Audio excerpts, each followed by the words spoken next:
Alrighty, hello, and welcome back to some Magic the Gathering. Magic and Gathering, you could say. Yeah. Hope everyone's had a good day so far. Hope everyone's having a good one. I will openly admit I'm going to be very tired today. Yeah, I got to bed like past midnight last night. It was very, very late for me. And to give the idea, I woke up this morning, looked in the mirror, and like my eyes were just bloodshot. Which is never a good sign.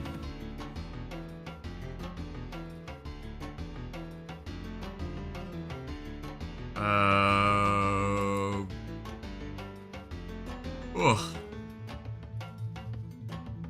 But yeah.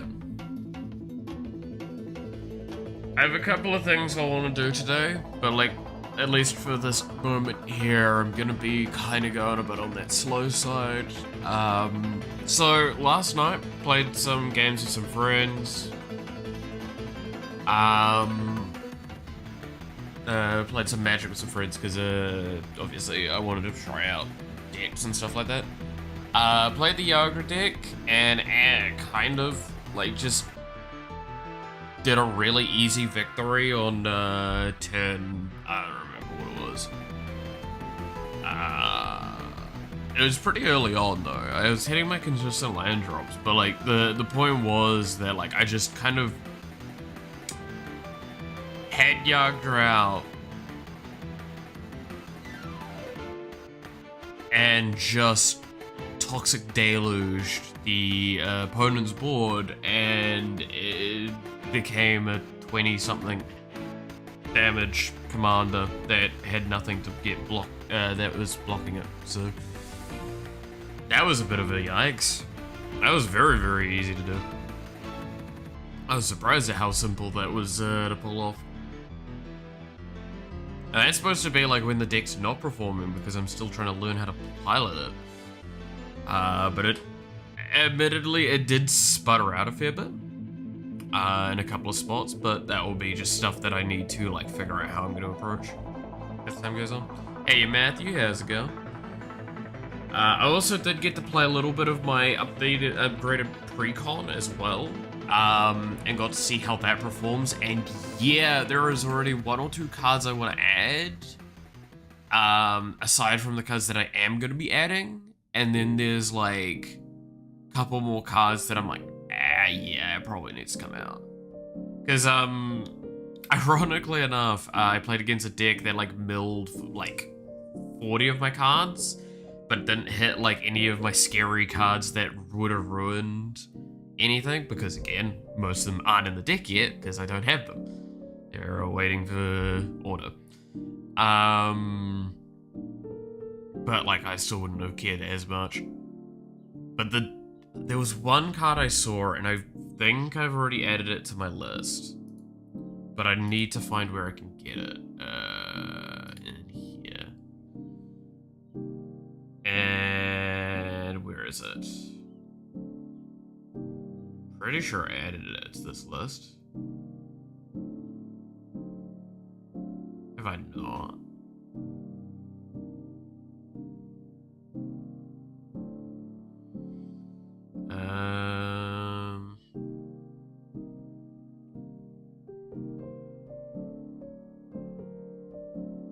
I don't think I have added it.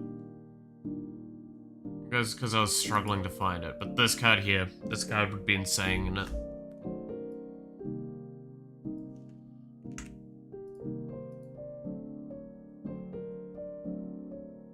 Yeah, I haven't added it in yet. Okay. But yeah, it's like, basically what happened was one of the other people played this, I copied it, and it just became one of the like best cards all of a sudden for me.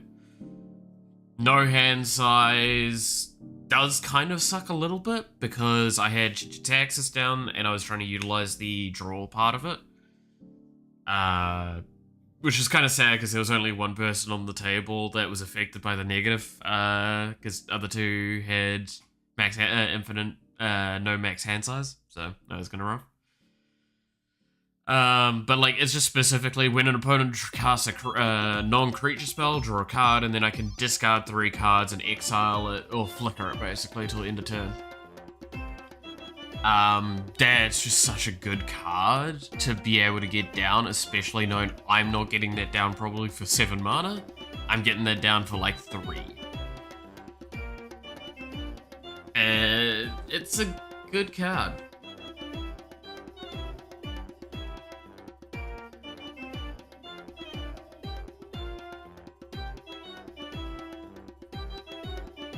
So, that's definitely a consideration. But I don't know what would come out for it. This is, I think, the reason why I didn't do it last night, is because I was, like, struggling to find a card to put in for it. The other problem is that I believe that card, yeah, like I said, I couldn't find it easily in New Zealand, so there's a very good chance I might have to go via, like, overseas for it. But I'll double check. I looked at, like, 4 or 5 different stores there. There's one that I didn't look at that I could look at that might have it. But it's just also like beautifully uninteractable of a card. Because of its discard 3, exile it, it's just really hard to fight against. The problem is, and this is my understanding, a instant flicker effect is fine with tokens. A long-term exile effect like this doesn't work with a token. Because I believe it's, once the state-based action checks the card, and sees the token in exile, it dies. That's my understanding of that. So this is, the beginning of the next end step, it comes back. That means it's potentially a delay point. Well, it is a delay point because it has to do the next check to see if it can come back or not. So it's there would be a state check. I'm pretty sure that's how tokens work. Like that. Or can you not? I'm gonna look that up.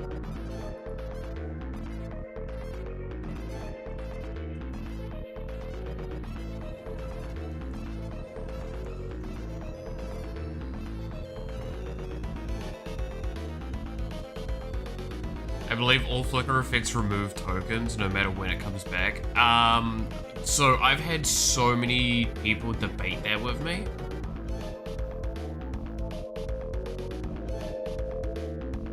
That's why I'm like really tossing up, because I believe it's state-based. So if it gets exiled then immediately comes back, that's fine.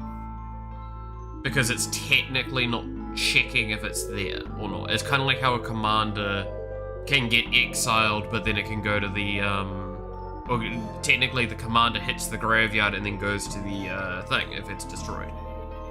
So it's all state-based.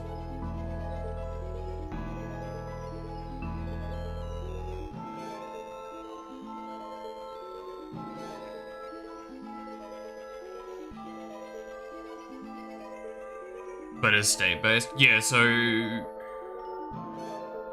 any token that leaves the battlefield is immediately removed. Okay. But yeah, like the thing is, flicker doesn't count that. Wait, let's have a little look here around some rules. Links do not work. I am very confused on this then. Let's see.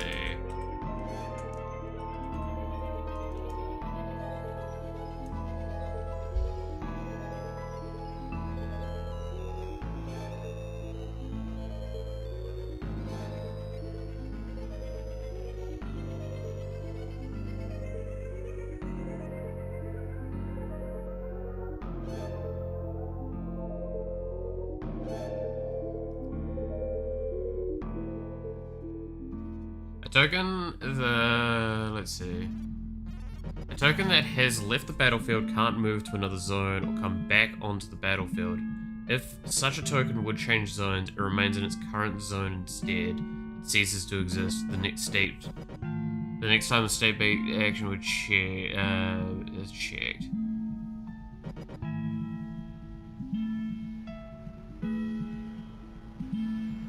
Okay, so yeah. Yeah, alright then. I am wrong.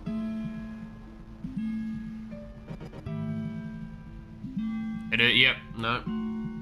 If token is removed, it is removed. Okay, then that means I did come across someone that said otherwise and used that to their advantage. Well, either way, even if that's getting, that means that the token version of this doesn't get to use that effect. It could potentially fizzle a spell, which is important. It's more the fact that, like, it's still a token, it's still just a 4/4 version of it. It's still in my graveyard, I can recurse it pretty easily. The scary part is if I get 2 or 3 of them on the board, which is possible. There's a few ways I can make duplicate tokens off of this deck.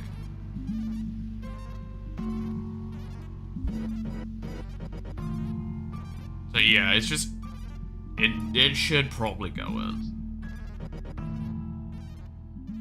Keeps it from being, like, too aggressively good at things, but it does mean I can draw my deck super fast.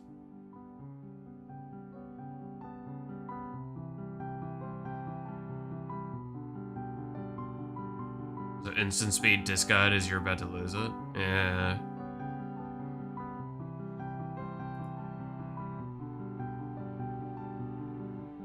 I mean, yeah, like, that's the thing, right? Is it's like, we're mainly going to be probably using it for the discard synergy, simply put. So it's like, if someone's targeting it specifically, not like board wiping, but targeting it, it's really good because we can just go, cool. I exile it, which destroys it, doesn't matter, but I still get 3 discards. Which means that potentially I can trigger hashed in with 1 or 2 things, at least. If not all 3, depends on the mana. Which, yeah, so again, the version I played last night has only been edited by like 7 cards. I know I've got the Geisha in there.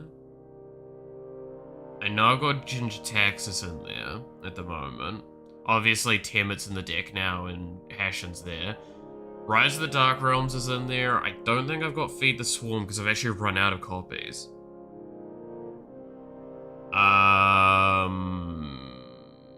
Refute's in there. I think that's basically the main stuff. Yeah. By the way, just want to fucking mention, I have like no copies of Path to Exile, and that's really annoying. Because like there's no fucking copies of it at shops. Which is so confusing to me for a card like that. It's just, I guess it's cause it's in every fucking deck, and it's mainly from precons. Right. Let's finish the prototype. Rabbit Chaos deck. Ooh. Ashton is pretty cool. I liked what I saw with him last night when I played him. I definitely feel his strength though. That's why, like, this deck, again, maybe I should reiterate this in case someone like wants to call me out on this. I don't like playing CEDH. This deck is trying its best not to be CEDH, but to be good. Which is why I'm still sticking with the zombie synergy, but I'm adding in some good power to it as well. I mean, the fact is, again, this is already in the deck.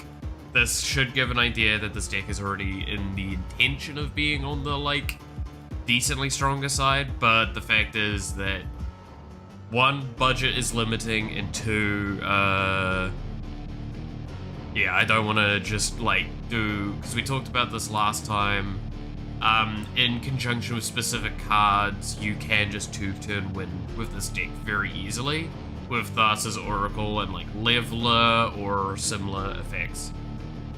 And you can even do it via Hashton to make it so you can't be counted pretty easily. Because, yeah, turn 2 wins are not hard with this deck. There's several ways to do turn 2 wins. Because if you're wondering, Lion's Eye Diamond is basically one of the best cards ever for this deck. If you're trying to play this hyper competitive, but there's a problem.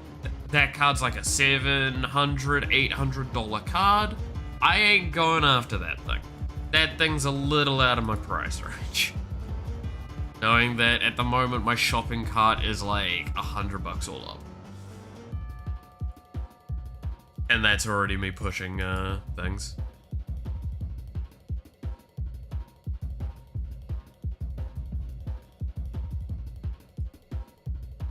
What goes out for the Nizhala though? Or Nizhal? I guess like, is it, no, this one maybe?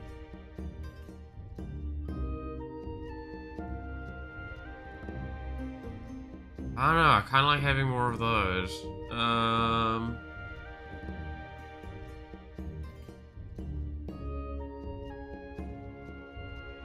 Probably that then, yeah.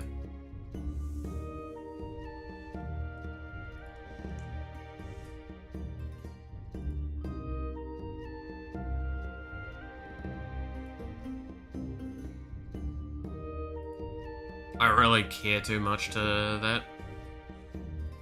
Also, this felt really nice last night as well, because I had this and then Bond 2's down, so I could just compensate for the health loss. Like, really, really well. Was good.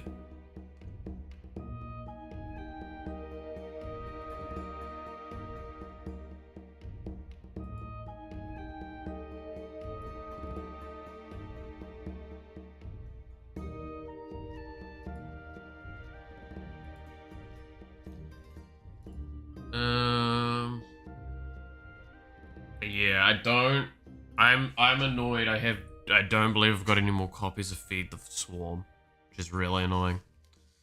It's like, I think I've only got the 2. So Feed the Swarm and Path to Exile are 2 that are like really gonna be annoying to add in, because I don't know if my local stores are Feed the Swarm. Because like, this is my current shopping cart that I'm hoping to do for next week. This one is going into my Mirako deck, and then the rest and then this one's going into my Stellar Elite deck, and then the rest is, I think, the thing, right? No, that's also going to my Golgari deck, because I wanted to toss that in there, because it's fun. But yeah, like, Valgavoth, Death Baron, Liliana, Thassa's Oracle, Diamond Lion, Curse Marauder, and Sheoldred Whispering one are all the stupid ones going in. All the cheapest versions I could find of them.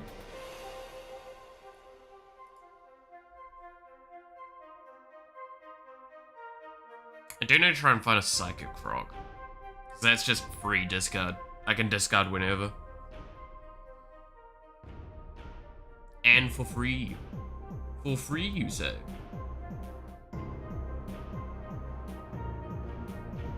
Still need to do something about the land. I think it's still too much. 32. Because what was the fucking... The base amount is insane for land in this pre-con.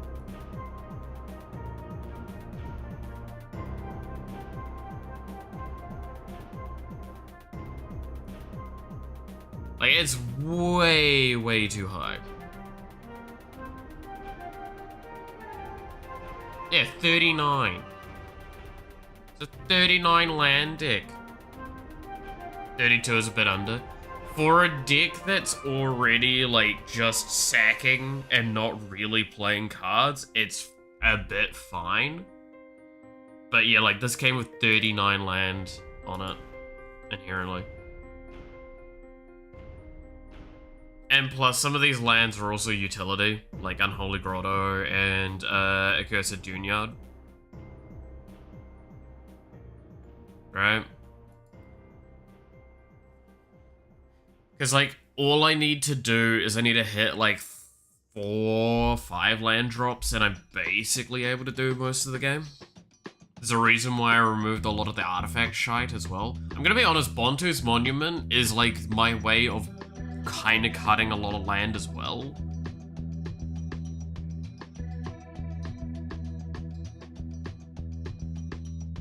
Some green ramp. Yeah, well, I mean, like, if you've got green available to you, that's different, right? Because, like, you can add several ways of pulling that out of the deck. So that's the idea. It's the same argument of, like, why does the landfall deck run 50 lands? And it's like, well, you see, that's just so when they try and play Terramorphic Expanse from the graveyard 5 times in a turn, they actually hit shit.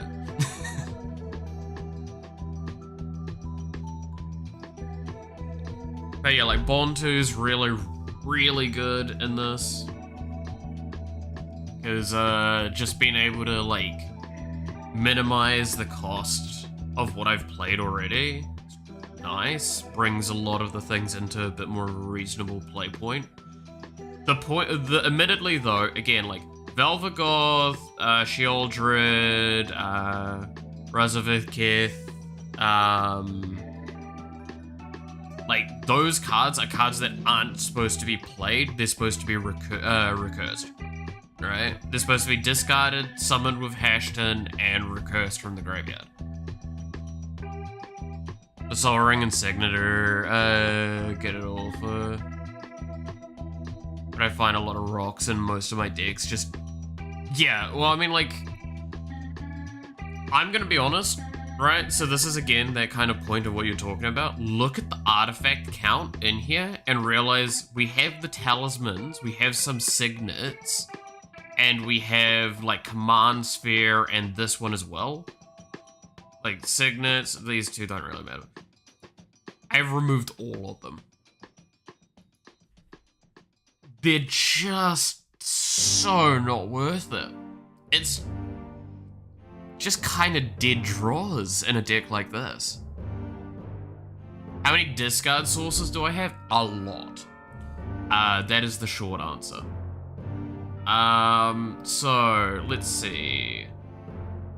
Let's go through these and see what can discard. Discard a card, gain mana. This is discard synergy, not discard itself. Discard 2 cards.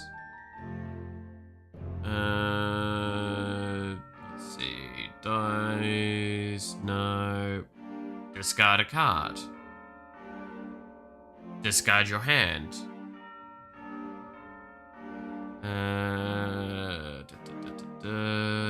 Discard your hand. And upkeep, mind you. Cycling, so discards this.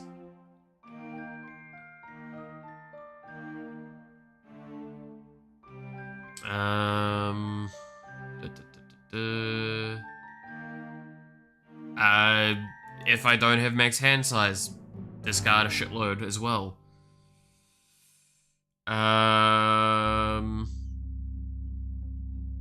Let's see. Discard 3 cards here.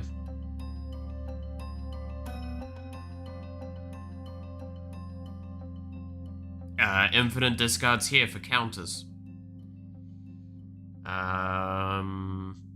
Everything is cycling in hand. Discard a draw a card, then discard a card.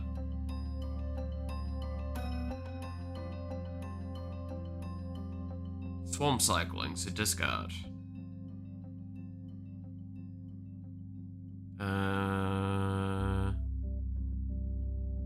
Discard.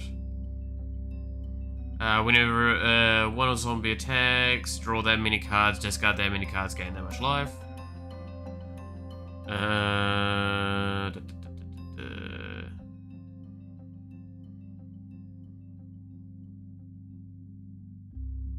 And then, like, I think I've got a couple of other discard things around the place. What's the commander? This one's a Hashton deck. This is the one that, like, I've bought Hashton, I've got it there, and I've started doing the editing for this. So I own a few of these cards that are in there. Alright. I also have a ton of filler and have dual land shocks and fetches. Yikes. Ever thought of using null proficient can help keep your hand up with draw? I mean, draw's not an issue in this deck. I say that very, very like calmly, because it's just like I have so much cycling and so many hand refill designs in here that it's kind of hard to run out fully, but maybe. I mean, again, trying to keep this from not being CEDH is really hard. Play a card, draw a card. I mean, that is really good. Because keeping hand size up with only one way of keeping it in like a no max hand size is good. And that may seem weird, but that's because, again, max hand size sucks.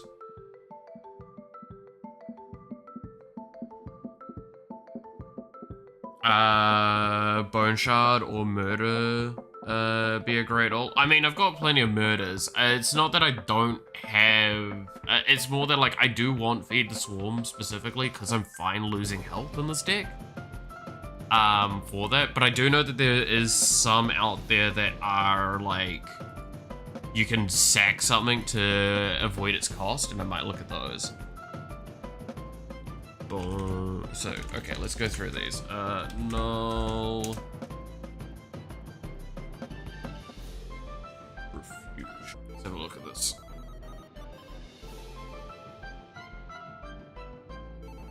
Once that loads. So you're aiming to make it CDH, or you're trying to be casual? I'm trying not to be CEDH, but I'm not disputing the fact that this deck's inherently going to be good. It's kind of like that teetering line. There's a couple of cards, we've talked about this last week, or earlier this week actually. There are like a handful of cards I could add that mean that winning on turn 2 is a very, very doable thing. I'm trying to avoid that. Skip your draw step whenever you play a card, draw a card. Your max hand size is 2. Ooh, the max hand size being 2 is good as well, actually. Ooh. That's hypercycling. The curve's too low, though. Or the curve's too high, so I don't think it would be able to get it going. Because there's a good chance I could brick. Yeah, that's one of those ones where, like, it sounds so good if I wasn't playing the deck this way. The green version of that's Recycle. I do remember Recycle, yeah. I don't think getting locked with 2 cards in hand doesn't give me much room.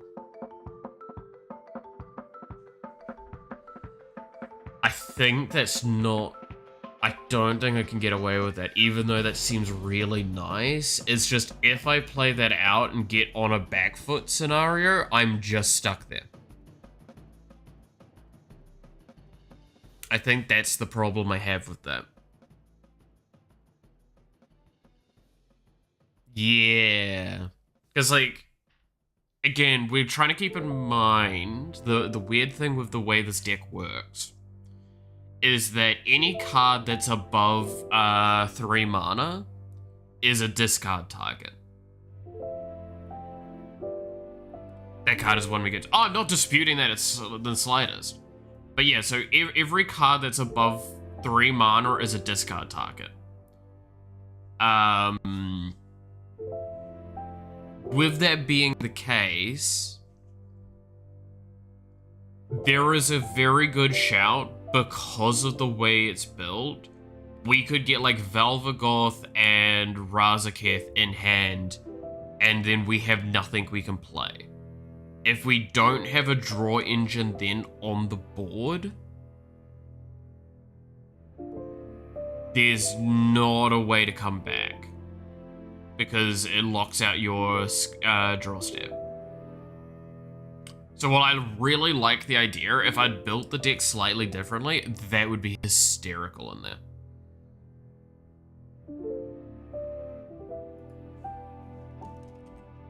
Like, genuinely, I agree with that, though. It's like, jank decks are fun.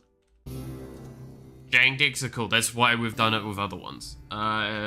Sacrifice a creature. Yeah, so this here, this probably should just go in for Feed the Swarm or be an alternative one. Because that's just a discard thing. You're looking at 4 or 5 turn wins, though, I guess. Ooh, I don't know what I'd call on that, actually. To give an idea, last night when I did play the version I've got, which is very much not this, it was lacking that punch. This deck, if it's probably playing well, it's probably interacting with the board, and it's probably winning maybe turn 7, 8. So, like, I'm gonna be honest, any, like, big, good blowout green deck will beat this.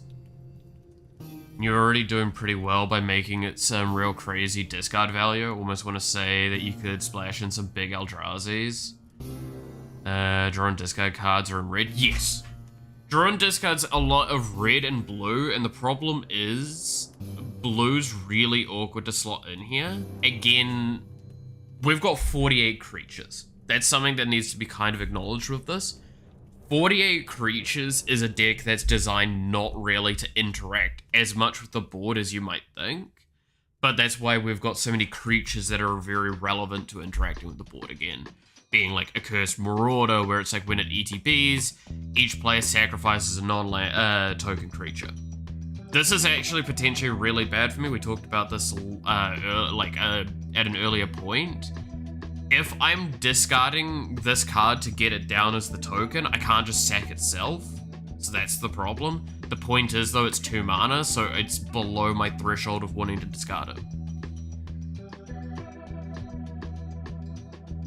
I run anti-blue and green most of my decks, just a little.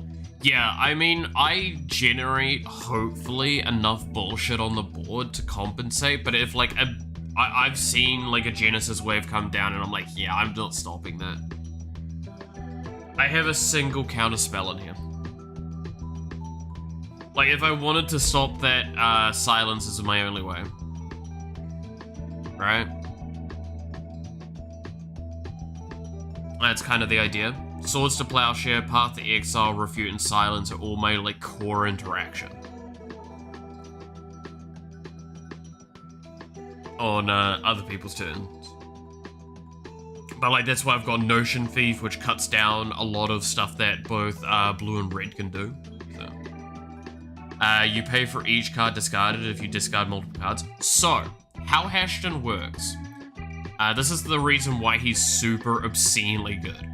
When you discard a creature card, you may, on each of the cards, obviously, when a creature card is discarded, basically, so it's not the discard, it's each part of that discard that's a creature, you can pay 1 blue and 2 mana, you create a tapped token that's a copy of that card, except it's a 4/4 black zombie. This does not exile the card going to your graveyard.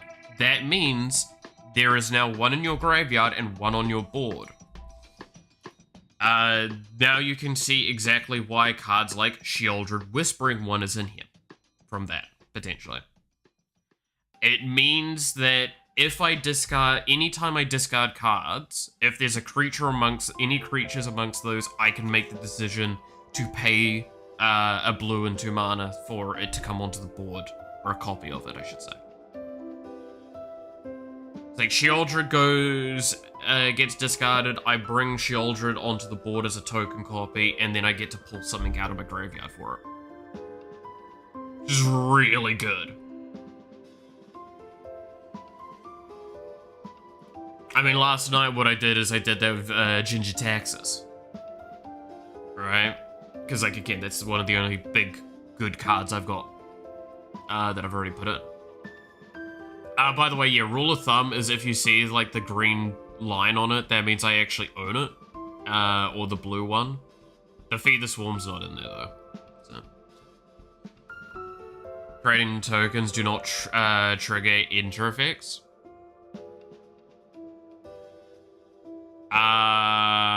They do. What? Transforms doesn't trigger it. It's entering the battlefield, so it is an ETB. It's the same with if it says enter the battlefield, if it's put, if it's recursed, if it's whatever, it counts. It's if it's a transform effect like a clone, that doesn't count because it's not ETBing. So the token is entering the battlefield, so it is entering still.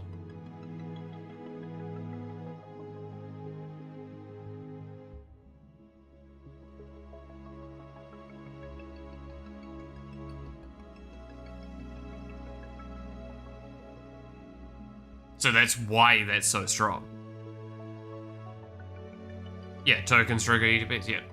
That's why we came up with the combo. I don't have it on hand, but shorthand of it is if you run Lion's Diamond Eye with cards like, where is it?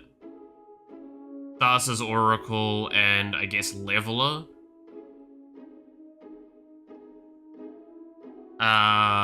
You could put, if both of those got discarded and you pay for both of those, Leveler ETB, when it comes into play, so it's ETB, remove a library from the game, so you lose your library, and then the Thassa's Oracle comes in after it and you win. That's why you can do it turn 2. Very easily. It requires potentially mulliganing if you wanna, but if you do it via the commander, you can't really mulligan, and but the difference is that it's less interactable.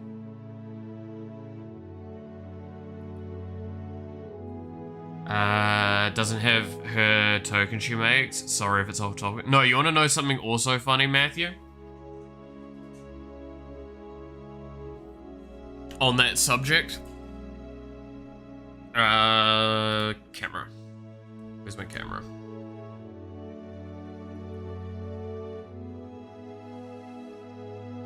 Activate.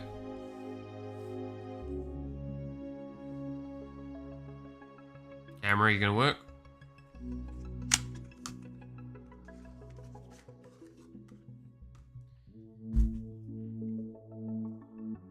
So this is a pre-con, alright? Slightly edited. Here is the tokens. Now, I have a question for you, based on what we were just kind of like going over. What is something you think there should probably be in here? Something that's very important to be in here.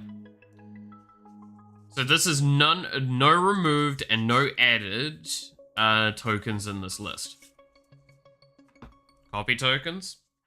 So we have zombie, zombie, zombie, zombie, zombie, zombie, zombie, that's zombie, zombie, and zombie army. That's these sides.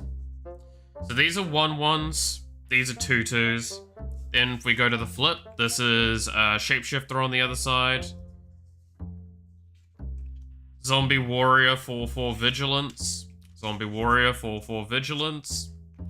Zombie with Decaying. Zombie with Decaying. Another Shapeshifter. Vizier of Many Faces copy effect. Timeless Dragon. Champion of Wits. And an Angel of Sanctions. You see the problem, as you've already pointed out. There is a very clear card fucking missing from this when it's almost a core fucking card of the deck. And it's currently my fucking commander from it. Yeah, why the fuck is there no copy tokens in this goddamn deck?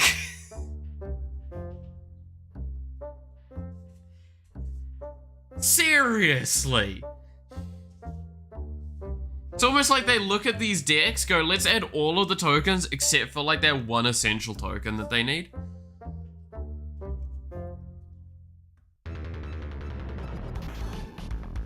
Doctor Who precons have a ton of copy tokens. Dude, they need them, to be fair, but also, man, I want the Doctor Who precons. I really do. That was genuinely the fucking card, like the decks that got me into wanting to play originally.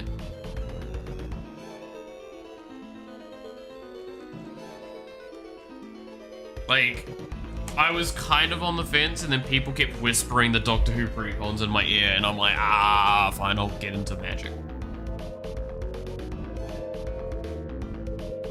As worse as she is the face commander, exactly, I will not disagree with that. Being the face commander and not having the thing there is really disgusting. At least with this, it's the secondary commander, so it's not the face commander, but it's still, like, kind of fucked.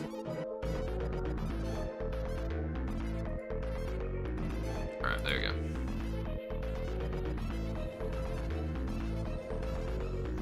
Ranakora. I mean, you wanna know the wild part? I started when Foundations came out.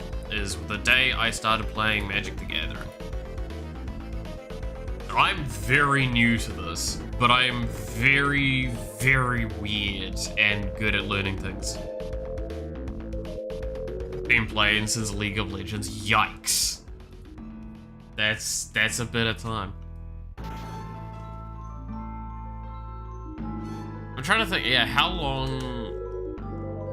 So, it is exactly when Foundations came out. I bought the Foundations bundle and the Chaos Incarnate precon.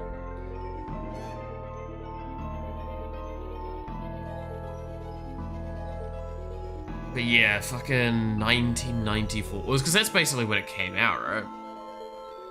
That's wild. Jeez.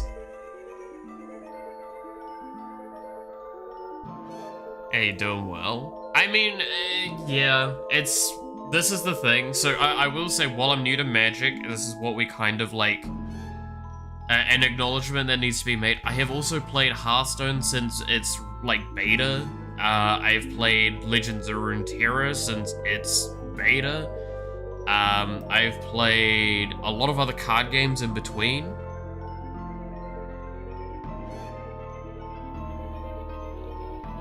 Yeah. That's why I have a full set of duels. Nice! See, yeah, like, that's the other pain I have, is that, like, there's a lot of cards I would like to get, but they're just not possible for me to get, because, again, ironically enough, going to that statement, that's Lion's Eye Diamond is a perfect point. That card is just never going to see a reprint. It just isn't.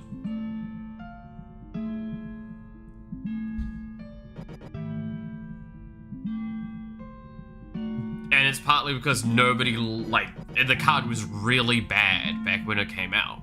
It was just bad. No one wanted it. So it got treated poorly, people threw it away, yada yada yada, and now, like, the synergies around it are so good. It's incredibly good. But the issue is you can't get it now because it's a very finite supply. So that's the issue. It's just you're not getting it. And I'm not spending the money to try and get one of these. Because like there is one at my local store, I believe.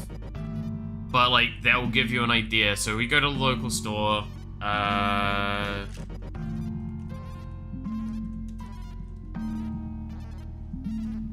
Lion's Eye Diamond. Here we are. This is the copy of it. There is a $833. Keep in mind this is New Zealand dollars, not US dollars. So it's on the reserve list, I believe. Yep.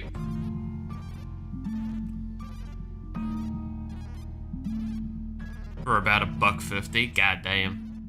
But yeah, so this card, ugly as fuck, but god, this effect's so strong with this.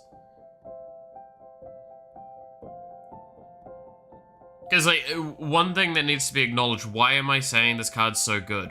Very, very easy. 0 mana, artifact, sack it, discard your hand, add 3 mana. I have a thing in hand I want to play. I don't really give a shit about the rest of my hand. Would you look at that? I play this, sack it, and I get that thing out with Hashton.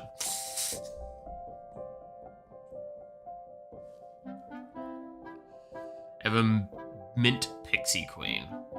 Pixie Queen.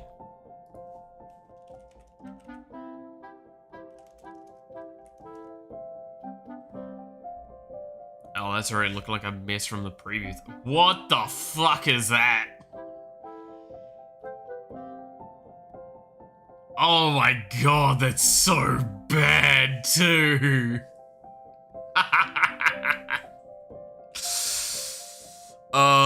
Suddenly yeah, I mean, there's a reason why Sheltered Whispering 1 is in my cart right now. God, that is such a fucking hideous card. I like the idea of it, but fuck me, that's kind of funny.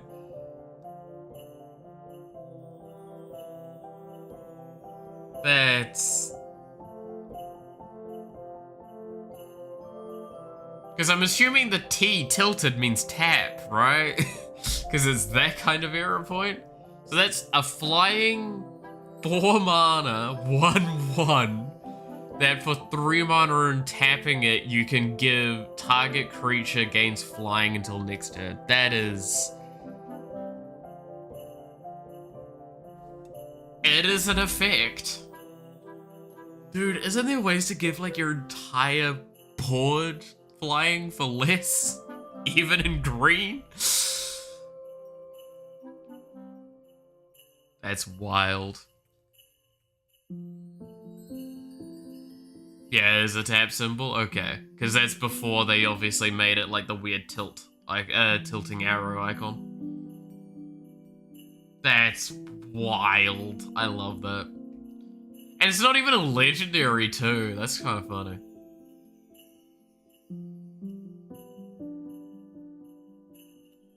Versions to make a meme deck. Check out, oh god.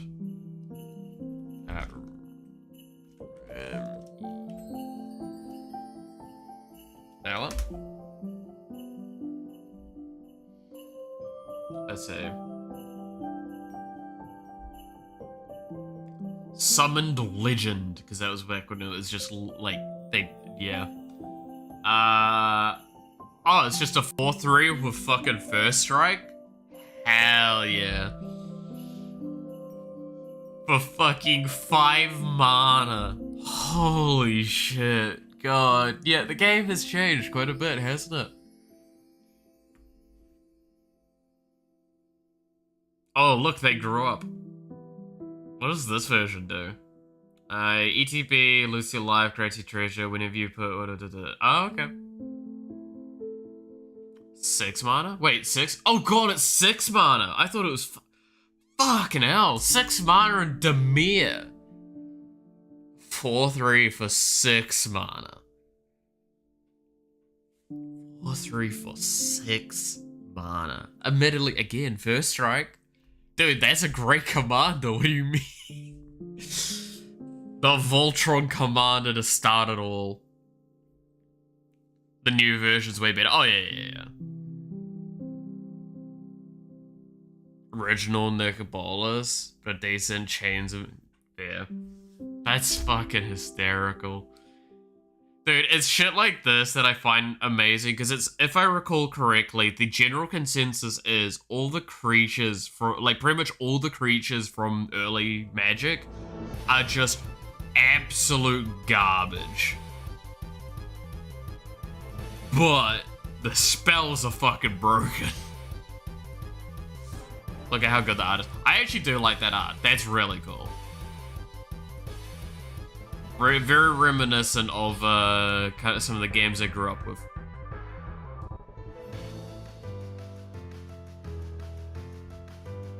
Demir Voltron, exactly. Is there even a good Voltron build in Demir? Not off the top of my head, but again, I don't know cards way much.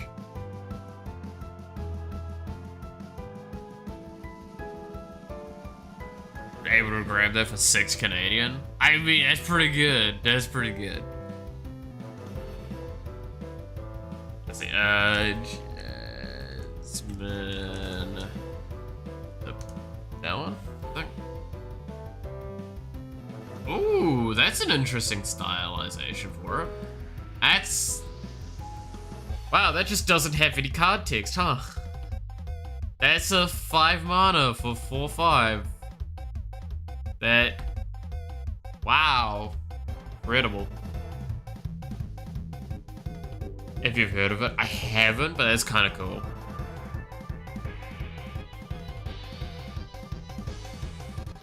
To be fair, I believe I heard one of my mates played against an Ishimaru Hound of Condor deck the other day, which is just funny.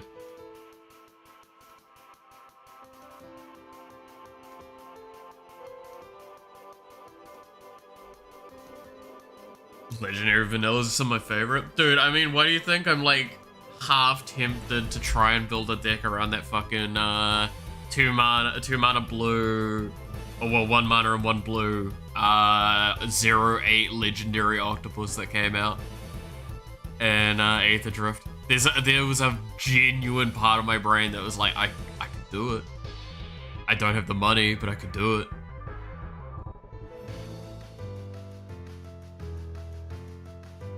I was back then, had lots of talent. I like the art throughout most of Magic. There's a couple of things like this. Like, I agree with the sentiment of some of the like more recent like secret layers have looked really plasticky, and I don't know if I quite like that sometimes, but because like was it Miku's Electric Entourage, which is one of the like. Again, one of the things that kind of almost got me into Magic. I believe like only Luca and one of the Mikus in that looks good. The rest look really shit in my eyes. Because like the Luca one looks really nice. And then the... Which Miku was it? It's the one that's like not stylized the way that any of the others are. But the rest of it looks so plasticky and it looks so weird.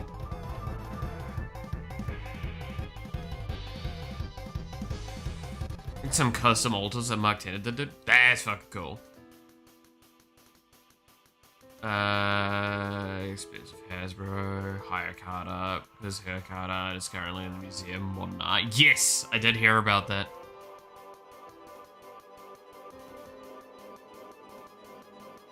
Look at Earthbind? Alright, let's have a look at this.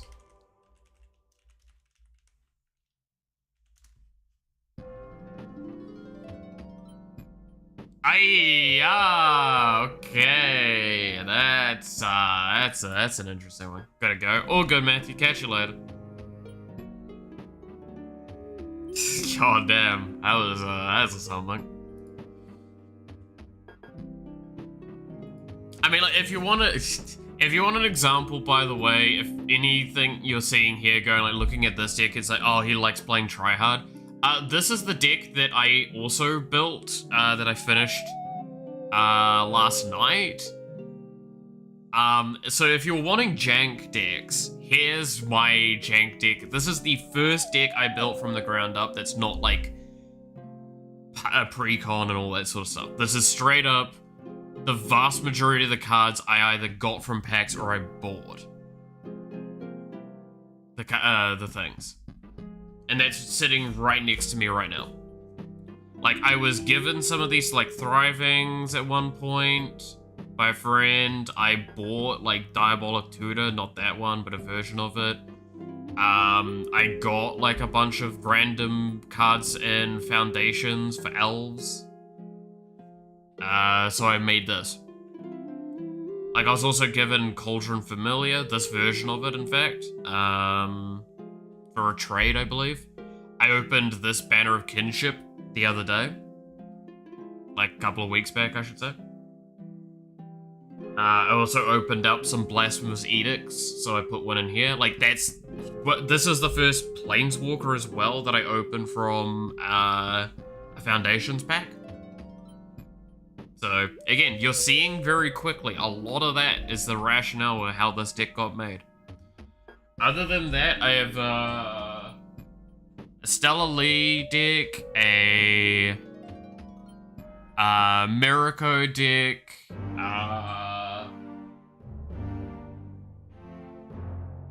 and then I have the fucking, what is it? The Thief deck from Thunder Junction.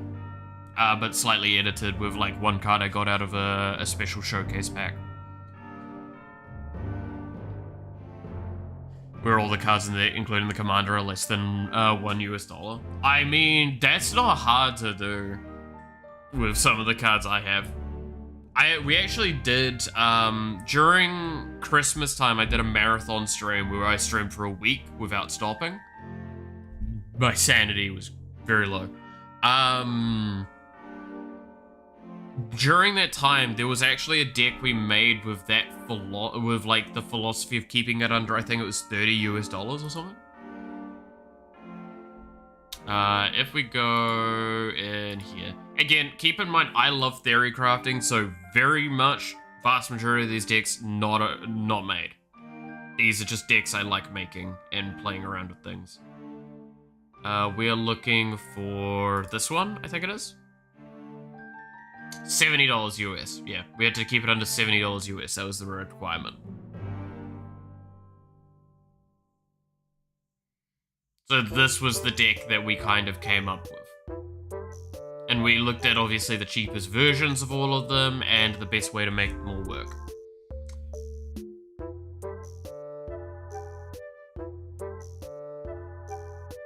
My Rabbit Chaos is very funny. Every card eventually requires to have Bunny in the art, or mentioned on the card, or be part of Chaos play and interaction. That sounds great.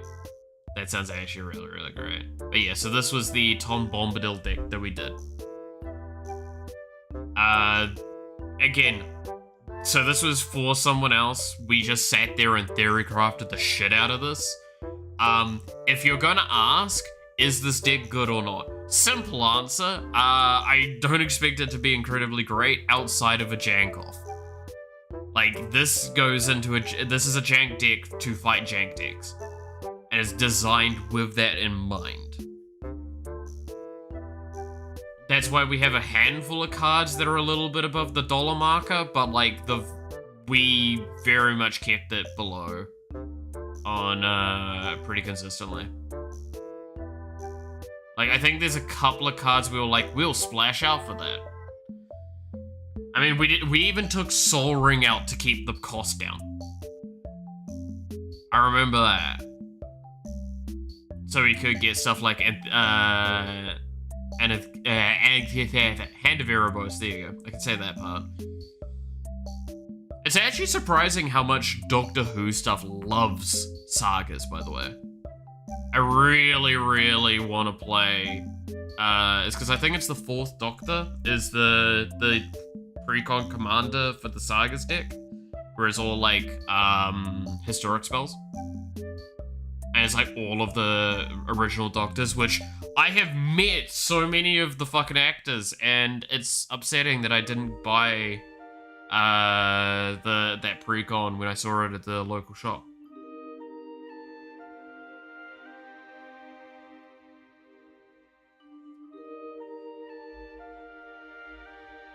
That precon is relatively inexpensive. Well, I mean, like, that's the problem, is that I want all of them. And yeah, immediately that's a problem. Because like, I love the idea of playing the villains deck, which that's the expensive one. And then I do love the idea of playing the historic one, which is the cheapest one, I believe. Power 8 Frog deck, Jank Rabbit, and a Power 11 Asshole Mono Black deck. See, I will say this now, I have no idea how to know what power levels I am. I am not capable of understanding that. I try and keep my decks pretty chill. I think my Stella Lee deck gives me a fucking headache whenever I try and play it, and I'm trying to move it away from being so diverse in its combos and try and narrow it down and make it more interesting. Gotta head out, see you later. All good, catch you later there, Six.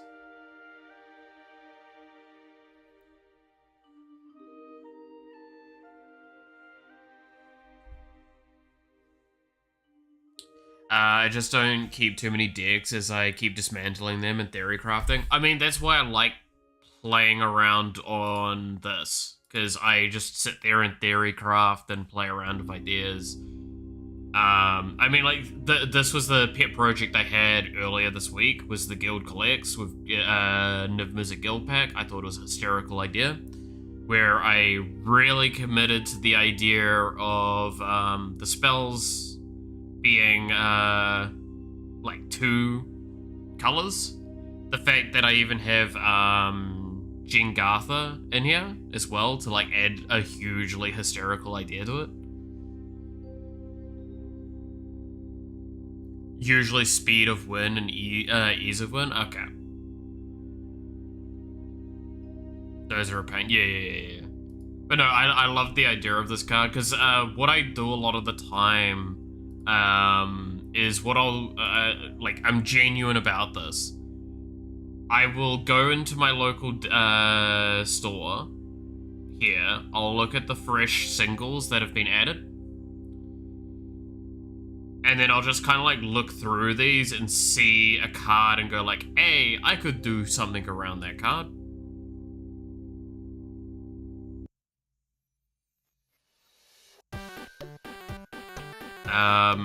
That's, yeah, like I'll look at this one, goes like, oh, what's this, this fucking card?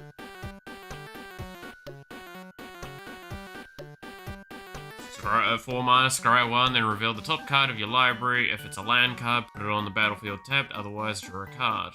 Partner. Yeah, that's very easy to do a landfall deck with, but that's like a little less interesting. And it's led to me learning a lot about the game, because it's a lot of, like, different things you can do with this stuff. Oh, there's an Alicia who lost a fade. I kind of want to get one of those.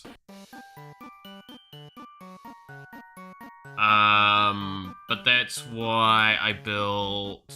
Where's Cascade? There it is. This deck. I designed this one, and this one's just hysterical.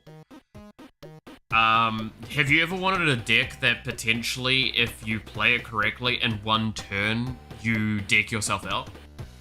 By accident?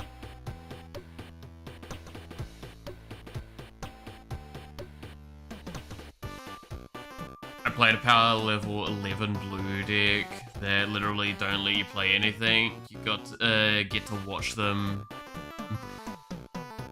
what we call it, that's fair. I mean, we did have another deck that I could look up and show a bit, which was us actively trying to find a way to make it so no one can play the game. But yeah, this one is literally, hey, do you like the keyword Cascade? Because I like the keyword Cascade. You know what's really good with Cascade is Cascade. So if I Cascade on my Cascade and then Cascade on the Cascade, do I Cascade the Cascade? Simply put, basically all my spells has at least 2 Cascades, probably on it. It was crazy. This one's just like landfall Cascade, and ironically enough, most of the cost of this deck is just the fucking green hinge. Or the great hinge, which is just hard to not put that into this deck, because it's just so good, and it's like one of the better activators to get through some of these cards, being 9 mana for the Cascade trigger. But yeah, it's just like the first spell you cast from exile each turn has Cascade, so the first card you cascade into is Cascade. Taniova is probably one of the like shittier ones. Again, it's a landfall sub deck as well. There's a reason why Scoot Swarm's in here as well, because it's the card I first saw that I started building this deck in mind with is this one, which is when you cascade, you can put a land from the cascade list onto the board.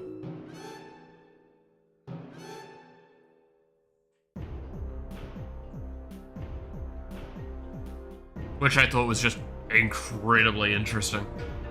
Originally, that was the commander, then I saw this version of Maelstrom Wanderer at my store, and I was like, hey, that looks really cool. What if that was the commander instead?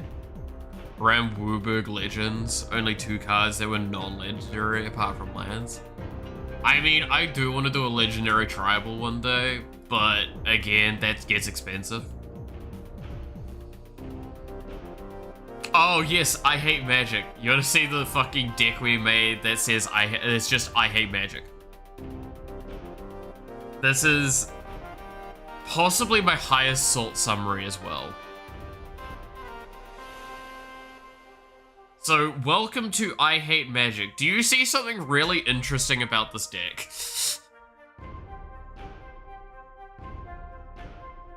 This isn't bugged. This is the deck.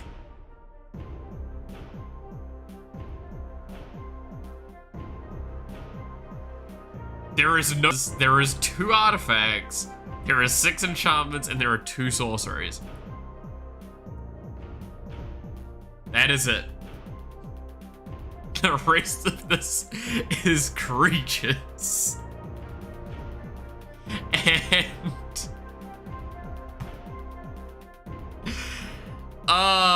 this deck is a fucking mistake. This deck was originally designed with... what card is it? This card. Have you seen the card Stasis? I believe I have. I can't remember off the top of my head. But yeah, so the idea is this is the card that was originally the commander, but I've moved away from it and then made the entire deck more like this. So this is just simply, it attacks if it can, vigilance, rage, yada yada. When a player casts a non-creature spell, this does 6 damage to that player. This is just, yeah, the best middle finger I could ever do to playing Magic the Gathering. It's why play Magic the Gathering? We're here for the gathering, not magic. Fuck magic. Nobody likes wizards.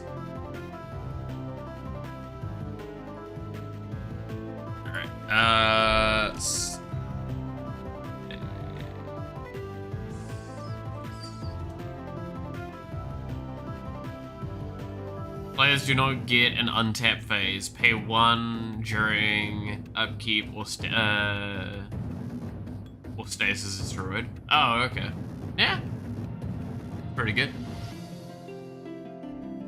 But yes, I Hate Magic is one of the best decks that we came up with at one point. It's also got like Painful Quandary even in here.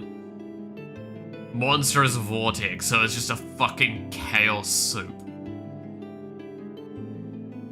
I believe also Cindervines also pings when people cast, yeah, non-creature spells. You are here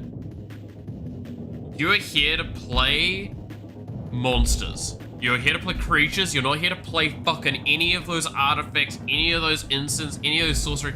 Fuck that shit, you are here to play creatures. That's what I want. I also have Blood Moon because funny.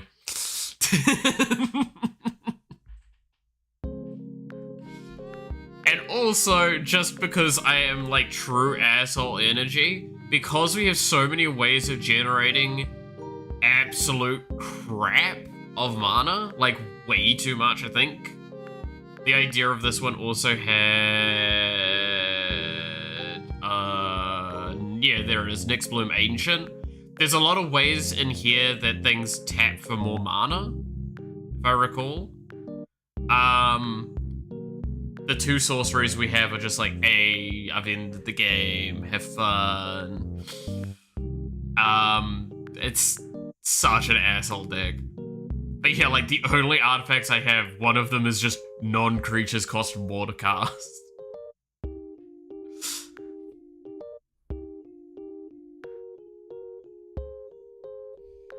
So, yeah, this was a very stupid deck we designed. I think that was actually also over the marathon.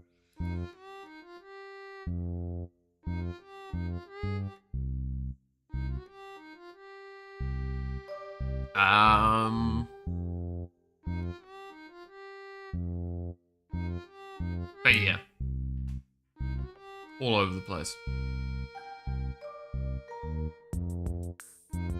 Not anymore, but yeah. No, I know.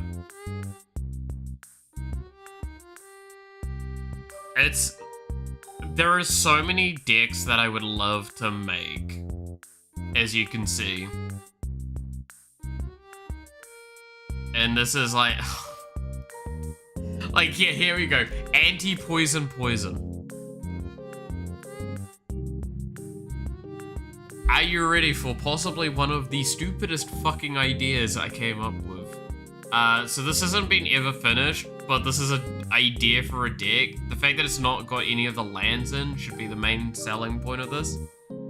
It's basically several ways so I can't die, and you can't get counters. Nobody gets counters. Fuck counters. Or if you can get counters, you're getting poison counters. So that was an idea that we had at one point.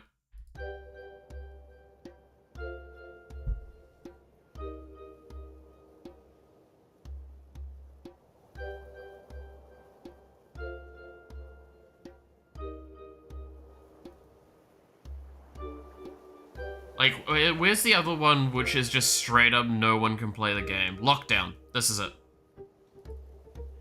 This has combos in it that when activated, anyone but you can't play the game.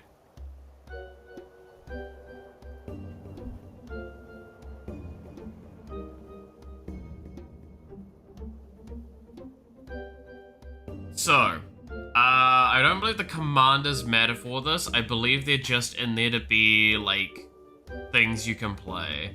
Oh, I mean, technically this one matters a little bit. So, where is the combo again? I'm trying to remember. I mean, the simple thing is you can see, so living lands, all forests are things, then you run, you have Yavimaya. And then you have stuff like Elish Nord. So now all lands enemies have are just dead.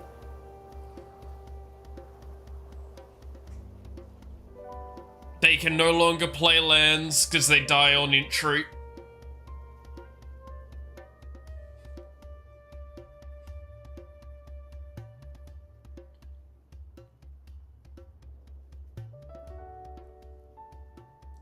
And there's several ways to proc that again, like Nature's Revolt. I believe there's also a one for black somewhere, which is why Urborg's in here.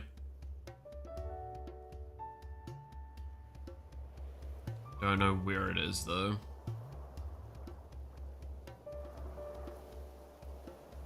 But yeah, it's a rude deck, this one.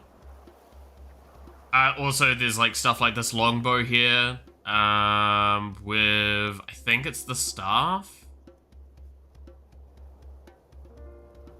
If you do it correctly, it basically means you can infinitely tap and snipe their lands. And that gets stupid. So yes, this is an example of me going like, here's a deck I would never play outside of like once, and why I would never want to build it, because it's expensive to build for a one-off deck. Look up Faralix Wave combo. Parallax.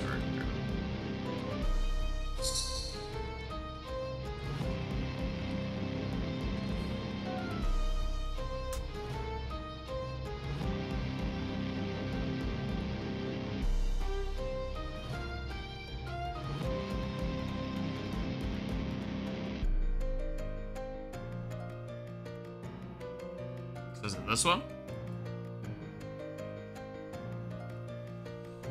Let's see. So each other global enchantment is a creature with power and toughness equal to its converted mana cost. It's still an enchantment.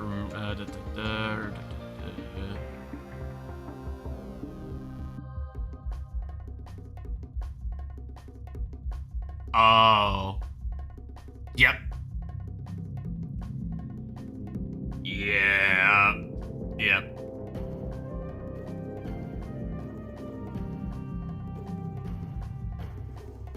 No, I see it. I see it.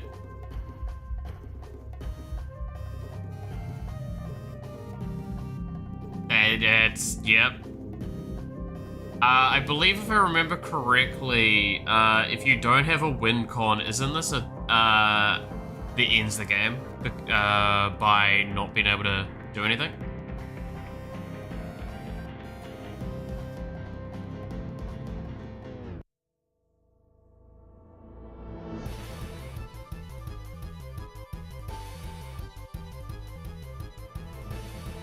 Let's see.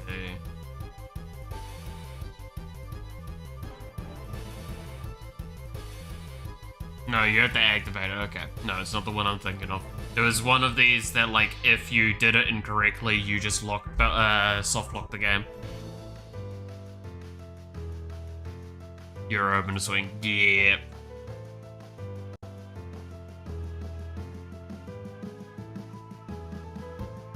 That's rude.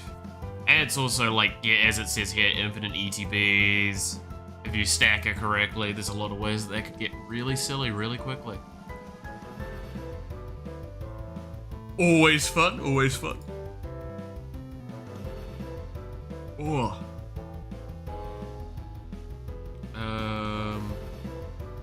Yeah, so this is the pain, is that if I want to get this fucking card, I have to get it from overseas. From the looks of it.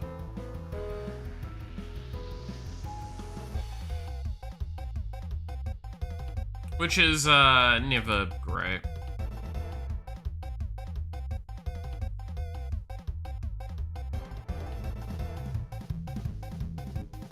The state base of it. Whoa. Yeah, I mean, that could easily go in here as well. Yep. Because, like, this deck is designed to just be an asshole. This is not a funny... I mean, again, looking at the price alone should indicate why. I think that's partly because it's got a lot of... Yeah, it's got a lot of the sack lands.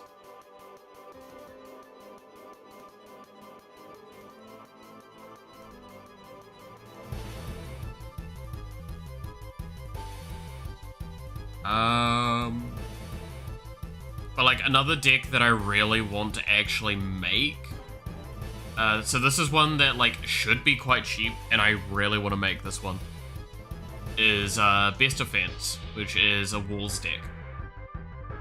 With that, Arcade is the strategist as the commander. So, surprisingly enough, I'm sure anyone that knows anything about this card knows exactly what I'm trying to do with this deck. I thought it was very funny because, like, walls are super cheap because nobody wants to run walls normally. And then this commander turns walls into combat.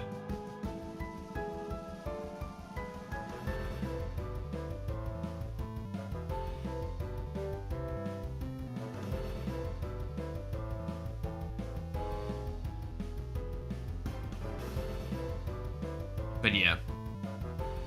Deadly walls. It's a funny idea, because it's just me hitting you in the face with a bunch of walls.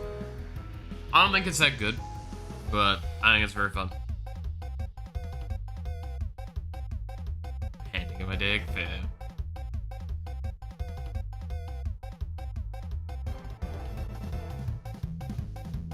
But yeah, it's just... Does this card have Defender, or is it a wall? Let's fucking have a look-see of putting it in there. Fucking Fog Bank. Gotta love it. There's a lot of ways, by the way, I should mention, I'm pretty sure if I recall correctly, there's a lot of ways to make it so this can block everything, if I recall correctly. It's like, I have ways to make it so nothing can die and nothing can take damage on my board. And, the opponents just kind of, like, can't attack into me. There's a lot of ways to interact with me still, but...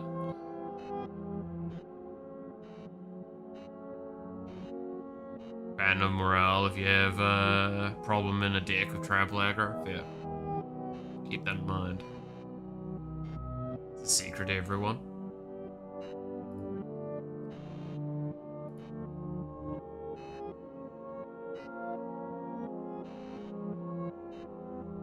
I think that was another lockout deck as well. I think this one makes it so you can no longer draw cards. Oh god, the Salt Summary. Yeah, I think it is. Because I think it's mono blue, I get through my entire deck, and no one's allowed to draw cards anymore. Yeah. And players play with their hands revealed. I love that one. Removes little trample damage and also removes death touch. Ooh, okay, that is pretty good.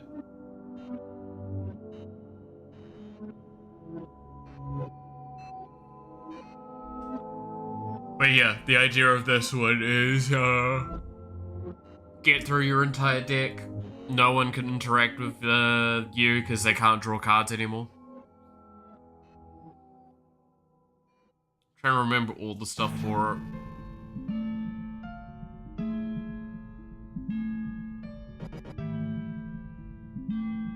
Yeah. But you have to sack one creature each time. Ah, that's fine.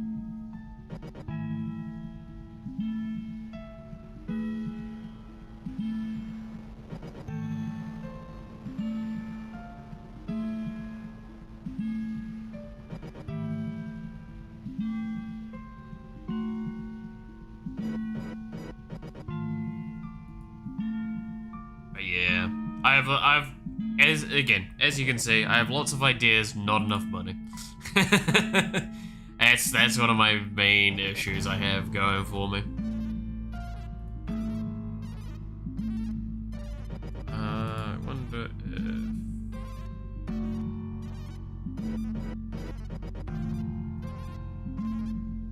He is awake. Grave of Voltron decks? Yeah. I'm gonna be honest, Yagdra actually feels like a great Voltron commander, but I don't know how good these colors are for a Voltron deck that would work for it. So it's just probably easier to just keep going with a board-wide deck and just have board wipes be an option and you be happy with them. Like, one of the cards in here is like, again, so you've got Blasphemous Edict, you've got Toxic Deluge. Toxic Deluge is how I used this deck last night and just won.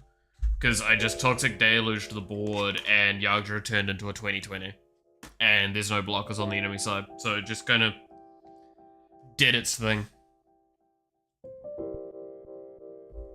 Lots of ideas. I do a lot of thinking, but when working on a deck, I have to finish it before moving on. I mean, it's kind of what I do, is like, I design the deck, I figure out all the stuff for it, and I'm happy, and that's it. I don't sit longer on trying to figure out how to optimize the deck.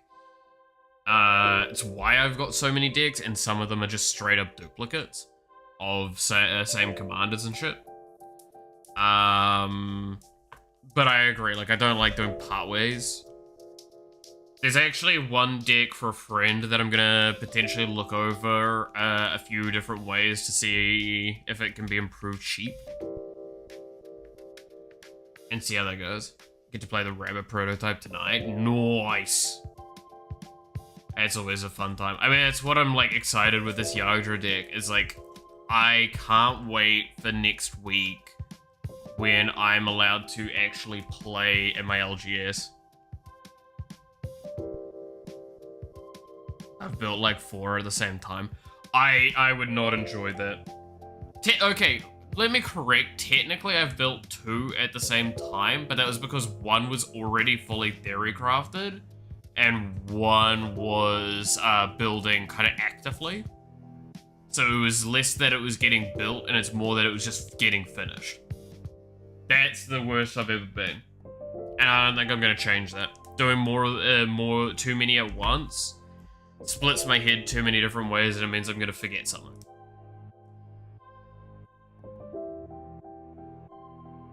So Friday night tonight. Yeah, I missed out on it.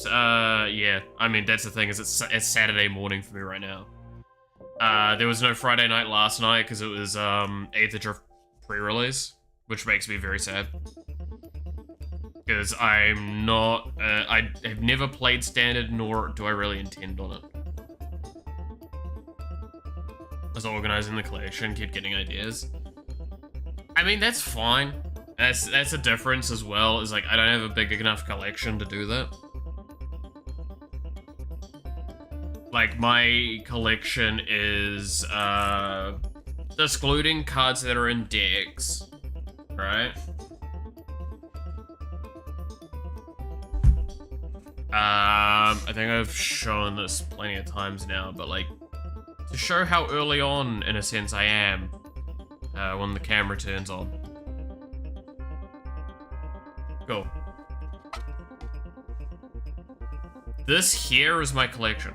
And some of these are art cards still. I have... These are 2 decks. Currently the Yagdra deck's off to my left. This is the new precon. This is another precon I have that's built. This is like 10 cards in here.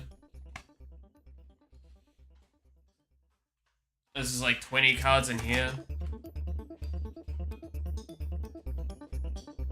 This is like 30, 40 cards in here for a deck that I was doing, and it's just put to the wayside. And then this is like the remnants of 2 precons.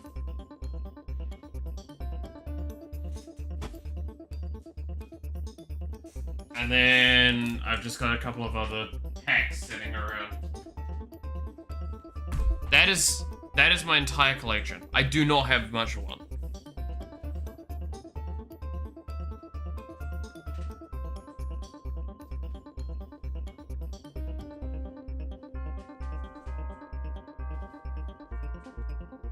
So I don't really have the, like, going through my collection and finding interesting ideas to go on. Then get the Frog God for my Froggy deck. That's fair.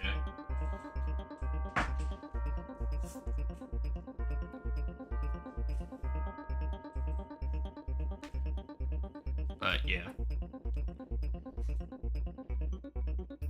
Doing well for getting the decks made without too much fluff. I mean, my issue is that it's less that I'm making decks, and it's more that, like, I've just got precons that I upgrade, right?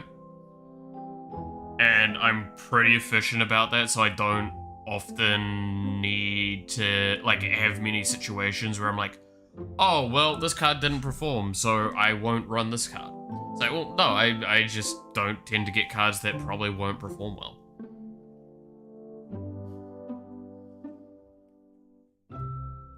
While I'm new to Magic, I'm not new to card games, right? So it's transitive knowledge and the fact that I've done more than enough years in study and research so I can do a fair bit of research very quickly. That's how you start, you have the ideas. I mean, that's the thing, right, is Yagdra is my first deck that I've built from the ground up. That's why this one's special. Is because, is it good? I don't think it's that good. I think it's got a lot of problems. It has a couple of, like, soft infinites, but...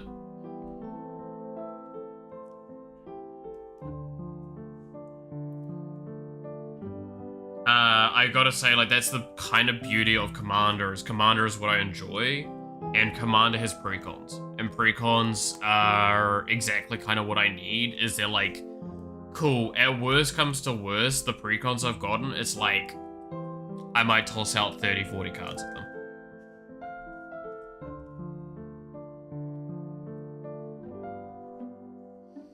I made all 3 of my decks from scratch, and I played Yu-Gi-Oh! Too. Yoicks. Bull? What do you call him, Bull, on there, Noxy? Also, my computer is currently dying. As per usual. I have a casual 60 card deck still. It's a Bog Brew Witch Jank fun deck. That's fair. It's just, I don't know. Magic Standard just doesn't seem like my kind of thing. Because I already got enough cards for that. Your extra deck. It's fucking you look. I'm not gonna even fucking stand for that. This deck is not that good.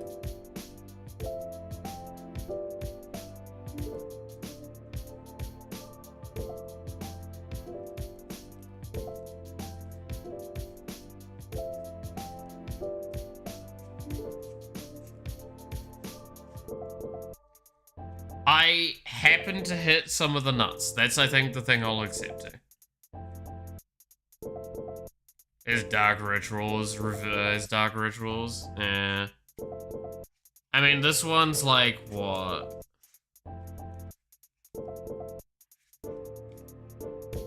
Trying to think.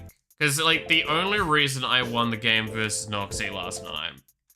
Look, I won because you didn't have enough aggro with that deck, nor enough control, and I was able to just play a fucking Toxic Deluge, wipe your board, and Yagdra turned into a 20-something attack.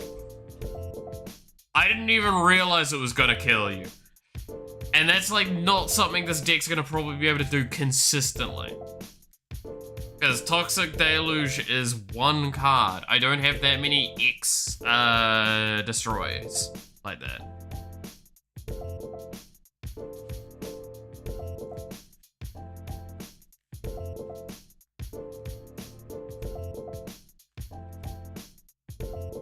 You played one. You want to prove it again? We can play it again. You can play your fucking Rin Siri deck. See how that performs into it.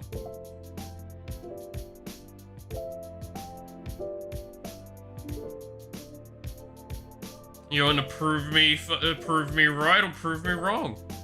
Prove me wrong by losing. How high is a deluge? It was like a -4. That was her highest toughness. I wiped Noxie's entire board with a -4 Toxic Deluge. It was like turn fucking 6.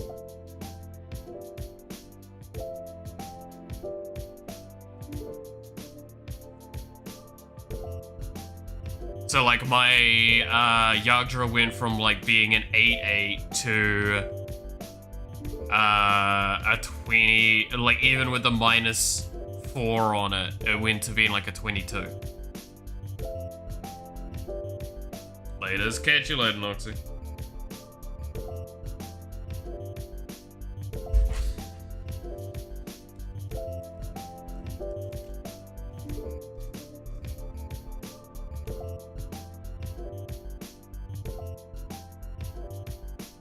Like, it was, and to give an idea, just so people maybe think I'm not, like, so much of an asshole, Noxie was playing a fucking Edgar Markov Eminence deck. And I'm supposedly the asshole. Yeah.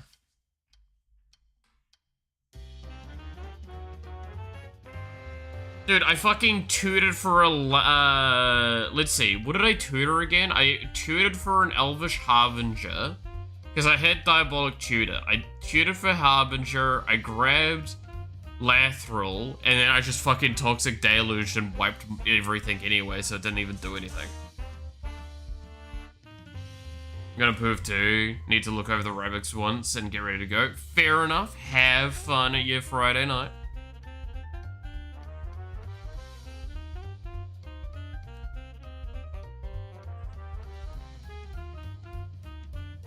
Hope the deck goes well. Yeah. I miss my Friday nights. I've missed out 1 week and I'm like, damn, I miss having Friday night magic. One fucking night. One fucking night. It's become such a like core part of my weekly schedule. Nice chatting with you. It was nice chatting with you as well. Catch you later, hopefully.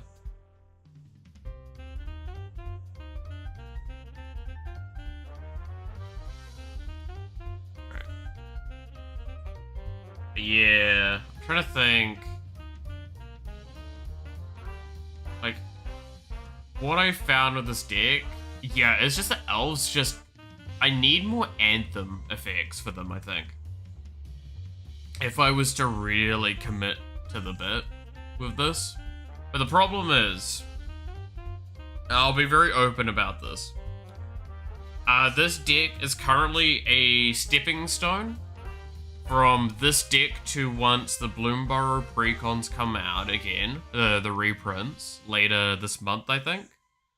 And I get the one for token generating squirrels, and then that's going in, and all of the elf synergy is coming out.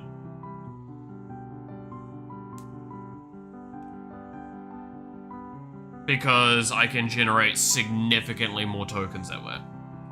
And if you're gonna go, why do you want to do that? Doesn't that sound tryhardy? No, it's because I want to eat squirrels. Yagdra hungry. Yagdra need more food. Yagdra want lots of squirrels to eat. And that sounds hysterical.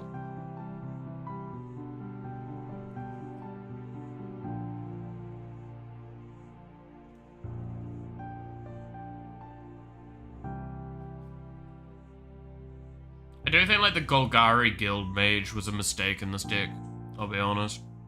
Because while it's a good sack outlet, it's a sack outlet, the fucking cost of it's so high. Like, it's 2 mana to get it down, sure, okay, whatever. But it's like sack a creature for 5 mana to return, to get something in my hand. And then it's also 5 mana to put a 1/1 counter on target creature. Like, that's spinny.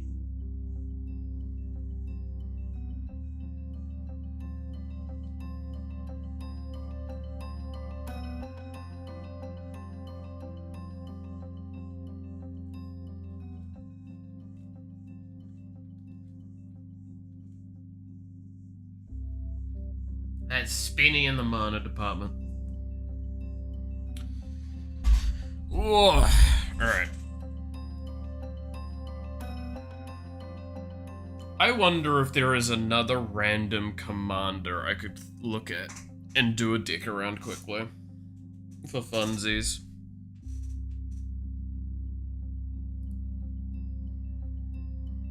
Yeah, let's have a look around for another deck to do. Just to chill out for a bit.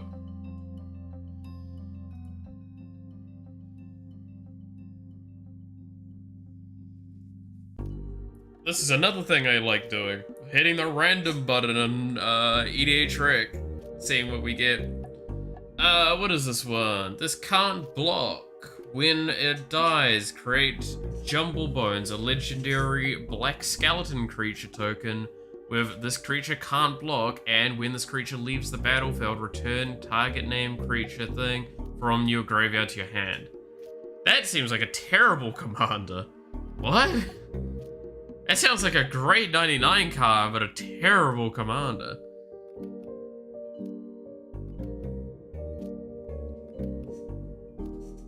Because you're not gonna... I guess, yeah.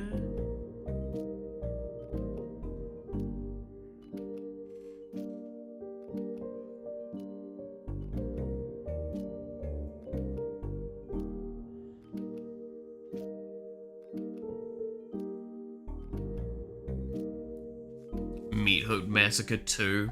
Yep, that works for it, I guess. And see, I don't agree with that, but hey. I mean, that's like a nice infinite sack target. Because that's basically just sack this, get that, and keep repeating the process. Yeah, that's a great 99 card. Terrible commander, in my eyes. Yenna, I have Yenna, but I do not... What does she like with her thing? I mean, she wants auras mainly, but she's also enchantments. Dude, I'd love to get a fucking Overlord of the Hauntwoods. That'd be a nice card to get. But yeah. Chishiro, the Shattered Blade. Snake Samurai. Whenever an aura or equipment enters the battlefield under your control, create a 2/2 red spirit creature token with menace. At the beginning of your end step, put a 1/1 counter on each modified creature you control.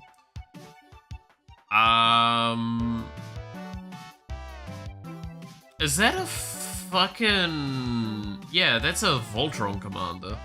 Kind of. Right? It's a weird Voltron commander. I kind of like the idea of that. Because that's... Oh dear god, yeah, Bear Umbra on that. Yeah.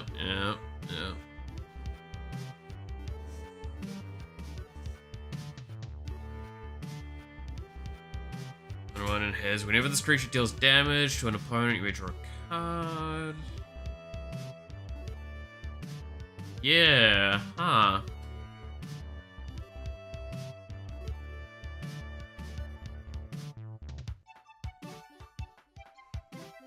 I mean, it is the spooky colors as well for this shit, isn't it? I'm trying to remember the name. What is it? It is Gruul. Gruul, that's the name of it. Gruul. Kinda remembered it. It'd be a funny one. Alter Planet Tinder. 2 mana tap. Create a thing, a defender. Whenever an egg you control dies, reveal cards from the top of your library until you reveal a creature card. Put that onto the battlefield, and then the rest on the bottom of your library in a random order. So... big fucking shit coming out of a egg. Got it.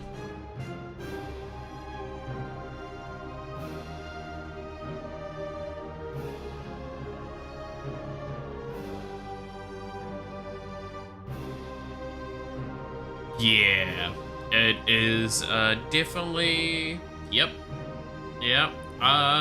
interesting, but not what I'm looking for. I mean, green doesn't really need help getting bullshit out. All your green creatures gain 2 toughness. Oh my god, what an incredible commander. Dude, I'm gonna be real with you, Chief, this art is not that pretty. It's kinda sad.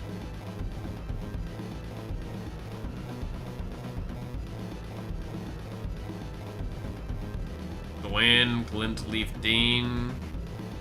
I mean, I could always start like prepping what the what's his name deck is once I do make this separate. Because the reason why I got Lanthrall is because, simply put, when I go to get the squirrels into this deck and I remove the elves from it, I can now make an elf deck. Like a Golgari elf deck.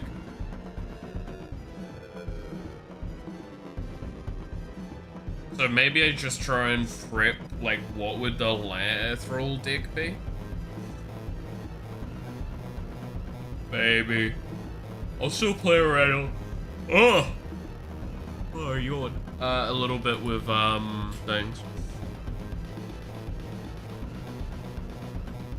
Oh, this card where it basically starts with prevent all damage that would be dealt to creatures you control. As your commander. It's kind of fun. Because you have more than 30 health as a commander at the beginning of the game. So it's inherently good.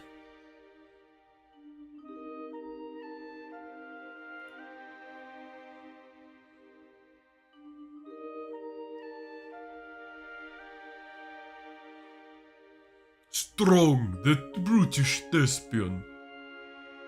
Ward 2, Enrage. Whenever is dealt damage, you get 3 rad counters and put 3 1/1 counters on Strong. You gain life rather than lose life from radiation. Oh. Oh, that's, whatchamacallit?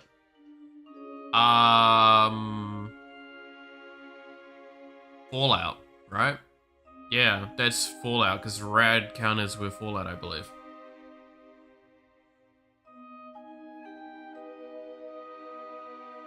Interesting.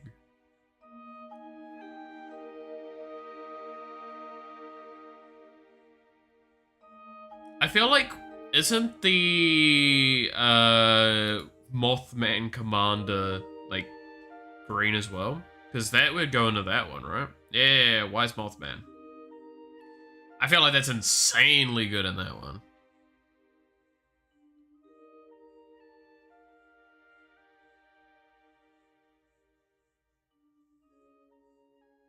We have one or more non-land things. Yeah, so it's like you do that, probably also other ways to generate red counters. Strong seems really good.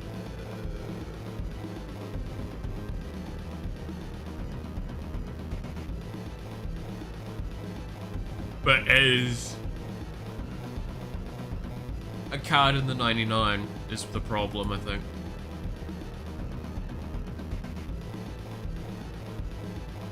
Khan the Betrayer. Is that 40k? That is 40k. Yep. Alright. Berserker attacks or blocks each combat event.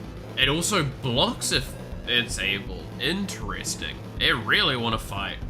When you lose control of Khan the Betrayer, draw 2 cards. The Betrayer. If damage would be dealt to Khan the Betrayer, prevent that damage, and an opponent of your choice gains control of it.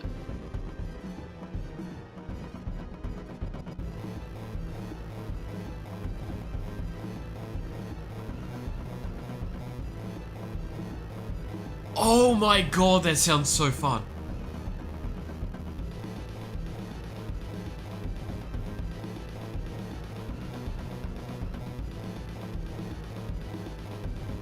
Wait. That's actually so funny.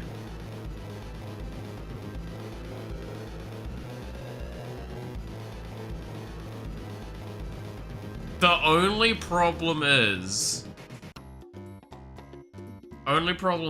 there is no way for it to, like, it's not inherently not gonna hit you. They might just swing it at your face. Because I was about to say, you could just turn this into a Voltron commander. Mono red Voltron card, and just, like, it goes around the board and kills everyone. Oh, that sounds so fucking funny. Oh, that's actually really good.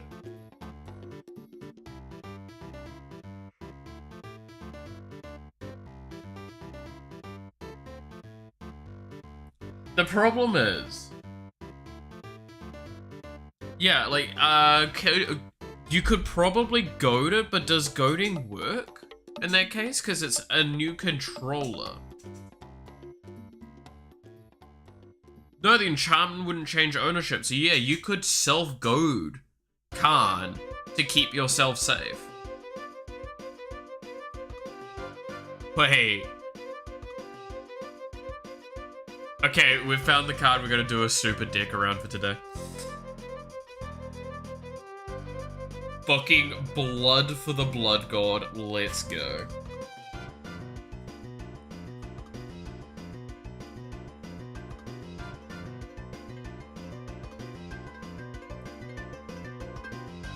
No, this just sounds so bad, and I love it.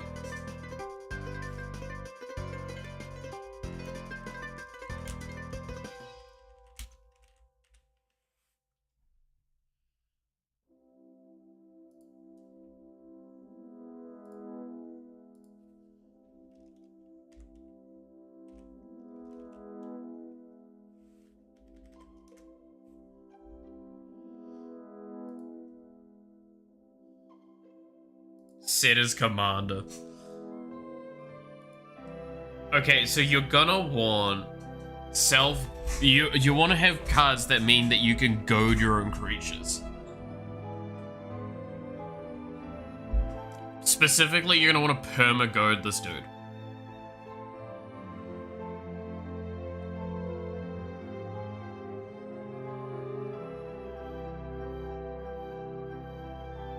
You're gonna want to give it hexproof as well, potentially. Is there hexproof giving in red that's consistent? Probably not.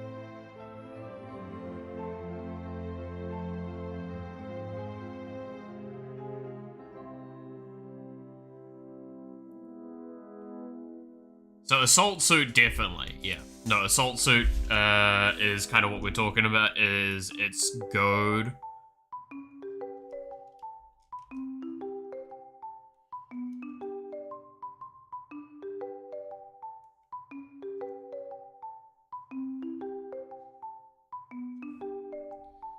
Come on.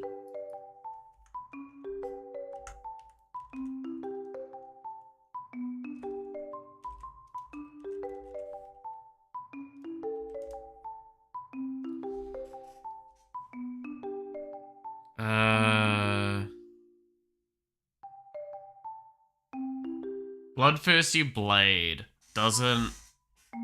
It can't target your own thing is the problem for the equip.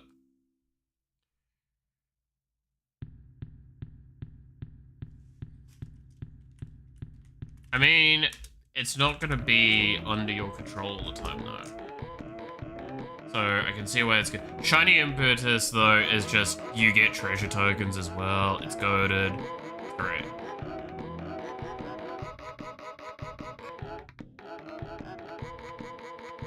Brand. That actually seems like an interesting one.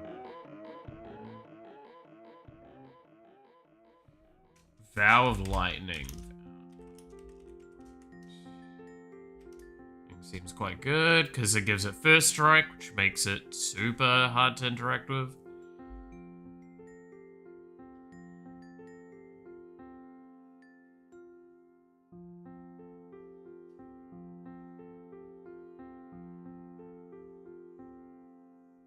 When Transport enters, it deals 3 damage up to one target creature. Whenever one or more creatures die, put a rev counter on Chainsaw. Equipped creature gets things. I mean, it's good. Chainsaw's decent. I don't know, is it War one?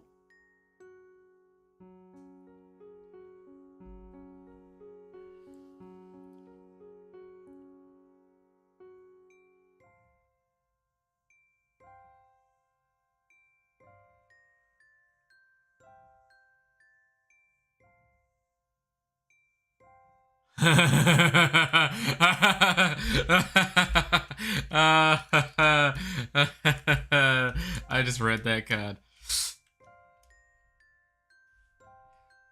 Okay, real talk, this solves one of the biggest things about this, and that's hysterical.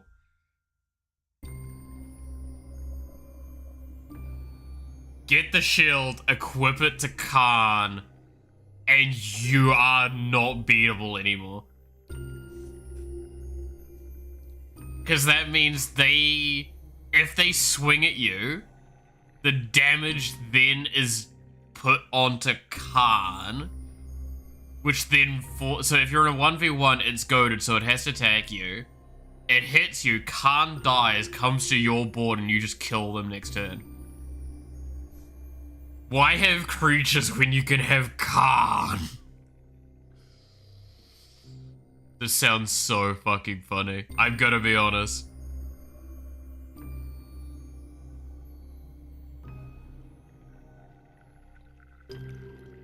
I can't stress how much I think this is one of the funniest cards. Why is there cards like this I want to make? I actually genuinely want to make this as a deck.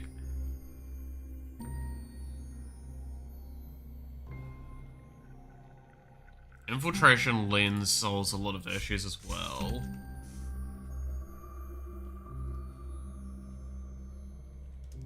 Because that gives us draw. Whenever a creature without flying attacks you or a planeswalker you control, deals 1 damage to that creature. Because, yeah, we're going to end up giving it a lot of toughness by accident. We kind of want to refrain from toughness. We want to give it power. Because we want it to die kind of easily. And distractible whenever it's tail damage. Oh, yeah, Brush Tourner. Yeah, I have a copy of that, so yeah, I can toss that in here.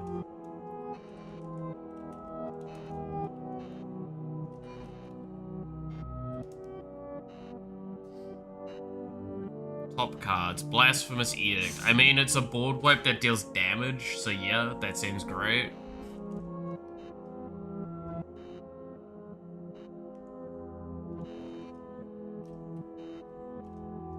Oh, Blasphemous Act, not Edict. I think I said Edict there. Sound of the drums. God, I so badly need to get the Doctor Who decks, man. I want to make one with, the Master Multiplied, where it's just Myriad everywhere, and it's fucking stupid. Sounds so much fun.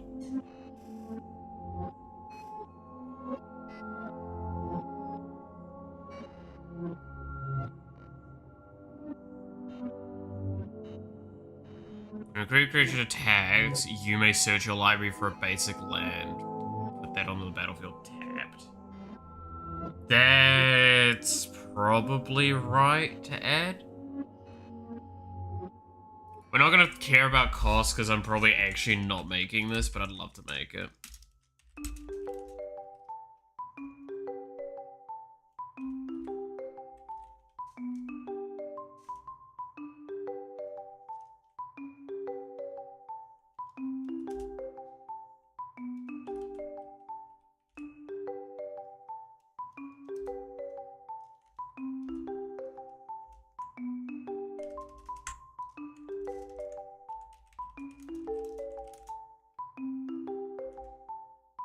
Why is it doing this?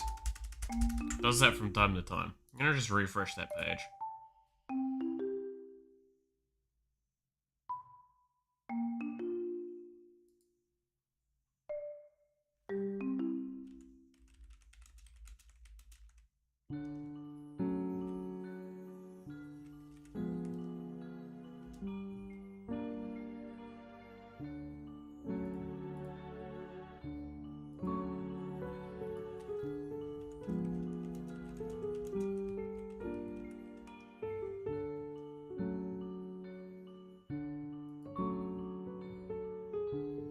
Why is this not coming up?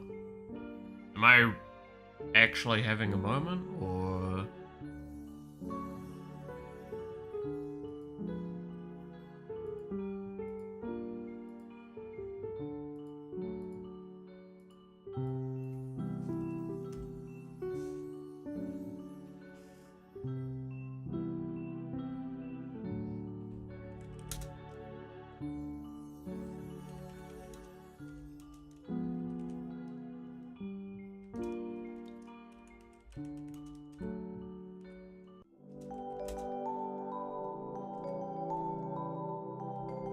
Okay, now it's working. Weird.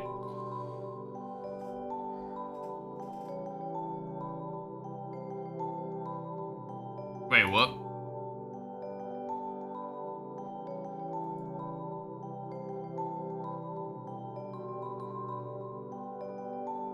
Okay. Being weird.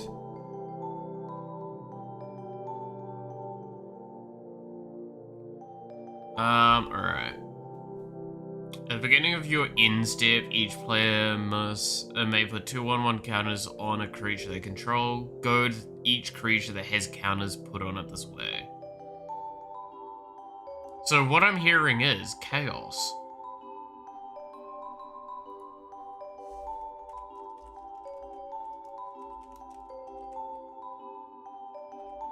More goading. Always like more goading. I mean, that's an argument for Disrupt Decorum, right? Chain Reaction deals X damage to each creature where X is the number of creatures on the battlefield. That's tempting. Let's see. Hey, Cunning Spark Mage deals 1 damage to target creature or player. Maybe.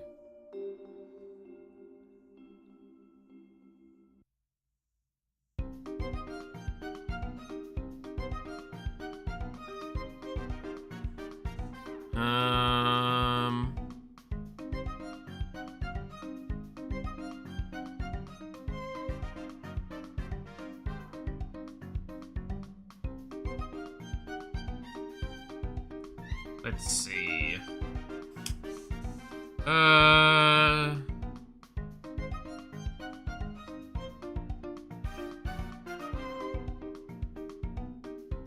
Why is this in the creatures category? Oh, it's an artifact creature. Oh, okay.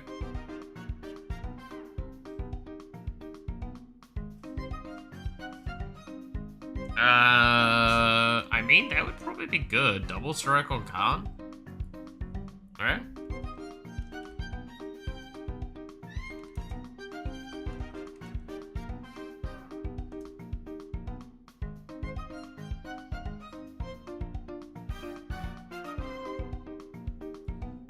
Enters the battlefield or attacks go target creature. Whenever a go-to creature attacks, deals 1 damage to its controller.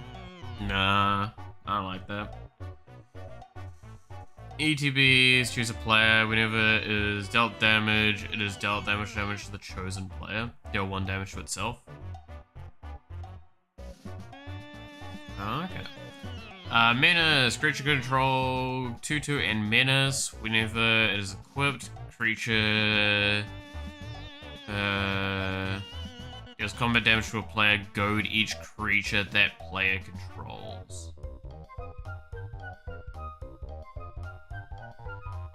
I mean, yeah. Dude, this is gonna be the stupidest Voltron idea I've ever come up with. Why not play Voltron, but everyone now at the table is playing Voltron?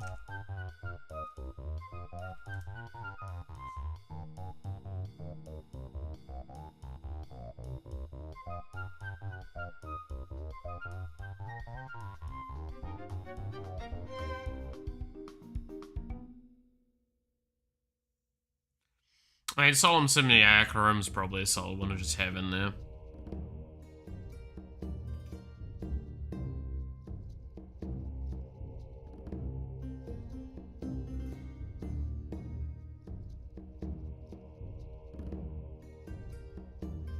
No more than 1 creature can attack each combat. No more than 1 creature can block each combat. Yikes.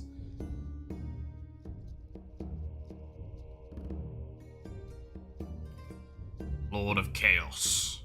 At the beginning of combat on your turn, another target creature you control gains double strike until end of turn. Kind of disappointing.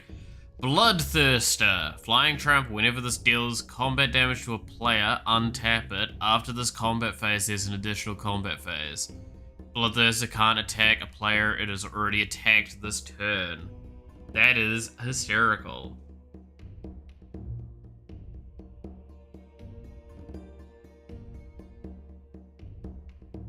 That is actually really funny.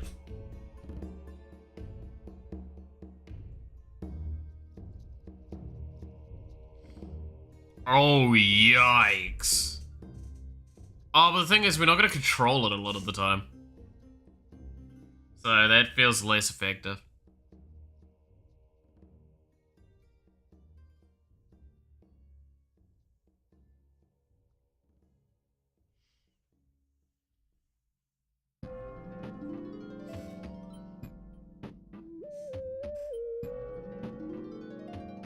Life of the party, huh? Whenever life of the party attacks, it gets the thing, and in turn, X is the number of creatures you control. We're not going to be controlling lots of creatures, is the thing.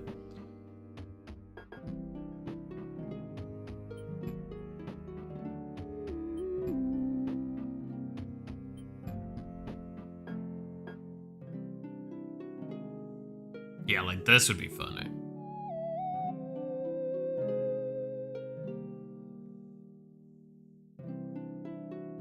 Creatures that your opponents control with power less than this are goaded. Interesting.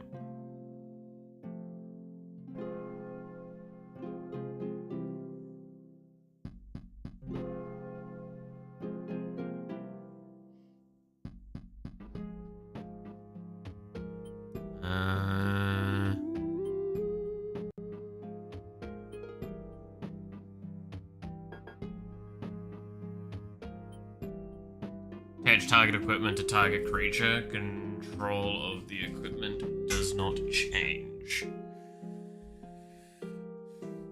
That's potentially a good one.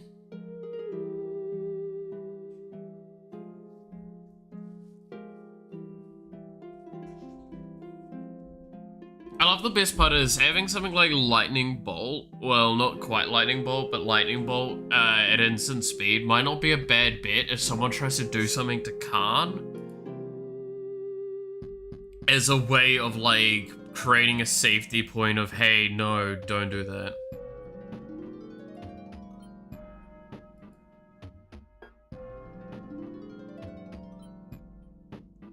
I want Khan to change position. Oh, but I don't think it would reset it, because it's not actually, like, removing the card. So, yeah.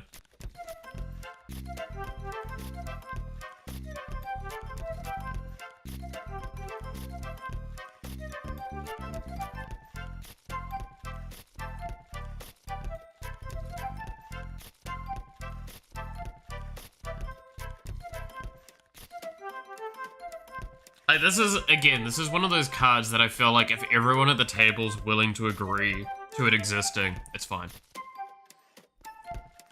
But it's also gonna be a problem.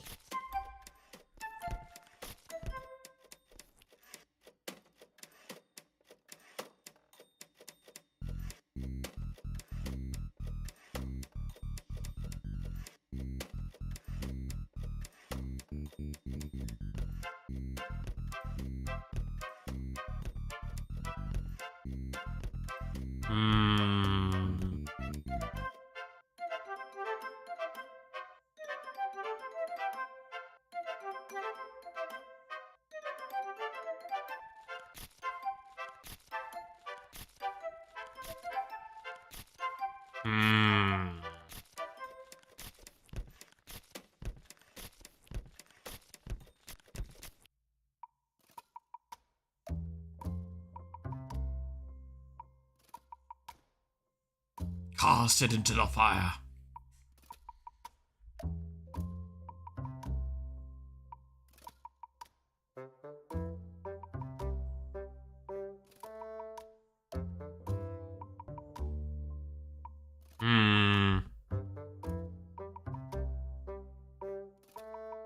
Is there a way? I don't know. Let's go look at, like, artifacts and stuff like that, because that's where, like, the funniness really comes in with this, right?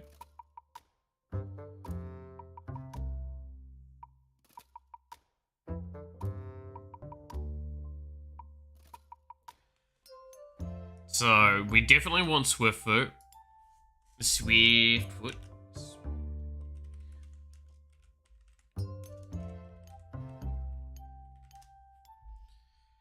As long as it's legendary, it gets an additional thing. As long as it's red, it has trample. Yep, that's a good one.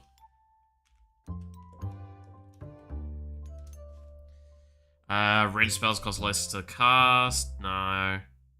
If a equipped creature would deal damage, combat damage, it deals double that damage instead. If another creature would deal damage to equipped creature, it deals double that damage to equipped creature instead. Yeah? I mean, that's fine.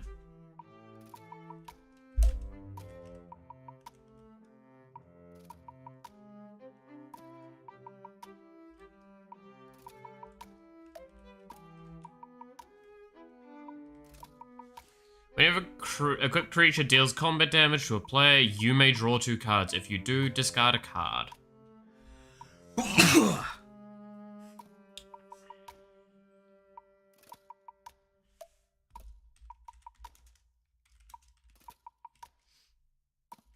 Mask of Memory. A equipped creature gets +1/+0 and has menace. When an equipped creature deals combat damage to a player or battle, create a treasure token.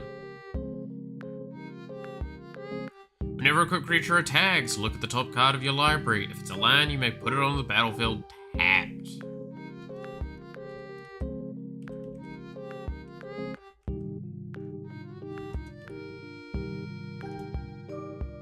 Wayfarer's Bauble, yeah, so you're gonna want, while it feels like we're going off a little track here, you're gonna want so much, like, things to get land out of your deck. So that's why, Sol...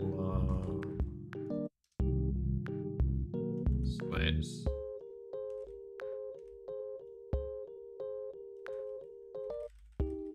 Room is going to be pretty good in here.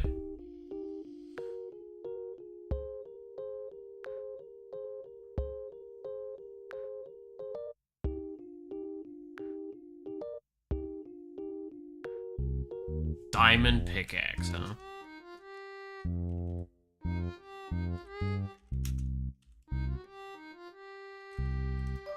Seems fun. Because once you get to your 4 red mana, you're fine.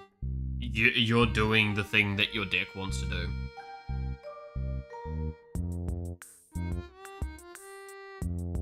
Black Blade Reforged seems tempting. Because it's lands I control, because So this is the thing that kind of needs to be acknowledged. With the way this deck plays, Khan moves control, but the stuff on him doesn't.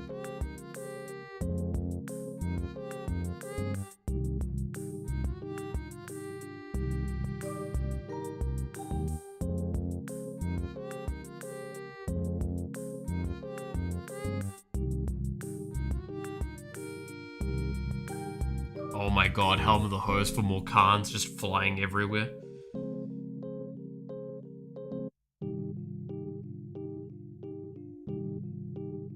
Oh my god, Commander's Plate. Wait. That's incredibly good here because most of Red's removal is damage based, and that's what we want. We want damage based removal.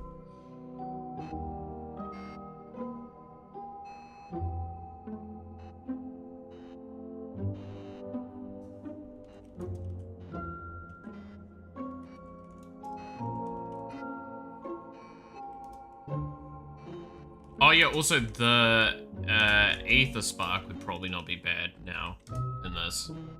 The new Planeswalker thing, artifact.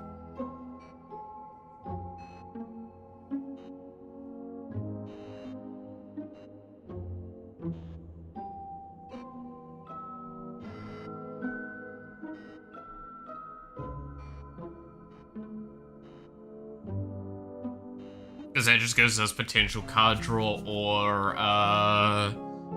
mana to work with.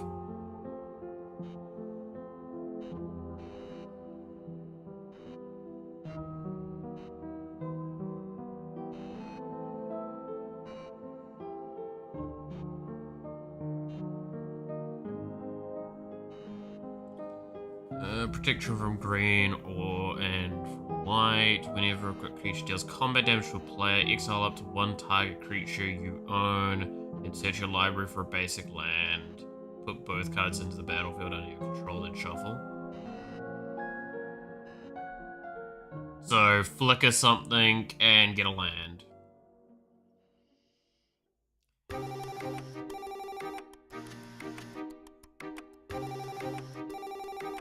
I mean, yeah.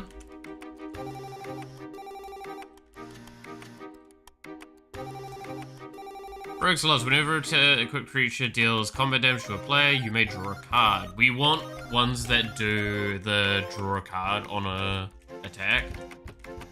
Again, the ownership of the artifact doesn't change, the ownership of the character changes. Tome of Legends enters the battlefield with a page counter on it. Whenever your commander enters the battlefield or attacks, put a page counter on this. 1 tap, remove a page counter from Tome of Legends, draw a card.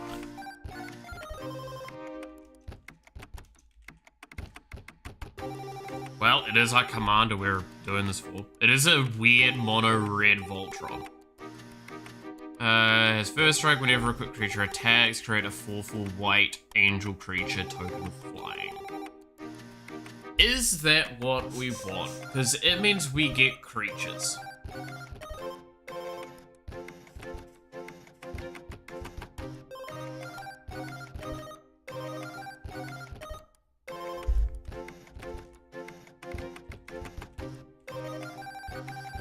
Yeah, I think we do, just so we can get some creatures out of it. It's also 4 mana, so it gives us a kind of higher end card to work with. Now, this is the example here of I don't like this. We're probably not giving lifelink to Khan, Because lifelink affects the person owning card, not me.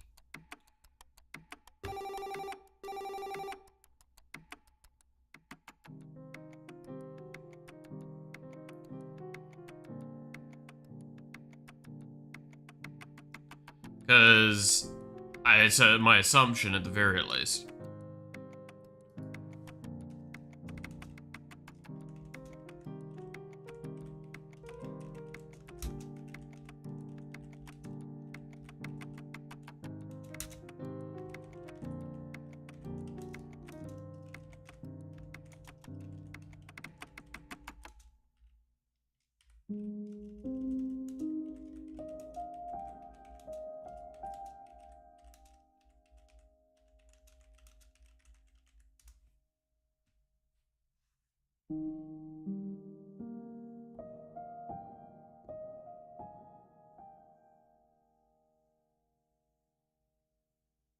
If an artifact you control gives a creature you don't control lifelink, the controller of that creature will gain the life when it deals damage, as the lifelink ability is always tied to the creature. Yeah.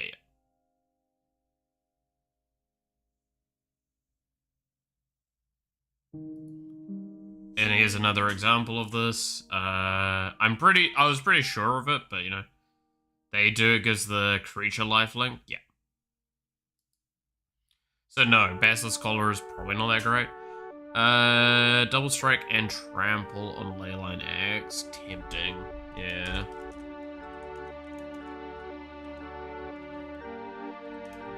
It's just a card that can come out of hand easily as well. On turn 0. Vigilance, Trample, and Haste. Yeah.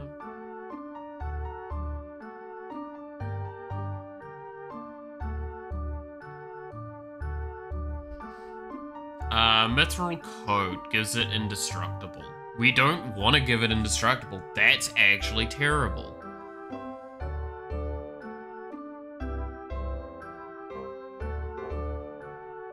We don't want artifacts that give indestructible. We don't want to be giving indestructible.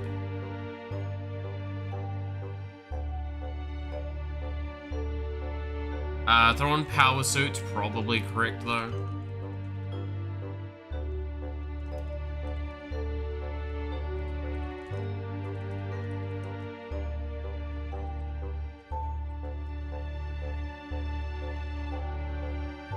Staff of Nin. At the beginning of your upkeep, draw a card.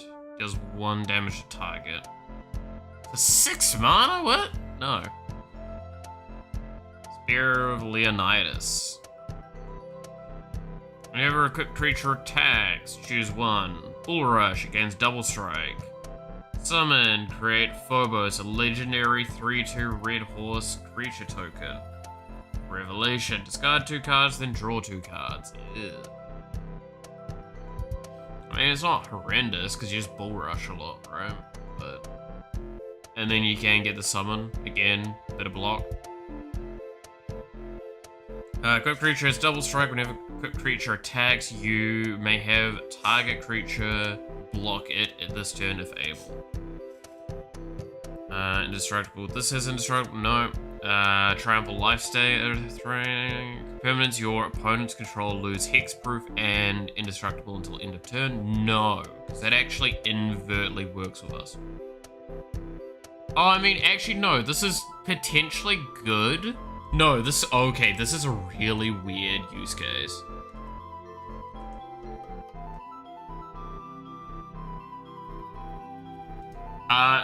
Okay, let me explain the weird use case I was just kind of talking about.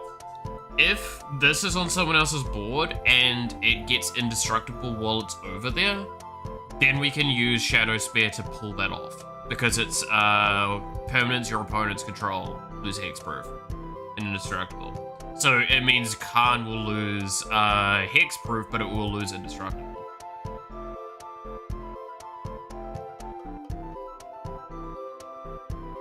When it attacks, you may search your library for a basic land and put it on the battlefield.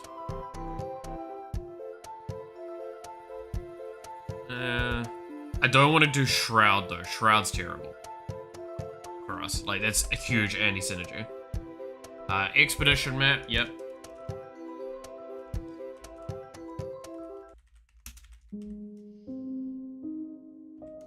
Again, more ways to get that stuff. Ember Cleave. I actually have this.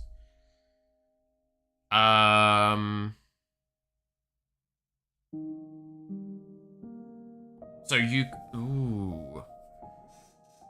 We're not going to own many creatures, but it means it's probably coming down on 2 Khan.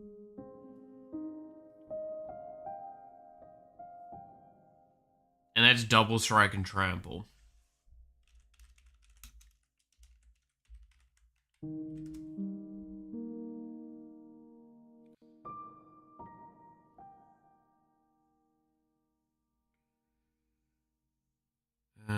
No.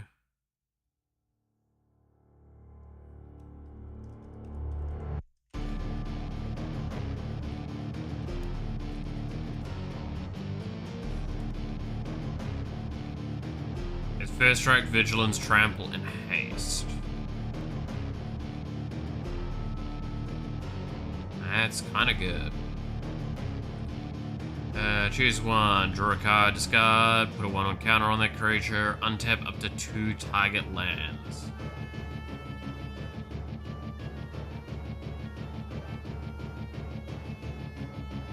I don't think the Pip-Boy's good. Protection from black and from green. Whenever a creature deals combat damage to a player, that player discards a card and you untap all your lands. That's not actually that great for us, ironically, because we don't really do shit on other people's turns.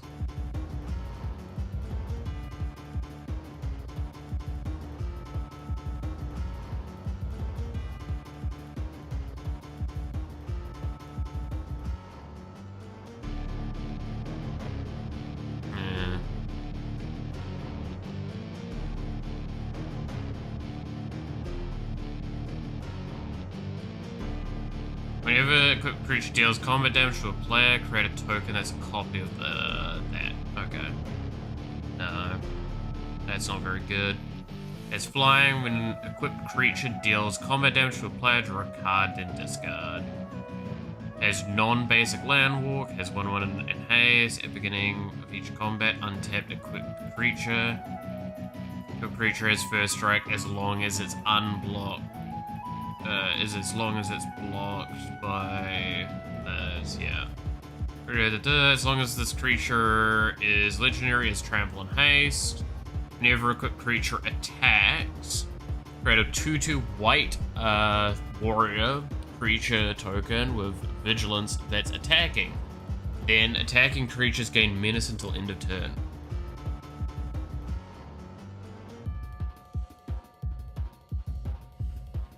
Gain control of enchanted permanent until end of turn. Untap that permanent. It gains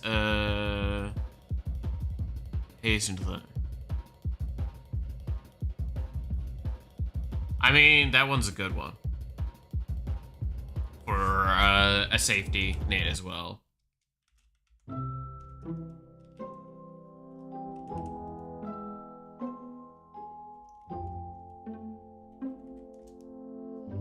Beginning of your end step, if no creatures are on the battlefield, sacrifice this. Deal 1 damage to each creature and each player.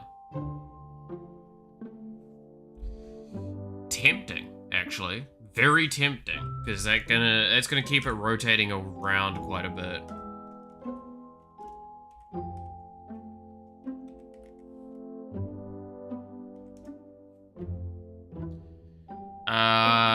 Whenever an enchanted player is attacked, create a gold token. Each opponent attacking that player does the same. That's kind of tempting.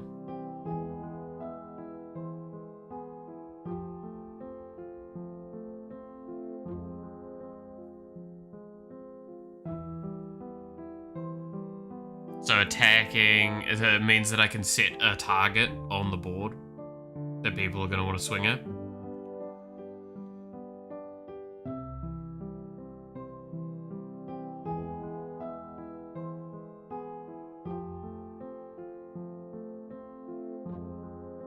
If 2 or more players have lost the game, gain control of all goaded and or suspect creatures until end of turn, untap them. That's a weird ass fucking spell. I don't like that one. Enchant Creature. Enchant Creature has whenever this creature attacks, it deals X damage to defending player, where X is the number of cards in their hand. Nah. Blood Moon. That's always a fun one.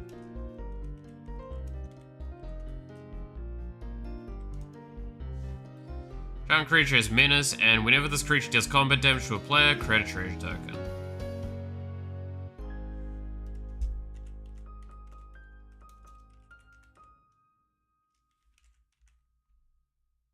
So, at this point in time, we actually have a lot of stuff for treasure tokens. It's the fun part.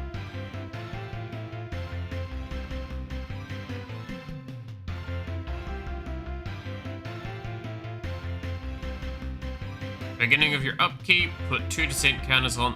Descend into Avernus. That's a fun one. Each player creates X treasure tokens, and it deals X damage to each player, where X is the number of counters.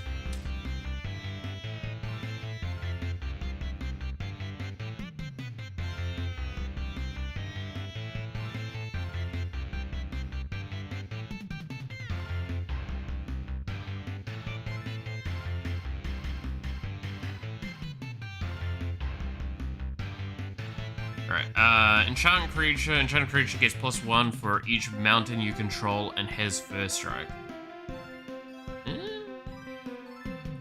+3, if that creature attacks, no other creatures can attack this turn. When this enters, create a colorless equipment artifact. That's the name sword, equip, At the beginning of your At the beginning of each of combat on your turn, attach target equipment to you control to one target creature you control. During your turn, equipped creatures you control have double strike and haste. Charmed Creature gets 1/1, has Menace and Trample, is put in the graveyard, draw a card. Blot it. I actually like that one.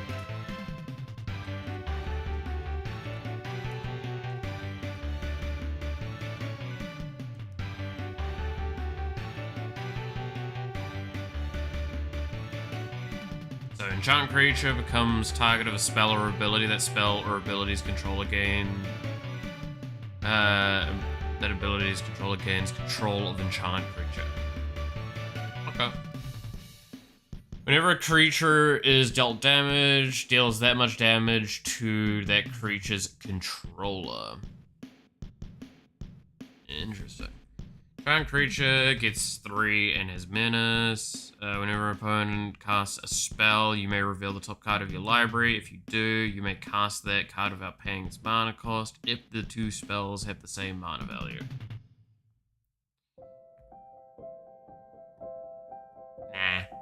Nah. Whenever an opponent taps a land for mana, tap all lands that player controls. If a creature an opponent controls attacks, all creatures that opponent controls attack if able. That's kind of a fucking asshole thing. Let's see. Legendary enchantment background. Commanders you control have, whenever this creature attacks a player,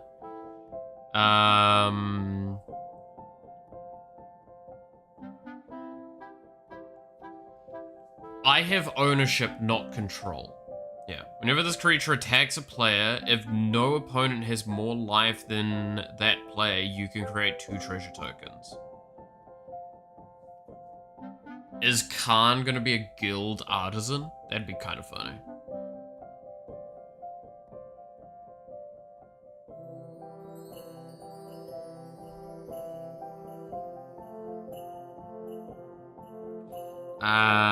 Boundary enters the battlefield, deal X damage to each creature. Whenever one or more creatures your opponents control die, you could create treasure tokens. Ability triggers only once per turn. It's good, but... Giant creature has, at the beginning of your upkeep, target opponent gains control of this creature unless you sack land. Yeah.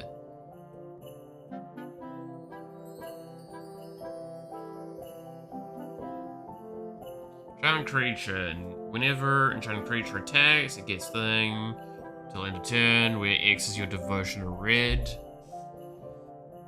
Court of Ire. When Court of Ire enters the battlefield, you become the Monarch. At the beginning of your upkeep, Court of Ire deals 2 damage to any target. If you're the Monarch, deals 7 damage to that player or permanent instead.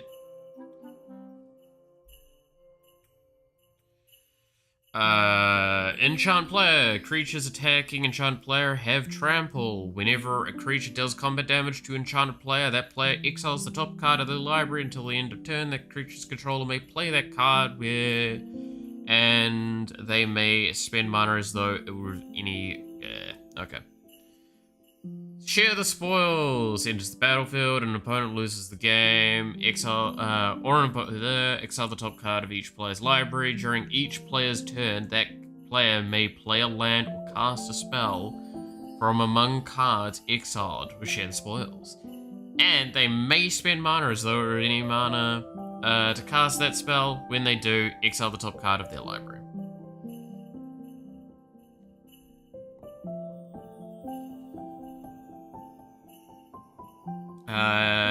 Enchant creature. Enchanted creature has trample and haste.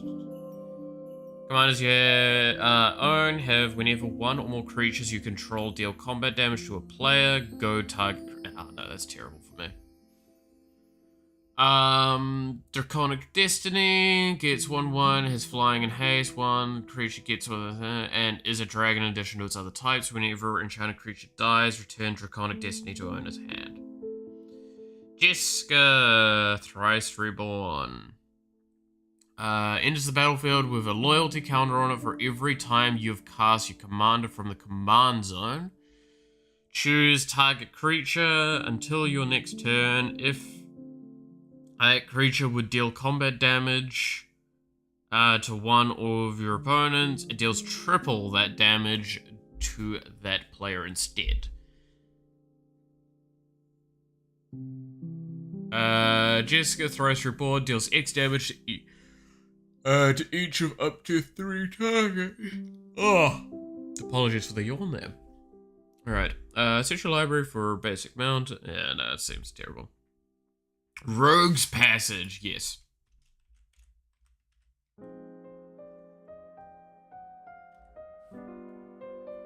Oh.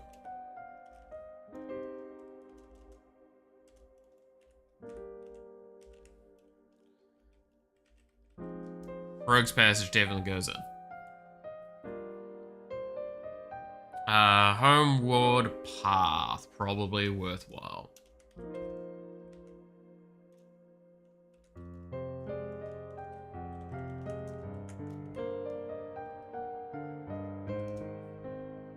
War Room, doesn't really matter. So this is where we get to this question of how much are we actually wanting non-basics?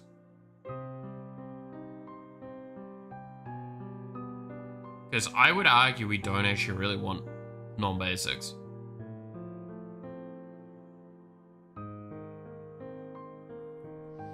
Yeah. Oh, hey, Yuki, how's it going? How was your anniversary yesterday, right?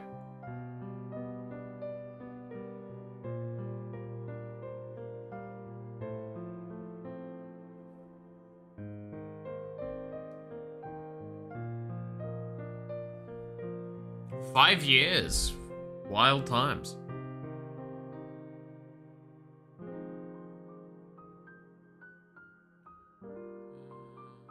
Monica.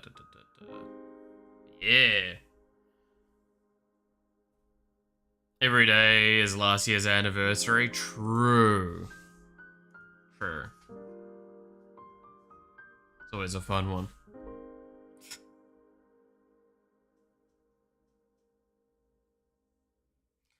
But But no, it's always cool to celebrate sort of milestone moments like that. I probably should go look up when my channel's anniversary is at some point. Because I think it's not too far away from hitting another anniversary milestone. It's just gonna be weird. That's 3 years? 4 years? Something like that. It's been a hot minute. So my computer is dying further. Why is it dying so much today? Is it just because I'm looking at web browser stuff? Probably.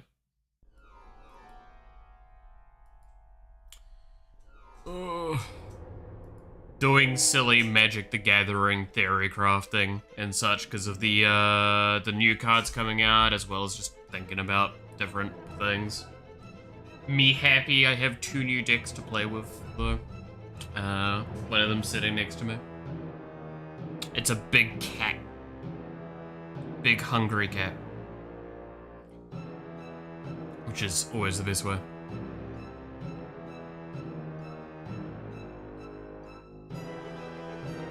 Whereas the only fox... Is fox even a type? I don't know.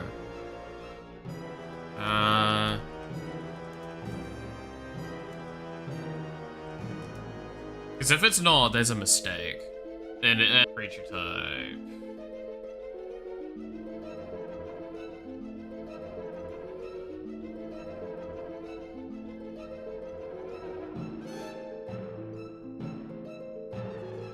There are fox cards. I assume there's fox cards. I don't know if there's a fox type. That's the problem.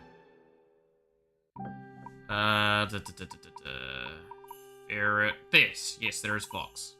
Cool. So, if I pull up EDH Rick, I want to see what fox cards there are.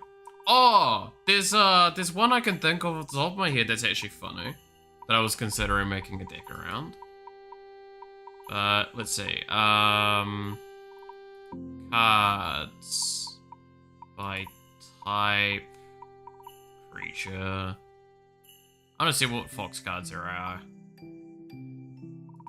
Card filters. We're looking for...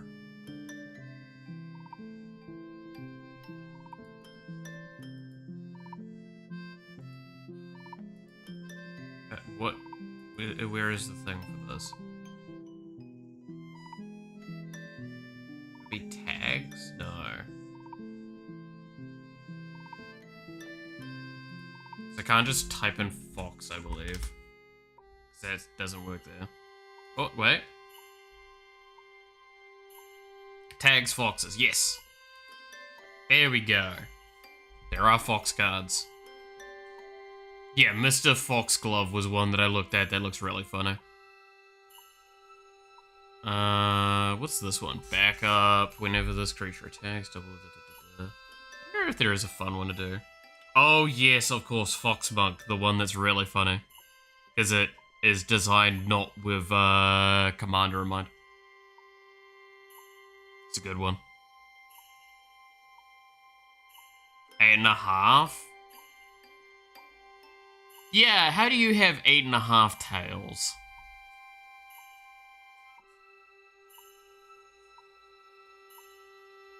Is it like not finished growing, I guess? Maybe? Because I mean like 9 tails is the legendary thing.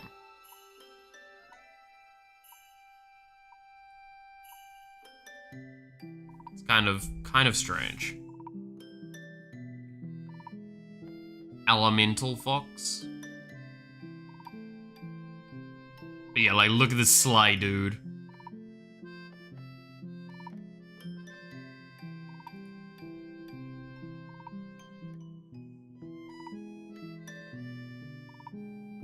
Apparently Aragon comes under foxes, for some weird reason. I guess it's, oh, these are the top commanders for fox-related decks. There you go. Yeah, Flutterfox. As long as you control an artifact or a charm, it has flying. It's a flying fox. Gotta love it.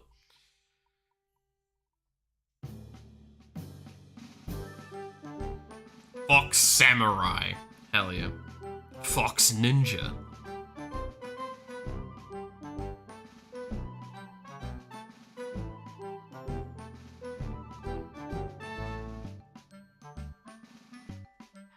It actually seems kind of hard to make a fox deck. That's kind of upsetting. When an opponent attacks or more, one or more planeswalkers you control, put a loyalty counter on each planeswalker you control. Whenever a permanent you control becomes the target of a spell, you may draw a card, and the other side is a bunch of crap there. Many Fox professions. It is the best way to do it. You may play this card anytime you could play an instance or by sacrificing a fox. No! No, don't sacrifice a fox.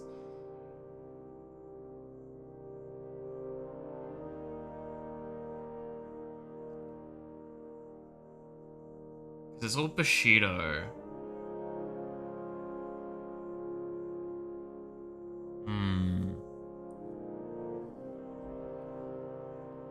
Yeah, it's patron of the Kitsune. Apparently it's eating foxes.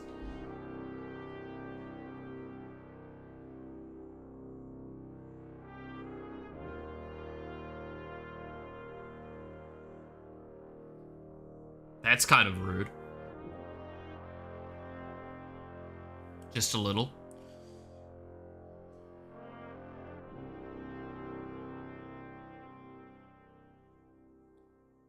Look at this little guy, filigree familiar. It's a little artifact fox. It's like someone crafted one and made it look cute.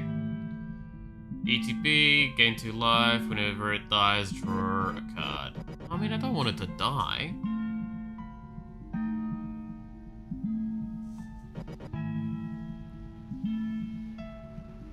If this deals combat damage.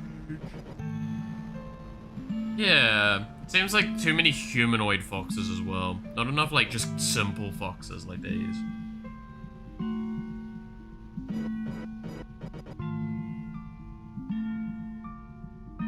Fox Advisor. Oh, the advisory fox, yes.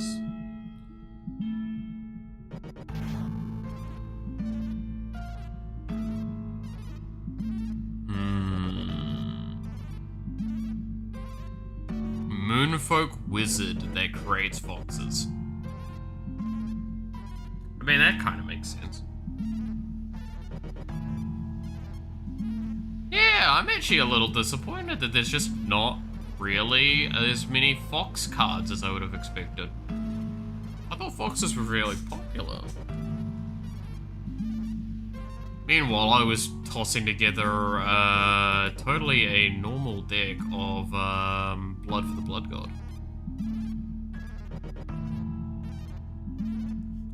Because I was just thinking this would be very funny to have Khan the Betrayer, the dude from 40k, just throwing himself at everyone. Everyone's getting attacked. No one is relaxed.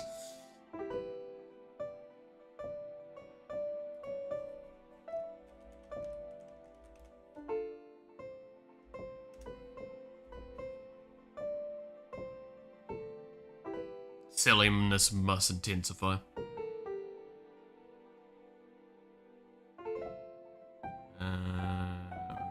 Counter from it. Then if it has 3 or more doom counters on it, sacrifice this. When you do, it deals 6 damage to each creature. But yeah. Oh, I wonder if that person is on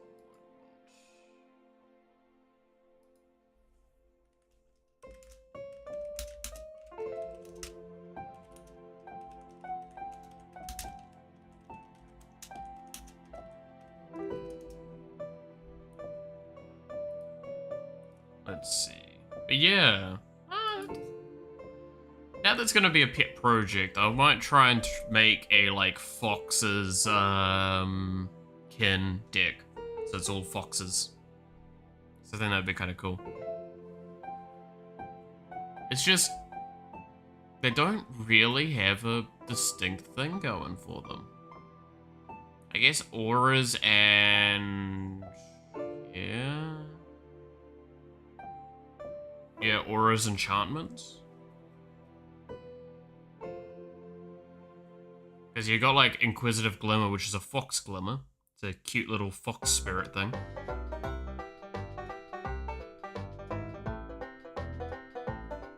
You may set your library for a basic land reveal. Okay. Can we add Pokemon Fox cards to the deck? I mean, yeah, kinda, I guess.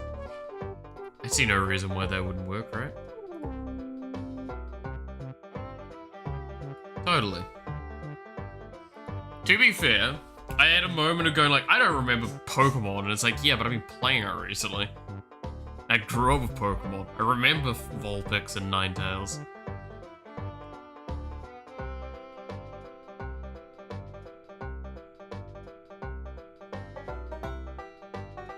I feel like Mixed Foxglove would be funny. But like, he's missing blue? No, he's got blue, white, and green. Blue, white, and green. Blue and white. Blue, white, green. I mean, that would work. Because the foxes do tend to be more on the white mana side. That is a fox bird. This here. Vulpikeet. It is a fox bird. It's a mutated fox bird. What in the hell? What's going on over there?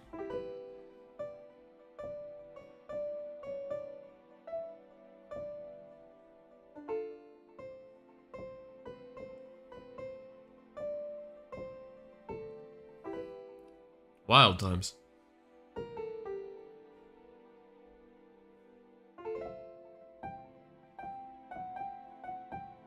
You never seen a fox flock fly over? You know, I have to say, don't think I have. Clearly my mistake.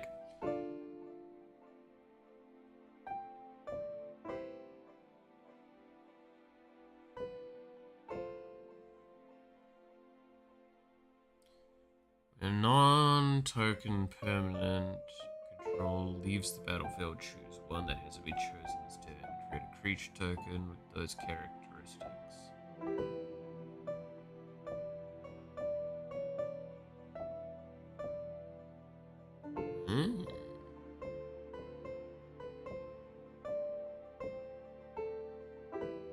Yeah, I could probably make a funny deck out of these.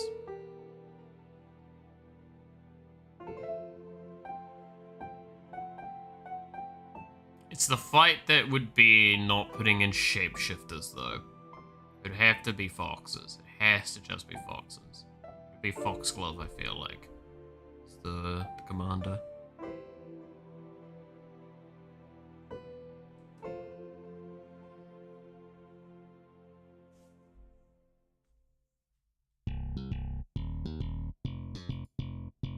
Problem is you're not gonna have big payoffs. That's fine. Just play it for tempo. Yeah, why is there not like a ginormous fox? Well, I mean, there's one here. It's a big fox. It's like the size of a house.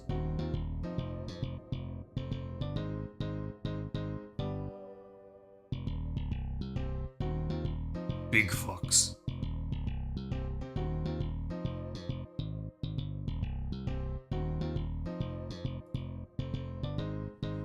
That could work.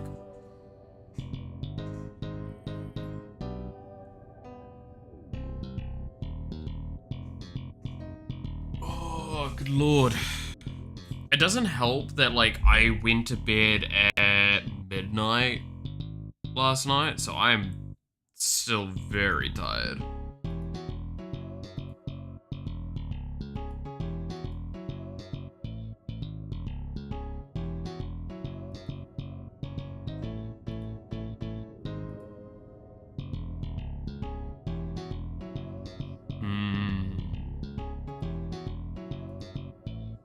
Also, one of my mates that would normally play Magic with me has not responded. So I don't know if I'm gonna gonna be able to play too many games today. Might just play some Arena. To be fair, today's been more like talking about funny, silly ideas with some of the... I love card games because they leave so much room for expression of the individual playing them as well. So I don't like the net decking aspect of that. But it's what I mean by this is like there's a deck that my friend's making at the moment. They turned up earlier and she's having some issues with it, but it's like, while I can suggest cards or like help advise what could be done with the deck to improve upon it, it doesn't stop the fact that like what the deck's trying to do is very far from what I would have the deck do. And that's not a bad thing. That's their deck. That's their design. They're trying to do something that works for them.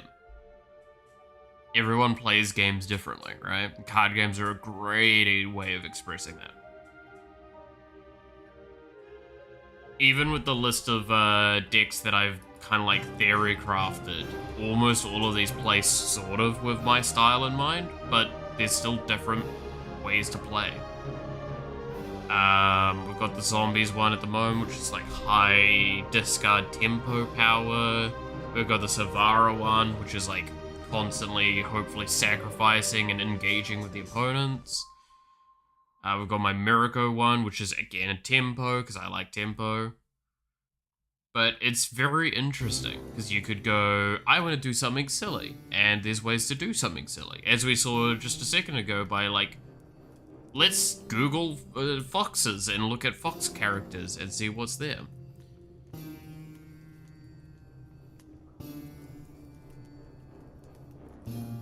And go from there. Like, you can just pick a direction and go for it.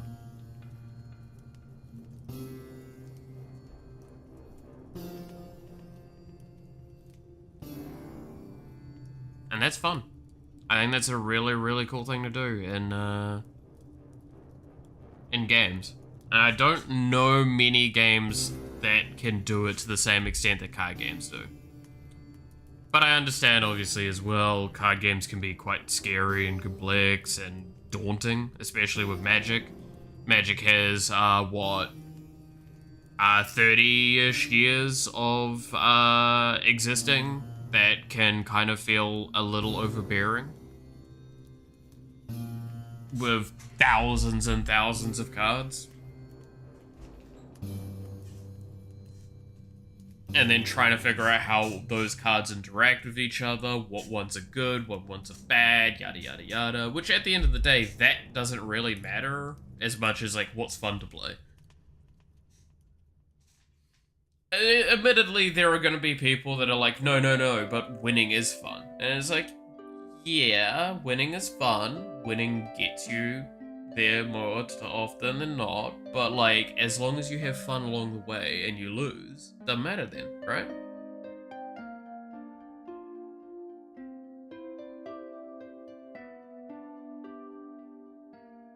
But I think like that's the issue that I've had with a couple of my decks, and what a couple of people I know have had is just like, when the deck's not performing, that's when it's frustrating. Because it's just like, oh, it's not doing what it's supposed to do. Now I'm just kind of like sitting here, they're just like counting the turns till I die.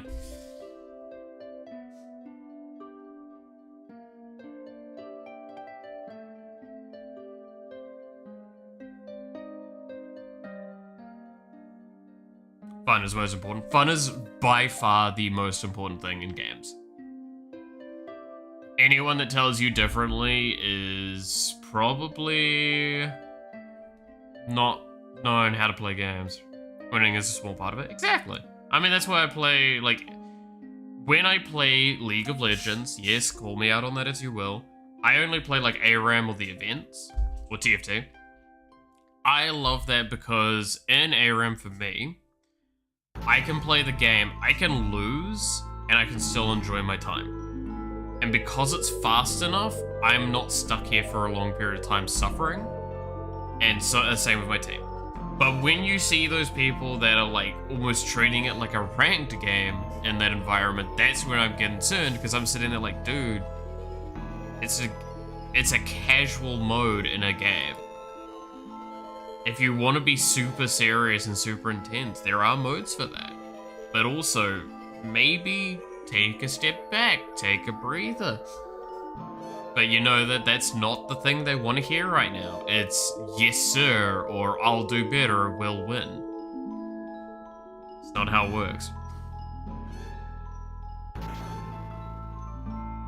It's okay to acknowledge one's own fault, but also don't beat yourself up about your own misgivings. So yeah, no, games are supposed to be fun. If they're not being fun, then there's something wrong and something needs to be addressed. As a big thing with the games that I'm developing that I look at is that aspect of trying to find how to make it the most fun and most enjoyable it can be while still aligning with what I want out of the game. Which, fun fact, lot harder than people might think.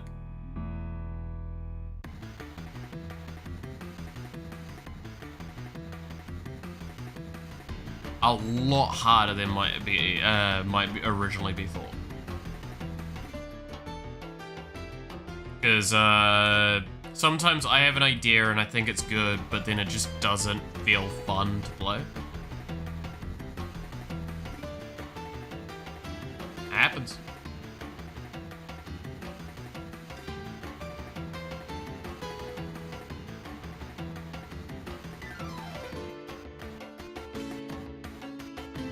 Which, speaking of, I'm probably going to work a lot more on that card game next week. I might... I don't know. It depends on how I'm feeling if I actually do stream time on it or not. Probably won't do stream time on it until it's like pretty much at a point where I'm just actually making cards.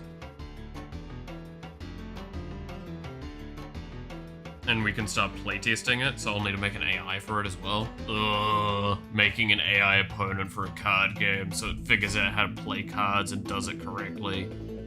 Ugh. That's gonna be a pain in the ass.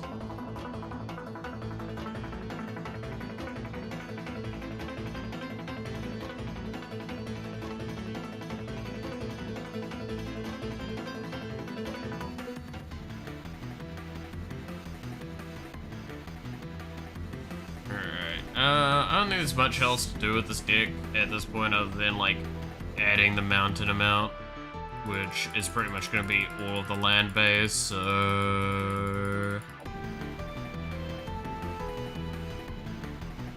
Oh, no, I need to refresh the page.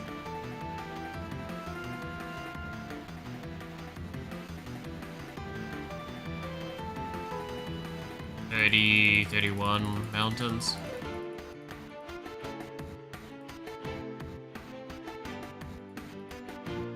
Maybe I'm adding too many at a time. Nope.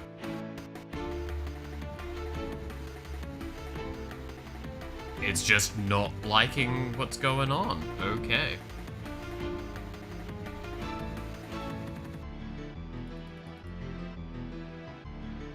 Yeah, alright, it's broken at the moment. Got it.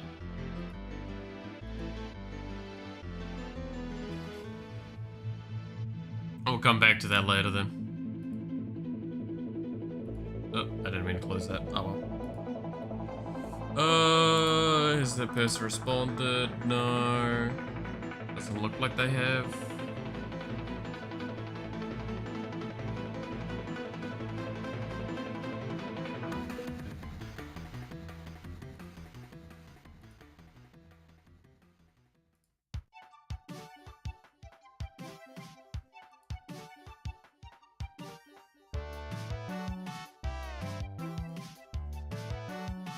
Oh, that's some cute little Umbreon images over there on that server. I'll show that quickly. Little Umbreon.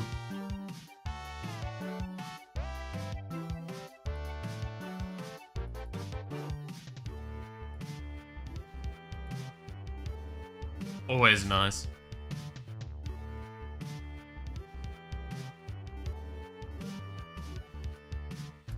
Always cute. Alright, let's pull out some good old arena now. See how I need to clean up my computer first though. Probably need to disable my primary screen while I do this. So I can just turn programs off quickly.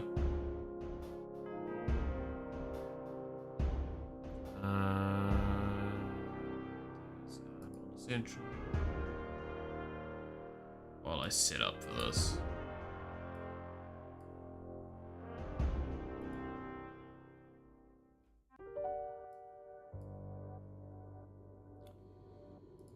I wonder what I can do for my card game. Because, like, I still think my mistake I have for how I've designed my card game so far is that I think my way of playing card games is leaking into it and impacting quite a lot how cards are designed. And that's something that's very scary because you can't really stop that from happening when you're on your own.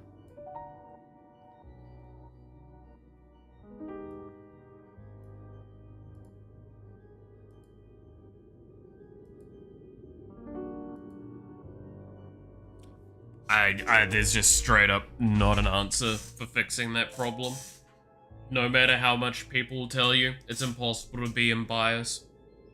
You're gonna have bias, you gotta accept it. Trying to say otherwise means you're just gonna be an asshole, because it means that you're not acknowledging the bias that you're putting forward. No, I'm neutral. No, you're not. It's fine.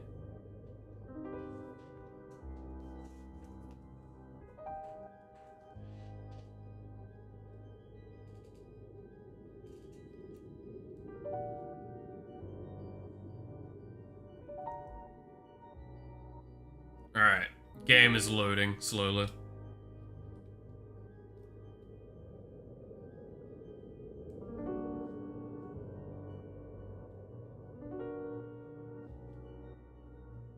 Oh yeah, it's right. Isn't it like Valentine's Day or something at the moment? Is that probably why people are not here today?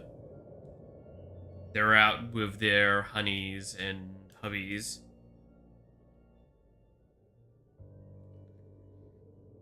Meanwhile, here I am, nice and alone. Haha.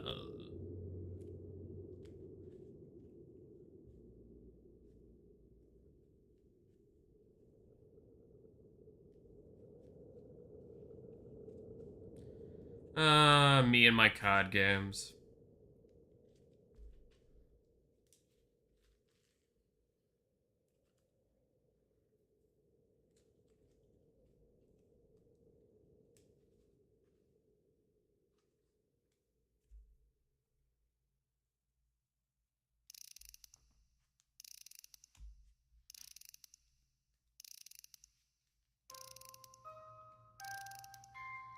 Alright.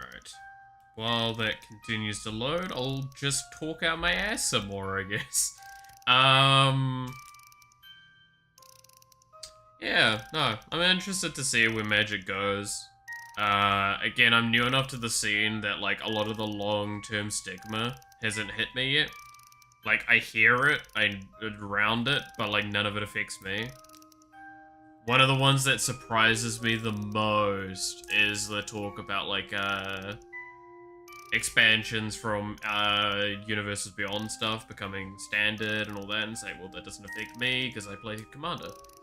I get where it's coming from, though. It does kind of suck, but, I am not the right person to ask on that one. I wonder what it would be like if I started playing more standard, though.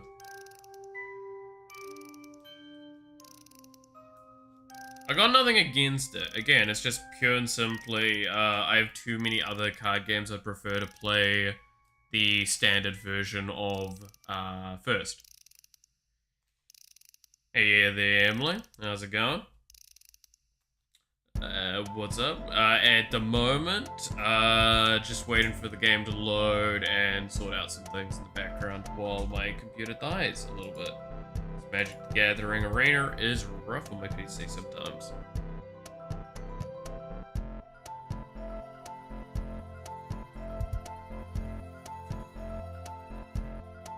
Actually, that's a question. Is Magic the Gathering on Switch? Then I'll play it via Switch. That's easy enough.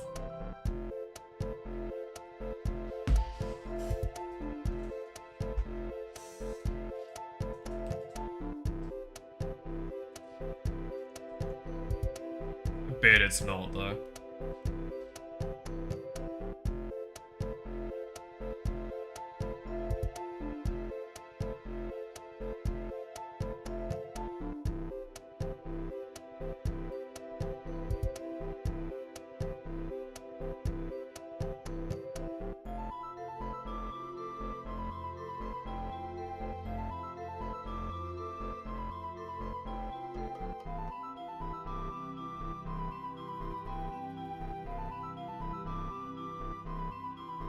There we go.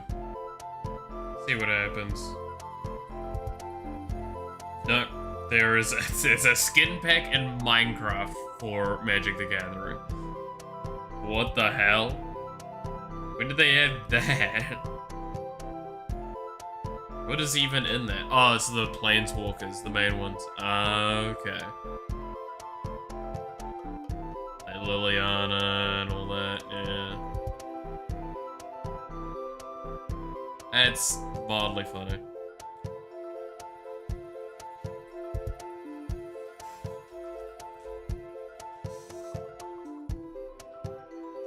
Alright. Oh, it's almost loaded.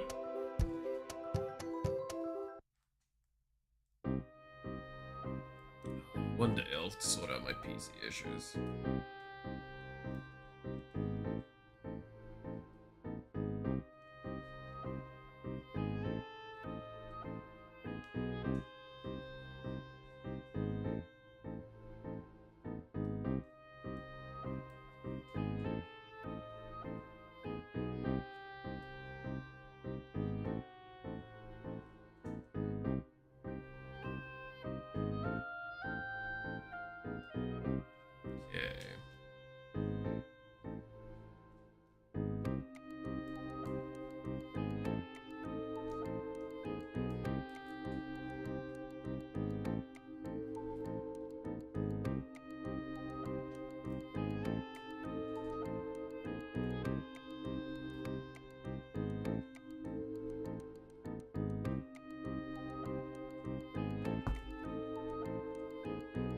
I love how, like, while I'm just waiting for my game to load, I'm just sitting here shuffling my deck. I love... Dude. Something that I found very therapeutic is just doing, like, the library shuffling for Magic cards. Especially knowing these decks are, like, on the side of they still need to be, like, heavily done and, shuffled up. Because of, not being, like, they were fairly ordered at one point, so all lands in one area and all that.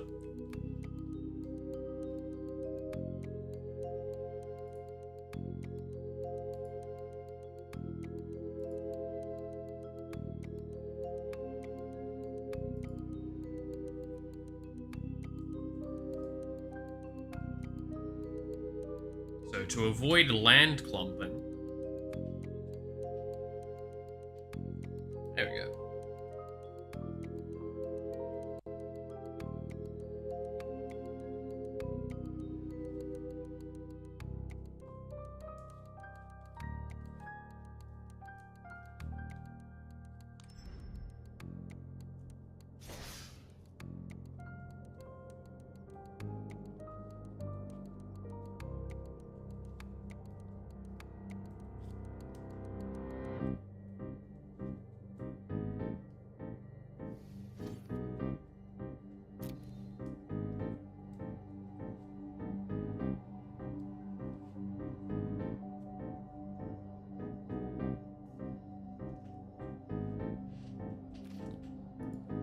Alrighty.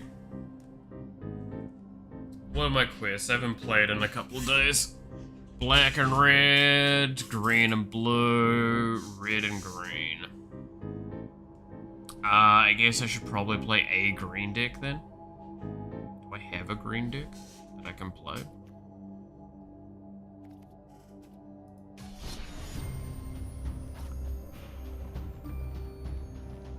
Nothing that I think's not just a standard, yeah. A basic one that I was given. I really should make a green deck this alchemy.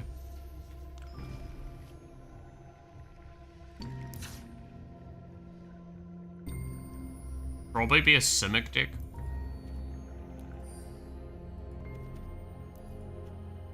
Also, green deck. What would work?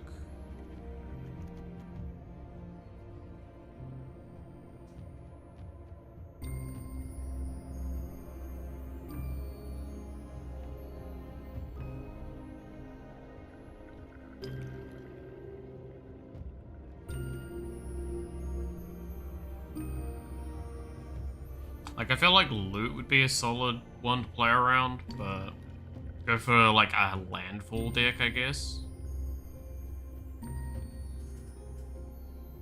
I don't really have all the stuff I'd need for a good landfall deck in alchemy.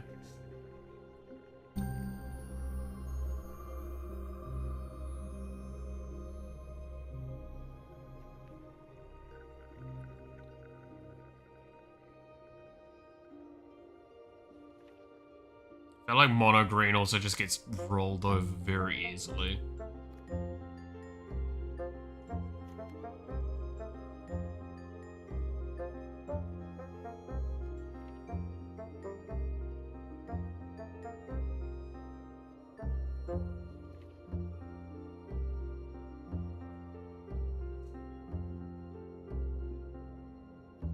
Because where's the... is it this one? Yeah, that's the landfall, double the tokens.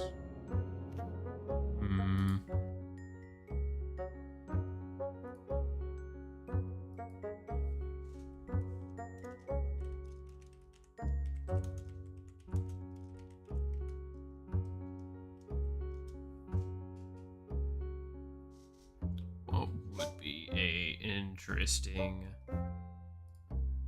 green or green adjacent deck to do?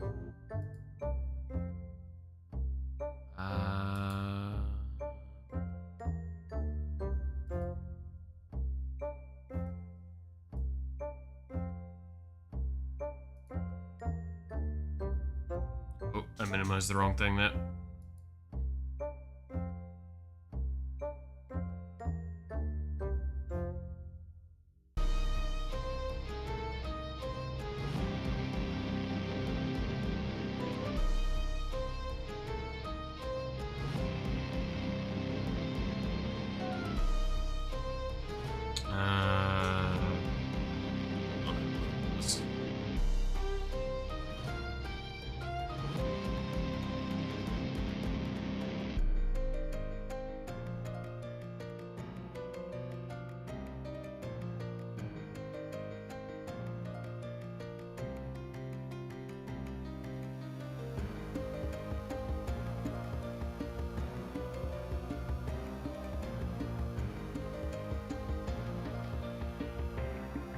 Do I have any of those cards? I don't think I do.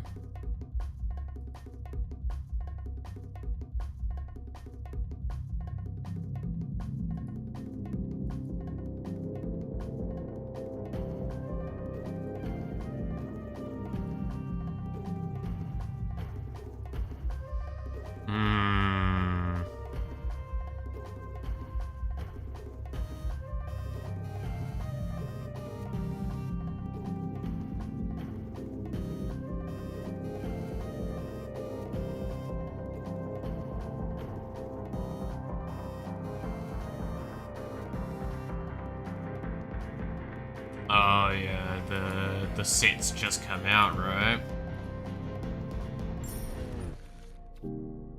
Got changes. So Aether Drifts just come out as well.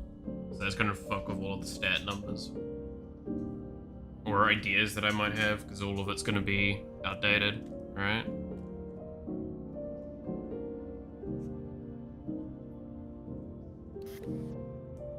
Pre-order. It's not pre-order anymore, right? Unless it's out later on this. It's not out yet. Okay. I guess technically it's released on the 14th, right? It's all pre-release stuff so far.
Let's see.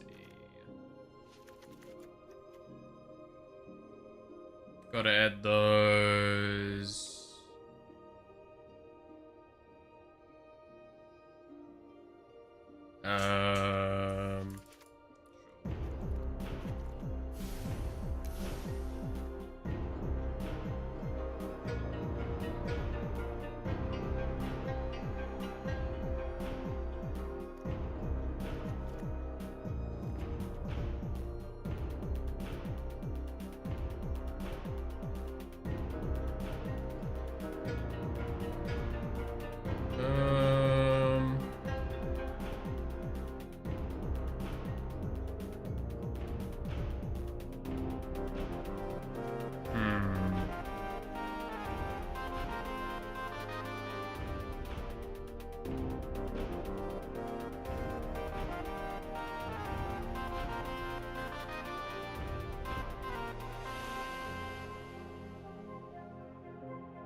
Add one of those in at least.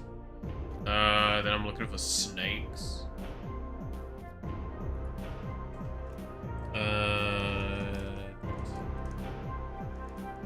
Snake. That's my only snakes? Really?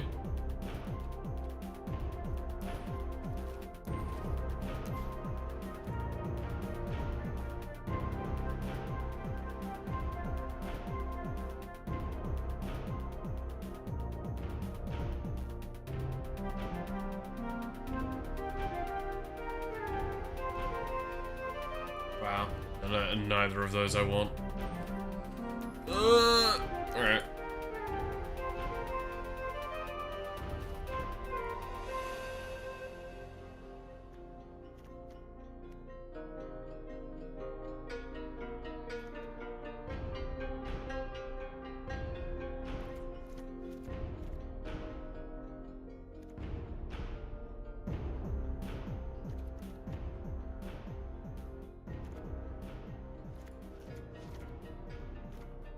I take out Rabid Bite because the sorcery speed's a bit rough.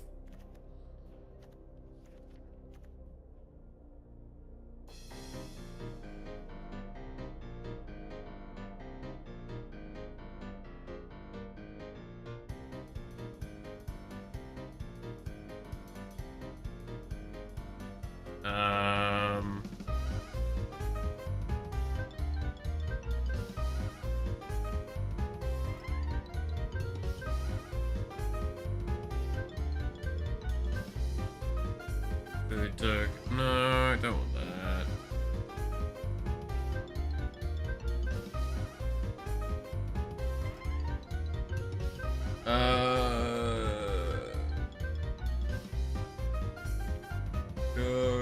This wouldn't help in this case because I'm not generating anything.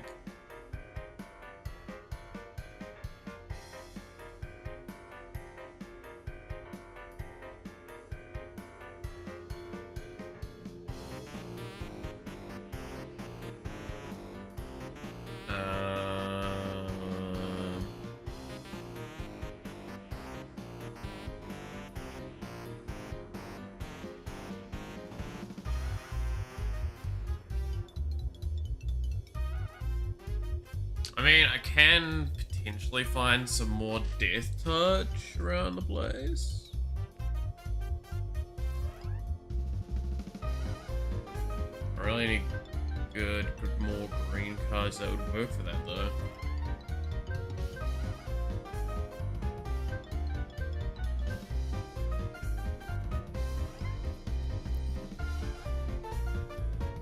It's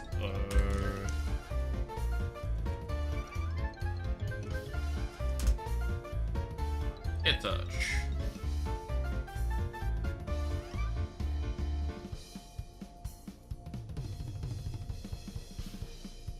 That's a good point. I didn't look at type snake.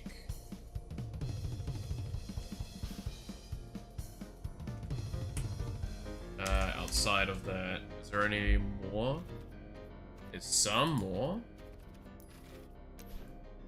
There's a bunch more, yay!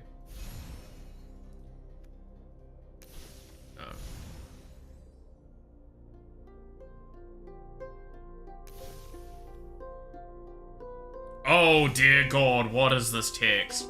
As an additional cost to the spell, you may sacrifice any number of non-land permanents. This spell costs 1 less to cast for each non-land permanent sacrificed this way.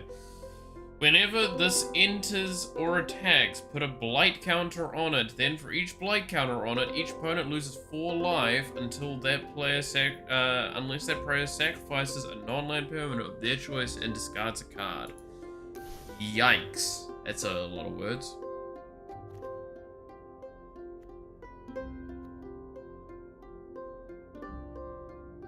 Snake horse mount.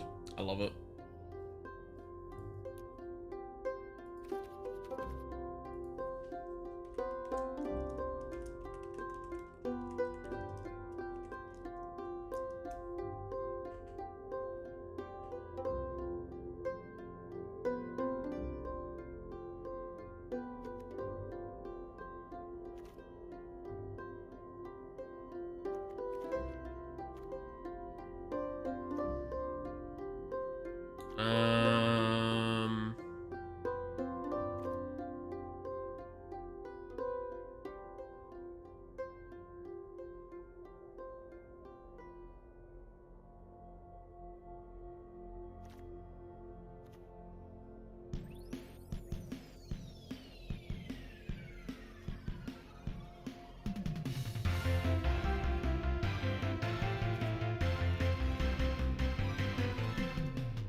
And I still wish I could get that one that gives everything death touch, and when you hit with death touch, it draws.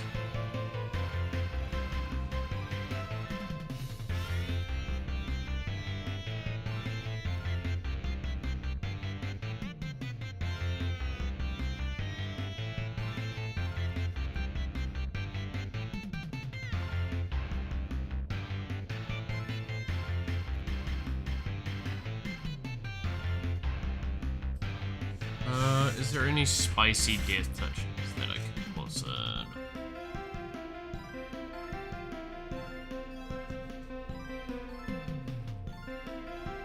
That's not got enough synergy with anything we're doing so far.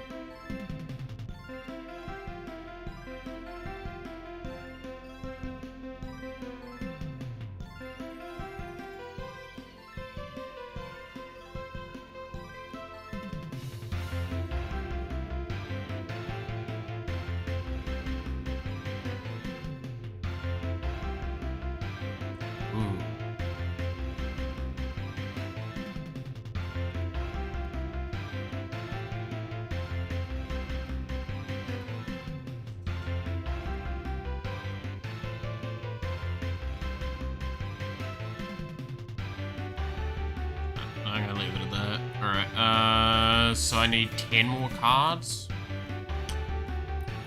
So I do think we approach with the idea of just filling out cards. I've kind of got more of those.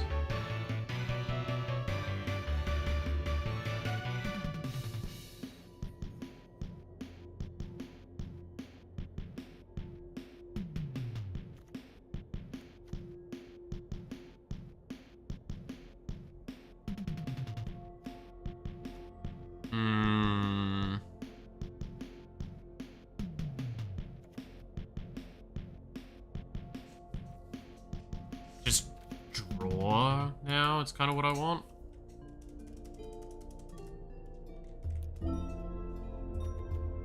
Say card draw.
I feel like if I do this, I'm going it down an Anthem path.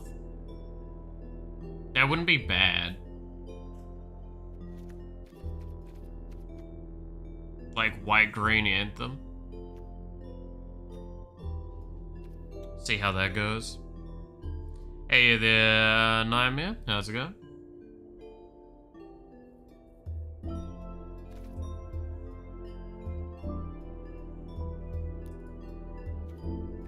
Alright, let's remove not collected.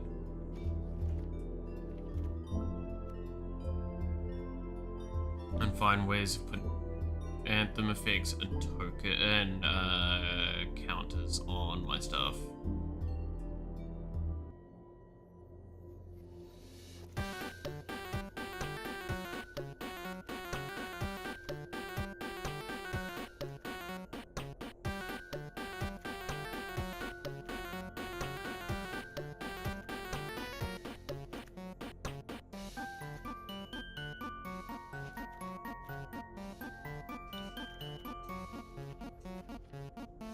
A little bit of soft synergy.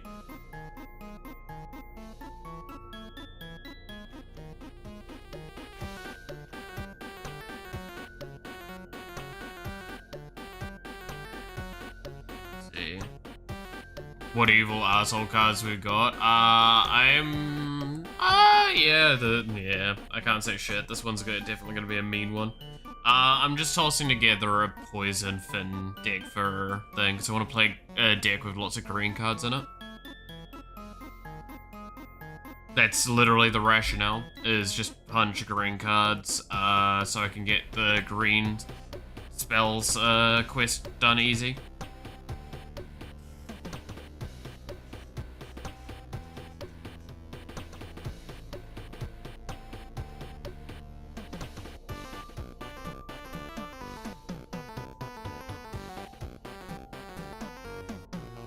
So I'm trying to do the last little bit of stuff with this.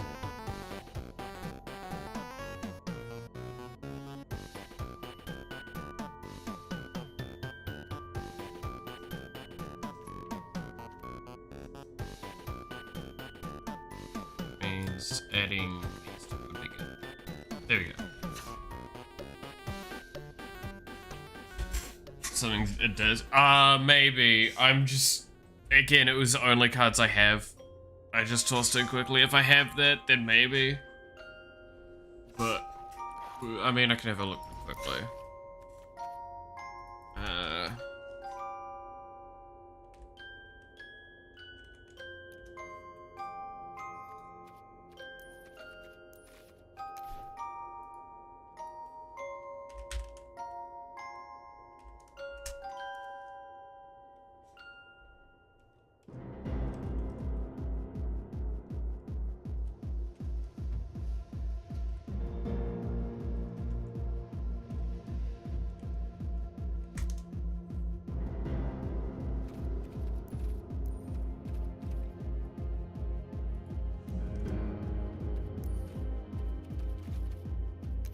Oh, that's not showing up.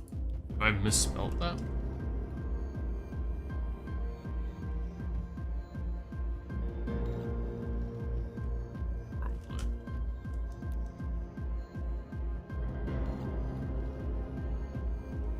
Oh, let's try the other one then.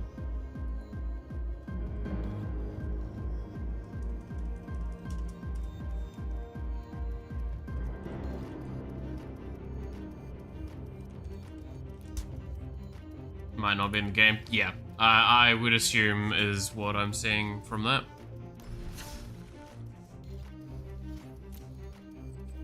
Again, we're playing alchemy, which is like basically standard, but not as well. See how poorly this performs. I expect it to be really not fighter efficient and able to keep up.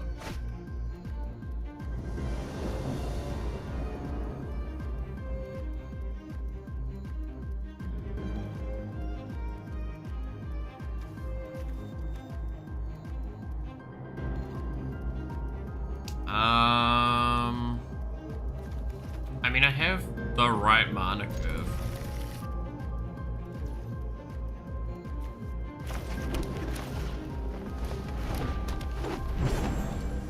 Ah, yes, the green deck plays Forest into Llanowar Elves. I have correctly played the game.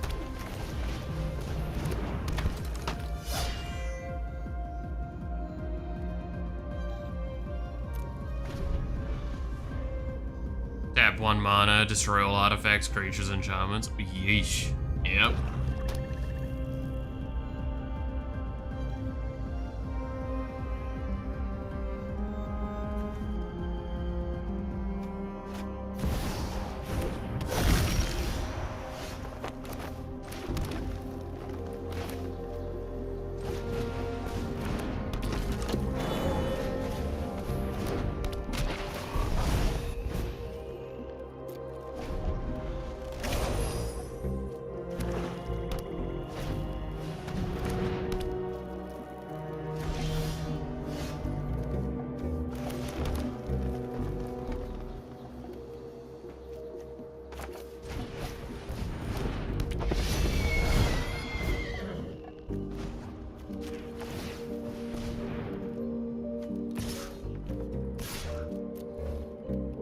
There we go. Destroy all the creatures. Oh yeah, that's yikes.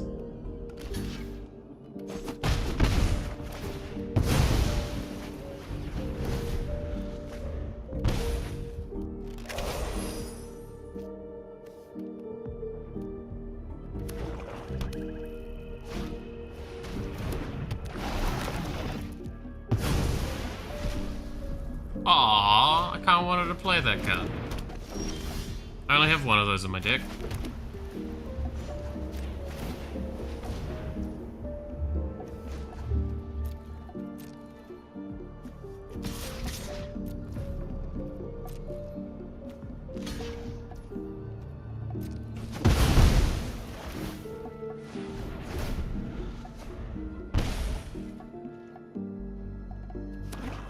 That's a good card too, honestly. The more I look at it, the more I realize how nice it is. To get super, like, if I have more than one of it in my deck, so I can consistently be able to play one onto the board because it's only legendary, right? It's a good one. Enjoy some truly diabolical decks. I mean, that's the best to do, especially in a mode like this. I will say one thing, while I talk about like fun and all that, it's hard not to, with digital card games especially, to just play like a complete asshole.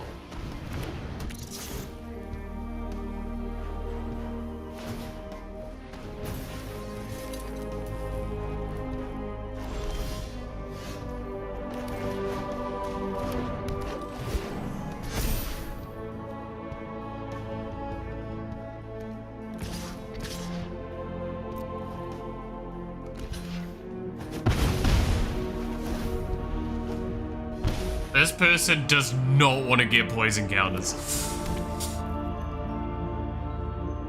They are upset by the idea of the poison counters, so much so that they have lost 7 health. I kinda love this.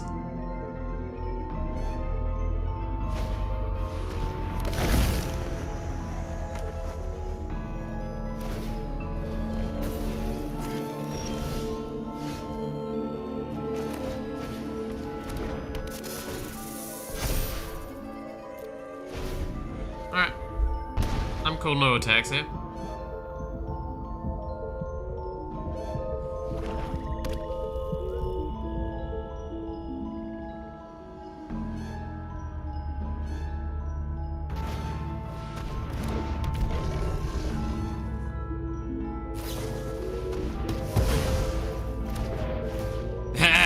There they go. They've gotten rid of it.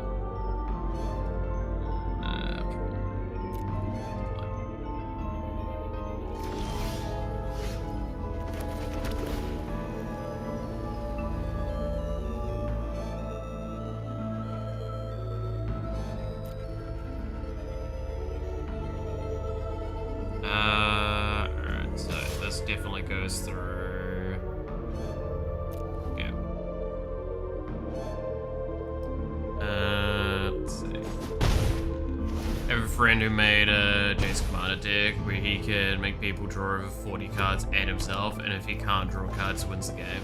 Yeah, I know the Jace that you're talking about.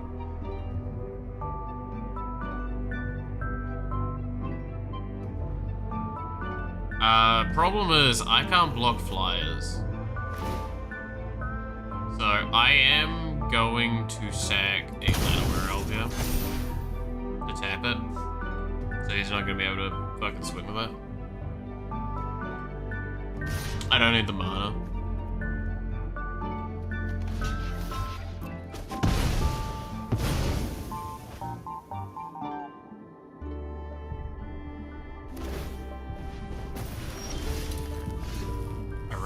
I kind of lost here, I think.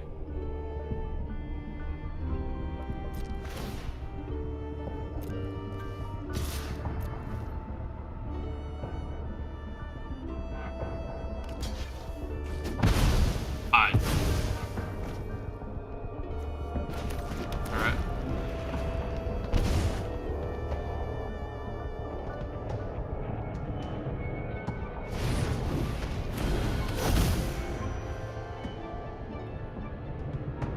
Oh.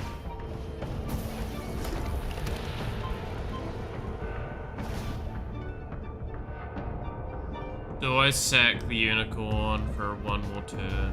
I've lost here, I think. I'm too far behind.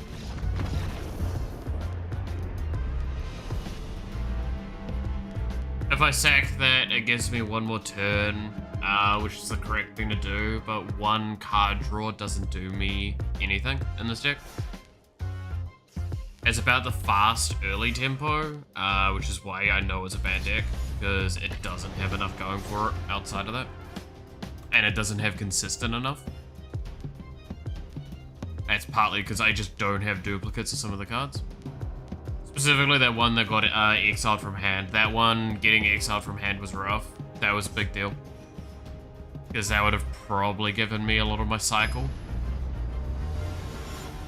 Because that's what, whenever this ETBs or attacks, I think? Or is it when a snake ETBs?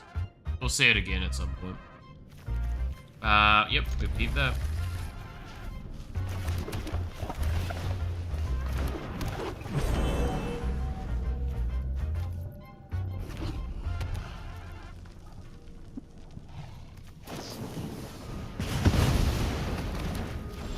Alright. Cool.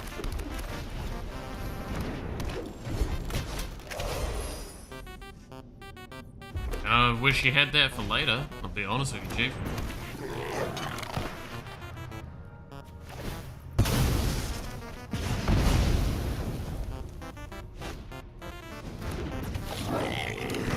Wild.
haste. Yeah.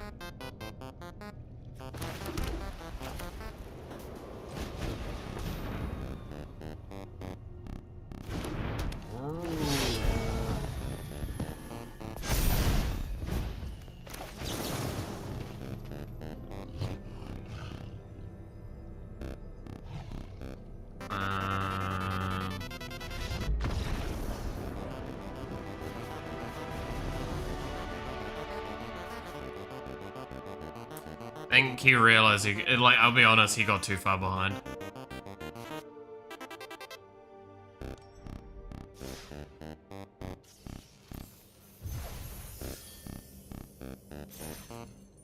Kinda like what I did in the previous game, except he just quit out faster.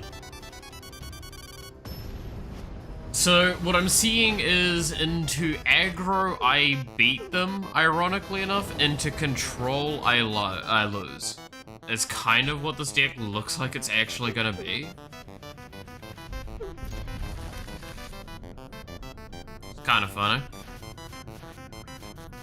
You'd think that this being like, it's just enough aggro to fight aggro on aggro terms, but not enough to do anything else. I really don't need the ladder where else here.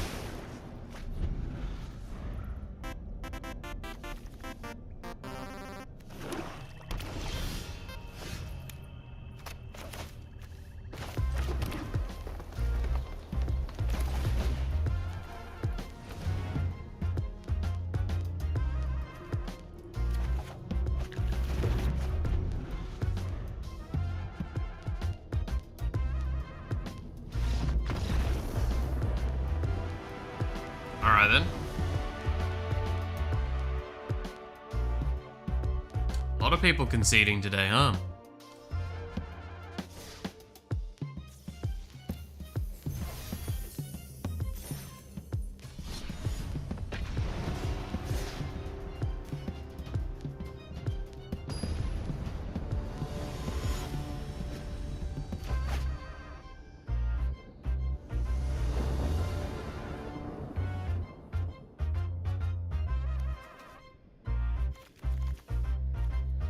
I keep that. That's such a... Oh, if I hit a white mana next turn, this is gonna be amazing.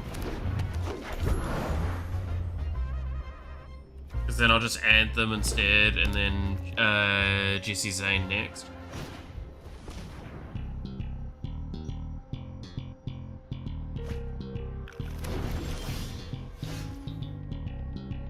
Damn. Jesse Zane it is.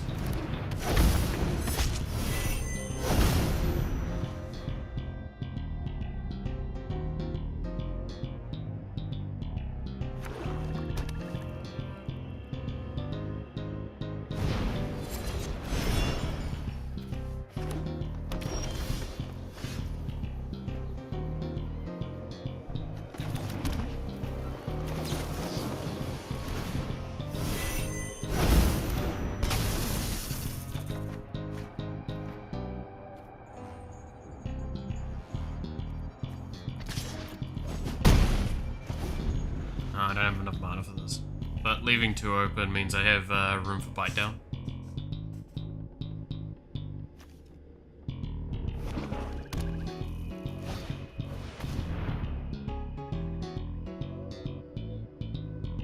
The fuck are they ramping into? What, this?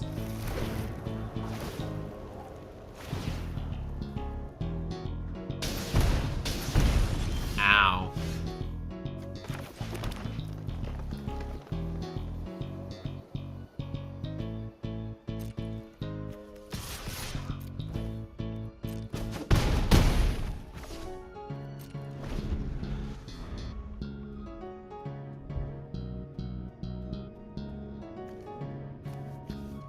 Okay, now we have double bite down available to us. Yeah, we're kind of in a bit of a weird spot here.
Alright, well, that's,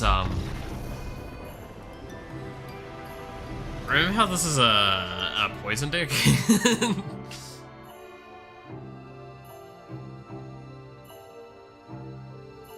If I just throw enough bullshit at the opponent, it kind of wins.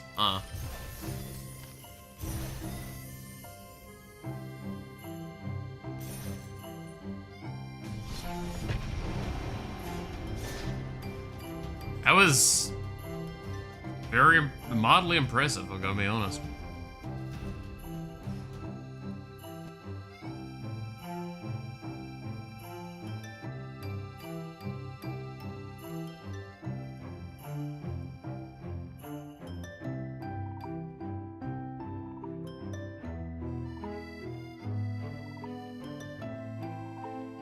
Maybe I'm not so bad at deck building on just a fucking dime like that.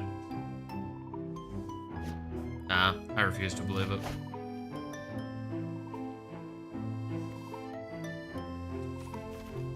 This is a terrible hand. I'm not gonna keep it, because it does have decent tempo. Forest, plains. Forest into bushwhack first, so we thin our deck a little bit, get another forest.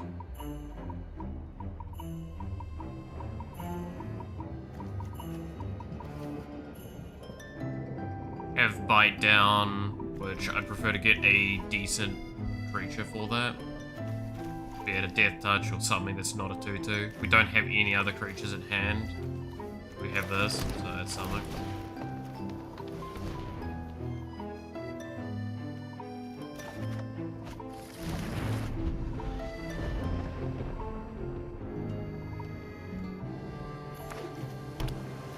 Especially probably forest next turn, so I'm not giving false information from my hand. Don't want to show how much mana I have available. They don't even know if we've got white mana available yet. This is really good.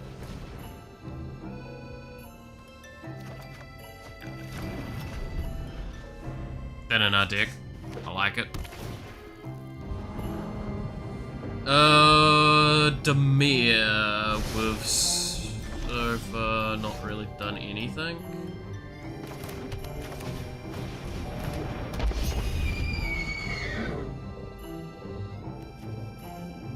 Okay, now we have a death touch.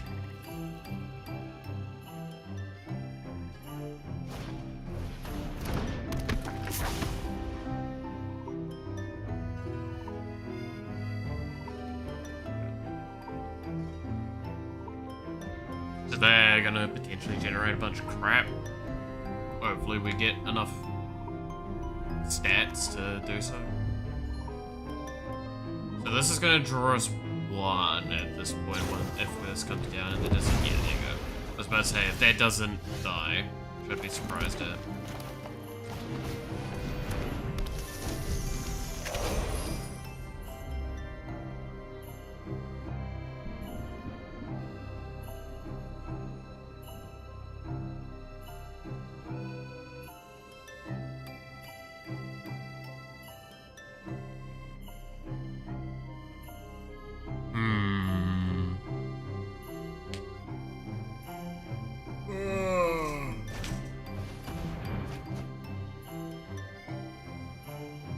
Didn't discard unless you attack this turn. I feel like... Yeah, no, that's not really a great option there. Kinda gotta do that now.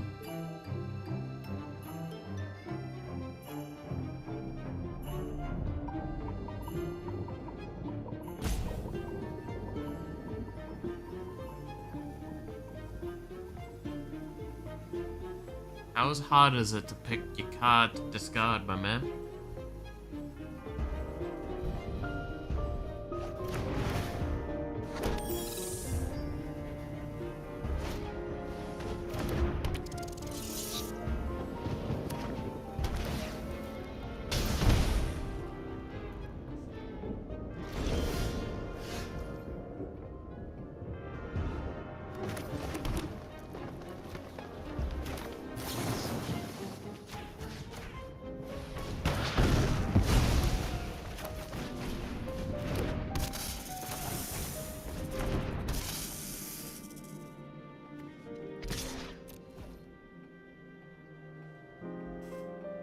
I probably shouldn't have attacked with that. Means I can't block either of these.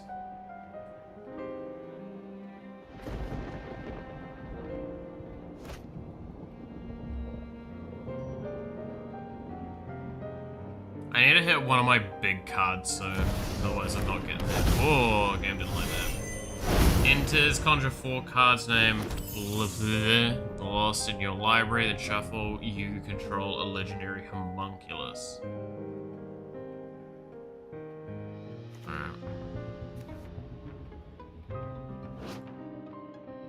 Flibble the Lost, homunculus, legendary. When enters, so ETB draw. If entered from your library or was cast from your library, draw 2 cards instead. When it becomes a target of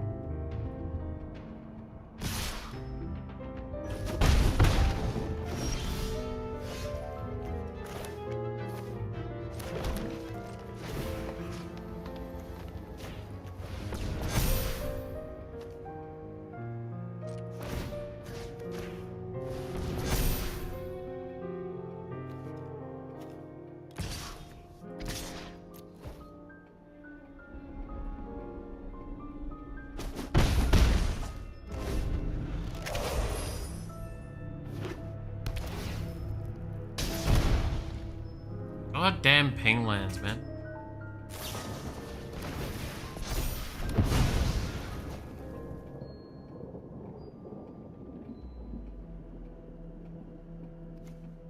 Yeah. There's an argument to be made. I could have held the mana for inspiring call for that. But even then, stab doesn't do shit.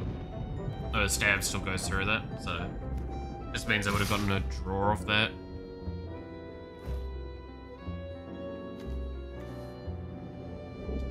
They've got 1 mana open, 2 cards in hand. They can sack that. They probably don't want to go. I'm probably gonna go here. Still get tokens.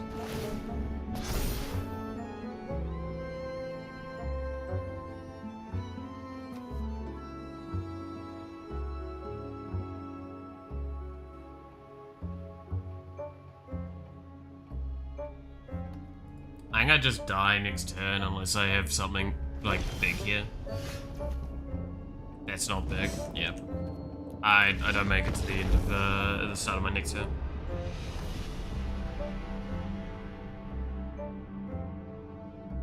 Happens. Again, deck's terribly thrown together.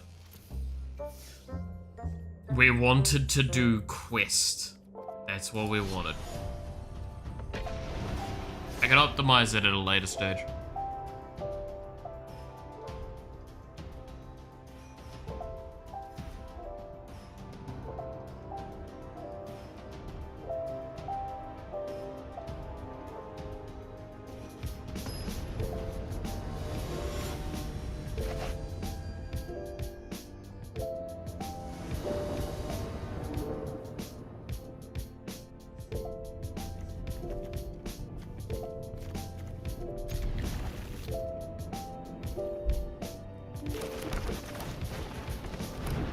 That's pretty good. Gotta love Llanowar Elves on turn 1. You know what's even better than Llanowars on turn 1? Llanowar Elves on turn 2 as well.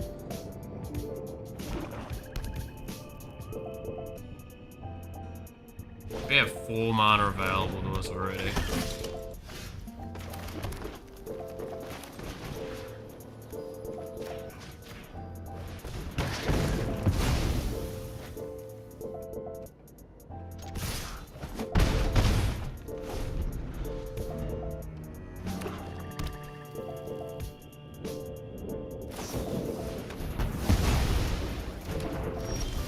Sure.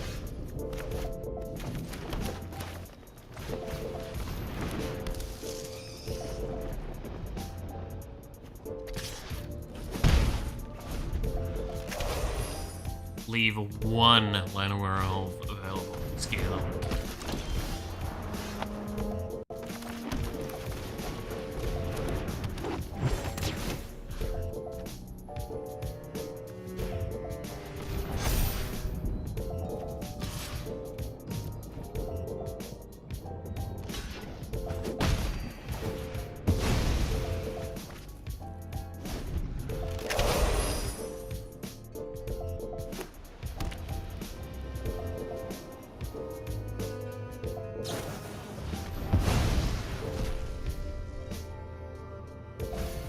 Rude.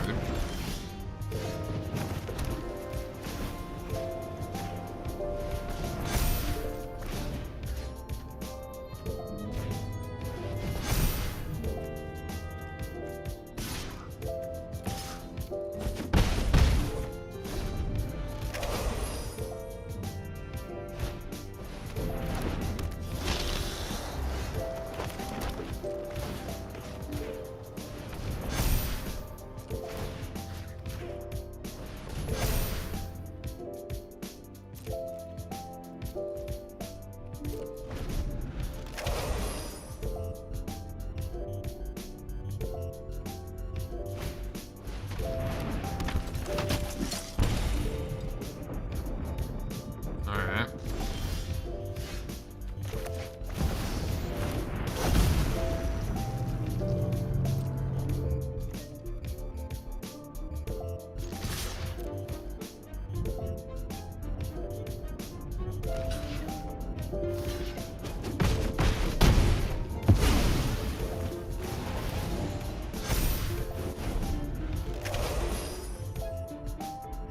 It's a 6-9. Nice.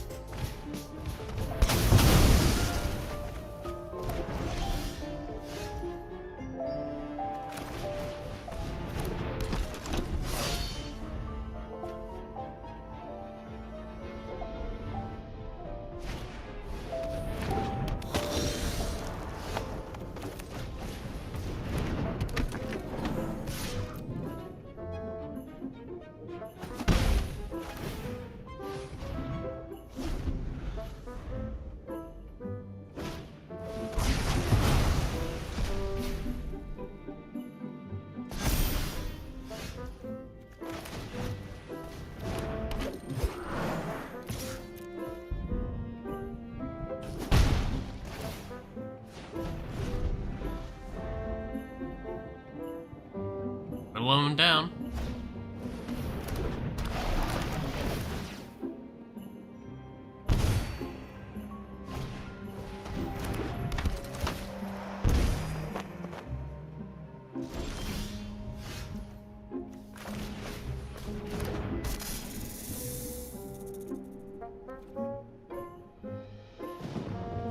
See, do I attack with Finn here? They lose one thing at least, if not try and do the thing. Yeah.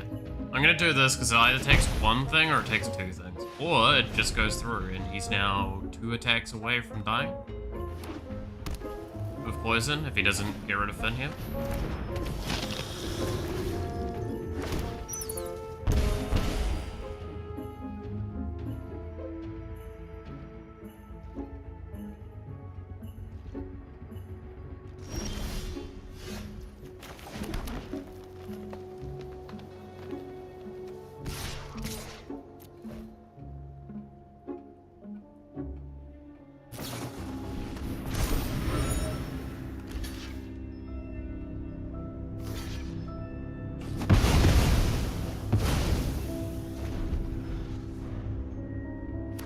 That wasn't too surprising.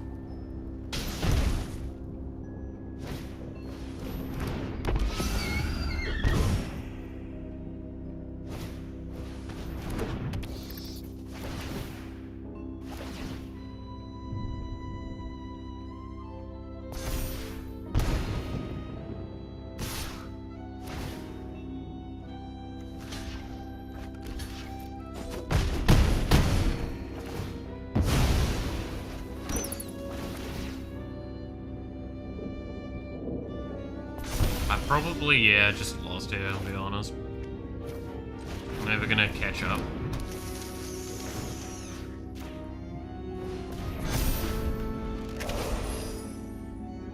Alright. Guess I can just...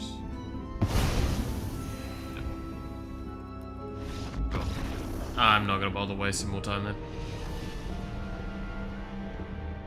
I was already dead there, but like if they're gonna spend the time not just attacking and fuffling about, then I'm not gonna waste my time.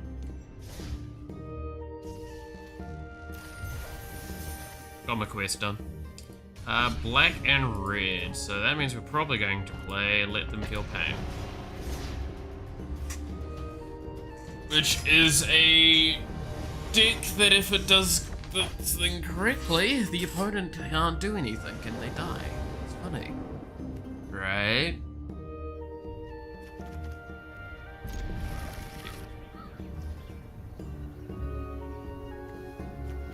That one. Tap land first, fuck it.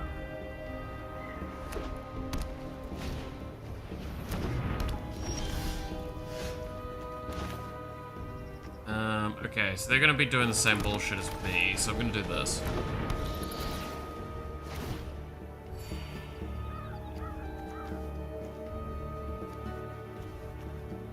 Wait, Johnny.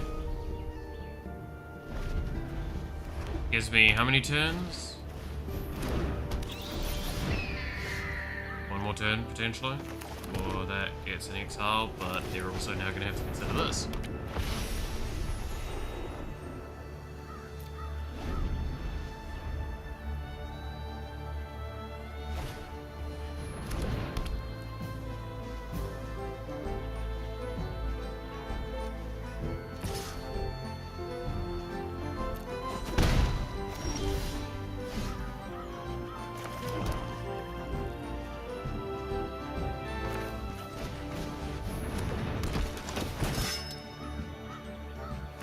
Now I've got multiple threats. Have fun, buddy.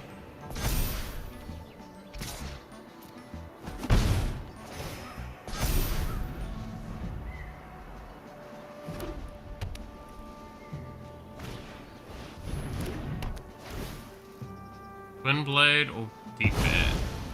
Yep, that's fine.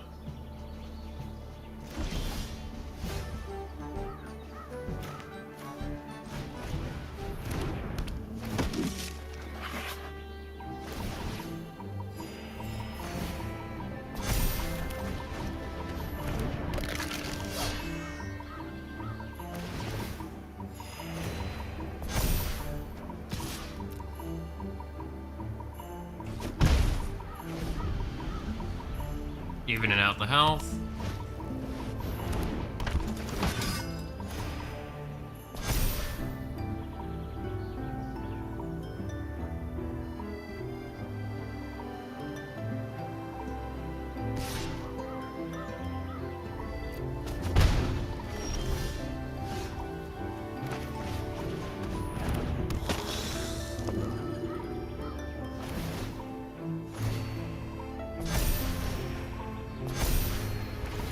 I don't have any good interaction is the problem, so that's gonna get out of hand really easily.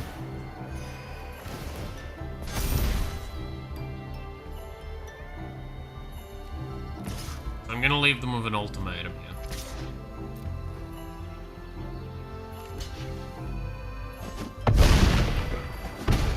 Oh fuck, I forgot that it counts on their turns as well. Don't ask. For some reason, first strike in my head, it's the same logic as quick attack and whatchamacallit.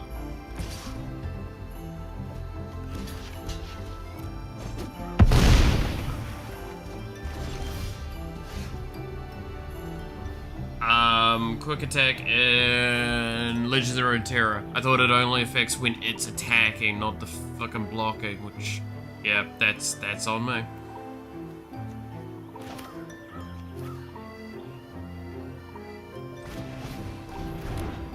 I think I'm just dead then because of that play.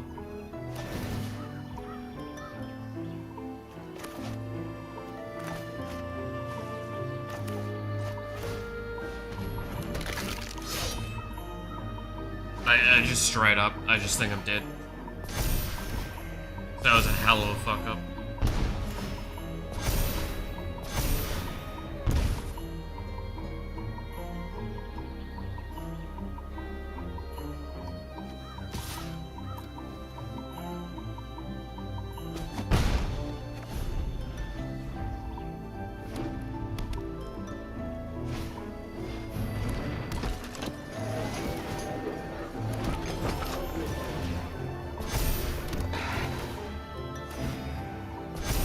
dead. Oh, me misremembering things. Sucks ass.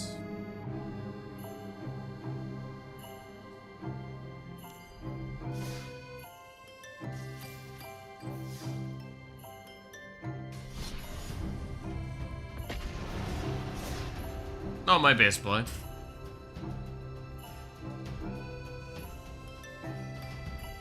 Not my best play.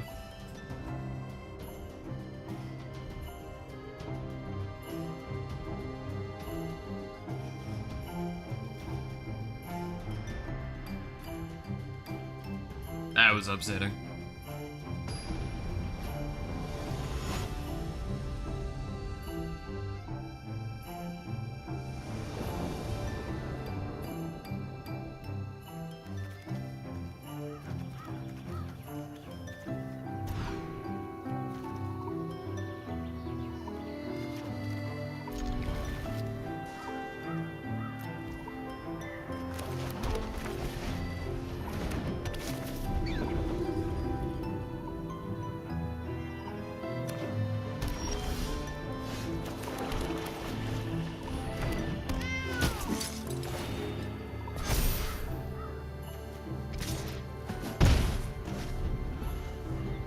Yeah, I need to get some more of that interaction stuff. Fuck. Okay.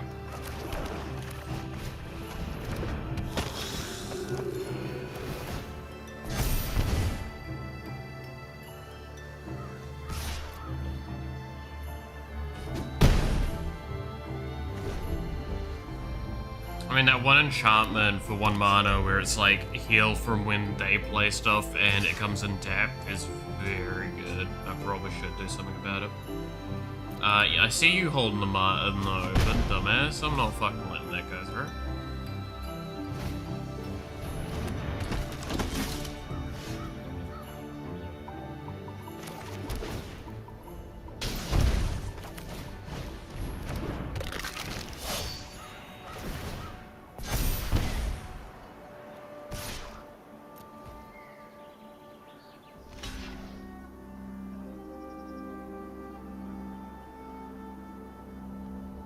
What do you have in hand?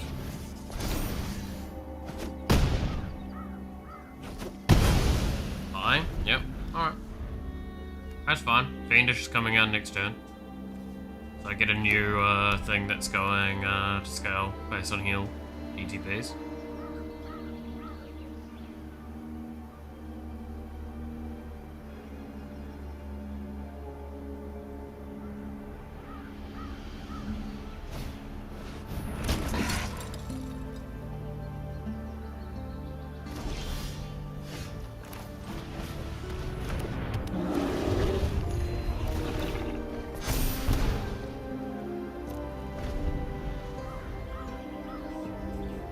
I don't need to attack him.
Alright.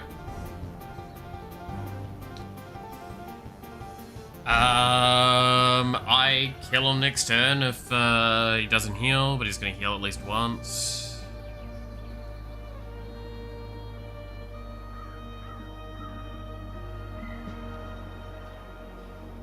Like, if this board state stays the same, he dies. Even if he attacks, I'll let that through.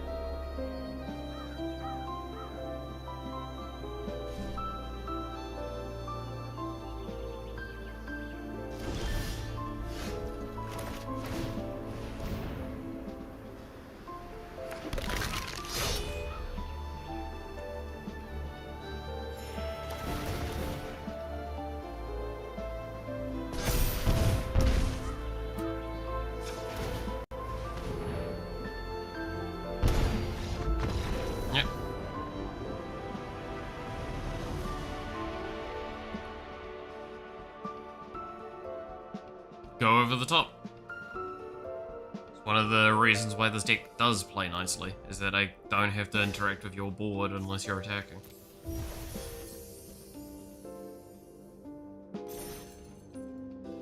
Let's go buy some packs and see what we get. Might as well ruin. Make myself feel a little bit better. And the ones I've been buying from are this.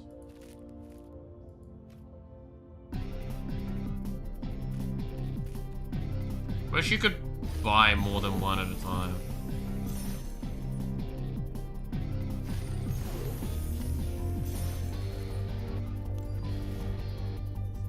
Makes it kind of irritating. Alright, foundations. Woo! Amazing, another Krinko. Pyrexia.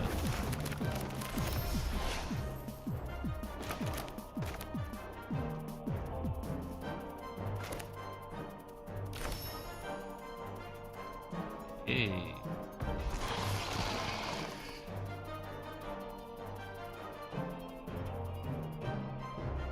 Bonjour.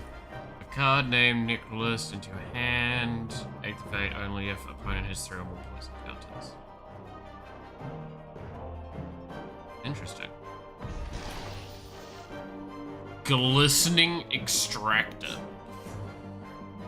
4 oil counters on it. At the beginning of your upkeep, if there is 1 or more oil counters, seek a card with mana value equal to the number of oil counters, and then remove an oil counter.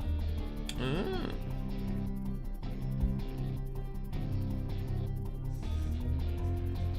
Like it asking how many you would like to buy and input the amount. Yeah, basically is what I would say. If just, because if we go through this kind of thing, I don't know how much I can do because it's not gonna let me, yeah. If I do it like this, having something like here maybe where I could click it and increase the amount at a time that I'm purchasing would be nice. Because if I'm buying 2 packs, which is often what I'm buying, it's irritating. You could make an argument, just save your gold and buy 3. But I'm gonna make the very interesting argument, why fucking bother having 3, 6, 10 like this? Unless, oh, this one looks like it gets a bonus. But why bother having any that don't have bonuses like this without just straight up fucking giving you an option to click through it? It would save more space on your UI, and it would be only a slight technical change, and is just arguably better. And if you want to dispute me on if it being better or not, there's a reason almost all other fucking games do it.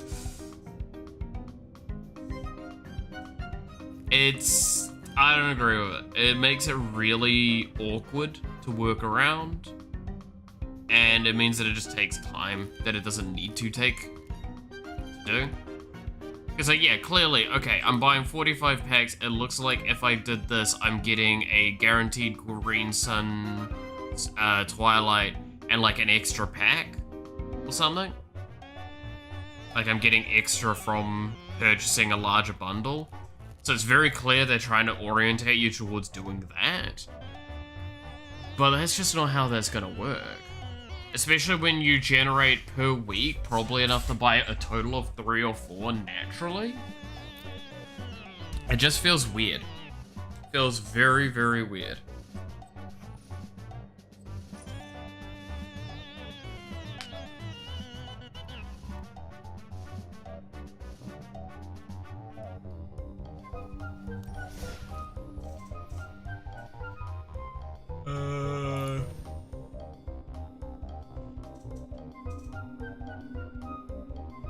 God. This is the one thing I wish real life had, is pity fucking protection.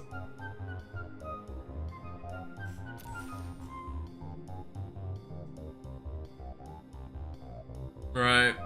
As if you own the card, you don't really get another copy. You get things that you can trade in for real, directly, one-to-one. So the one thing digital card games will always have over physical, in my eye. Now, I will say that you might make an argument that's a detriment, not a positive. I'm not going to dispute that with people. That's a taste issue. I personally like it when I can see a collection increasing like this. And it makes me a little sad when I can't do jack shit about it. That's why I loved Legends of Runeterra, because for the longest time I maintained 100% collection completion on that one. Up until like a few expansions ago. And then at that point in time they gave up on the PvP of the game, really. So it's kind of hard to not kind of give up on it as well.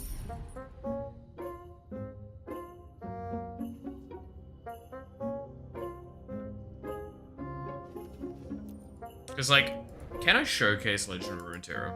I think I've got it still installed. Legend of Runeterra, I stand by, then, I don't know what missed on it, but like, it was such a good game. It's genuinely an incredible, incredible game.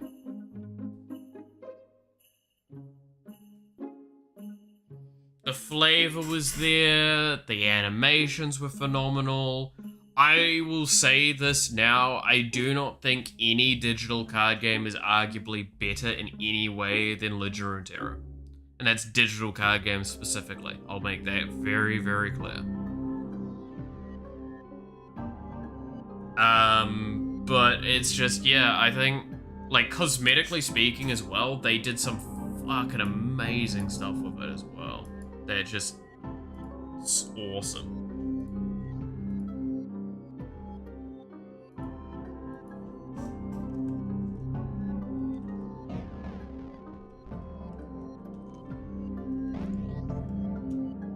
See if it is on my PC or not.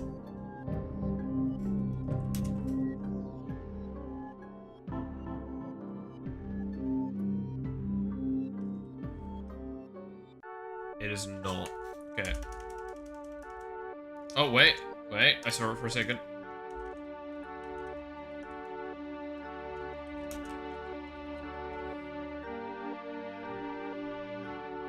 It'd be slow is because it doesn't seem to pick up very easily.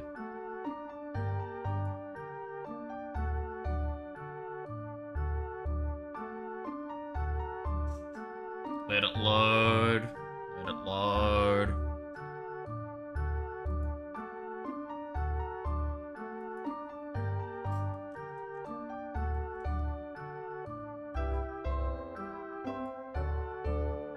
There.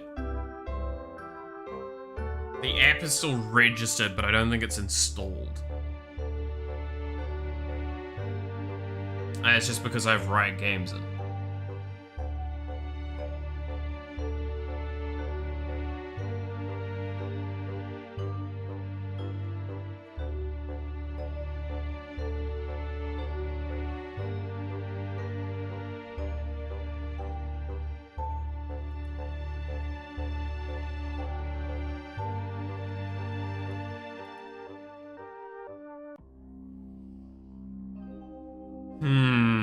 Let's see what happens with clicking on that app and what it does. While I do that, I'm going to continue to sit here and shuffle a deck that has been shuffled so much at this point. it's probably fine. But also, it can be shuffled more.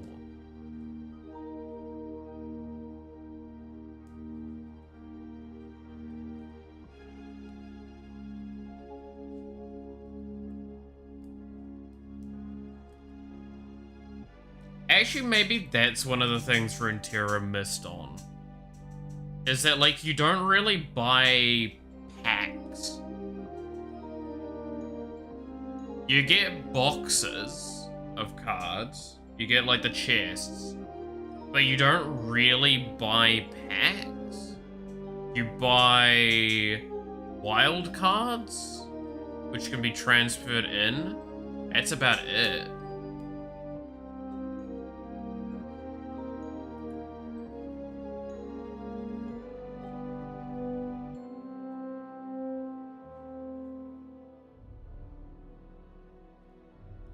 Legend of Terror is Hearthstone, but I highly disagree with that. It's way more reminiscent of Magic of the Gathering than Hearthstone. I will say that very heavily now.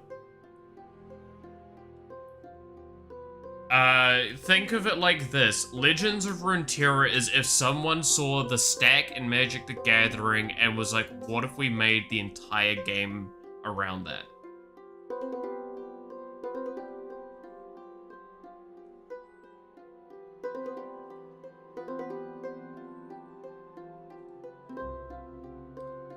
Failed due to lack of gambling.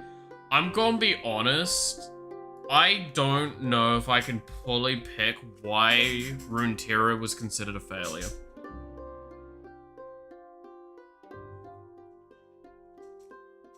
Because it has the makings of everything, and I'm wondering if it was accessibility, if it was failure of advertisement, if it was, a lacking of resources, if it was genuinely something as simple as, like, they didn't have packs in the game, so therefore they, like, card game enthusiasts just didn't quite have the right dopamine hit. Was it because they gave cards out a little bit too freely so you could complete your collection more cleanly? That could be part of it.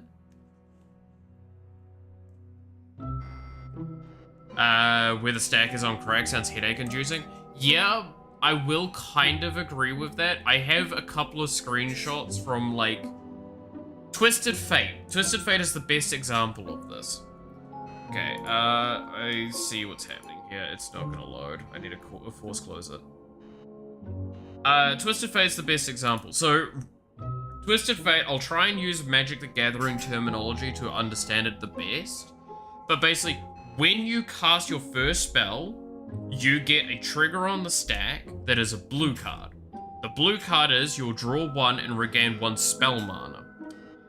The second time you cast, you get the red card, which is deal 1 damage to every enemy. So that includes the Nexus, which is their health, the player health.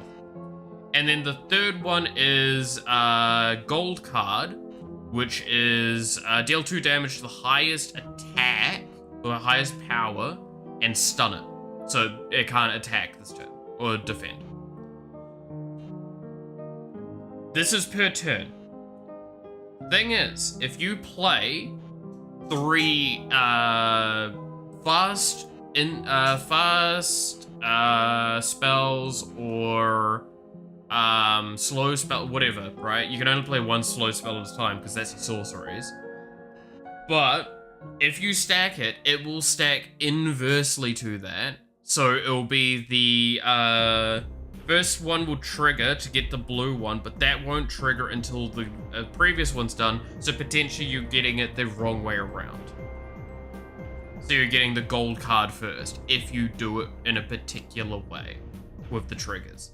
Where you, while they're on the stack, you do the spell and then you reset the trigger point so you get the new trigger to get the gold card first. Which is really strong if you do it right. Makes sense? Doesn't? Cool. That's about right.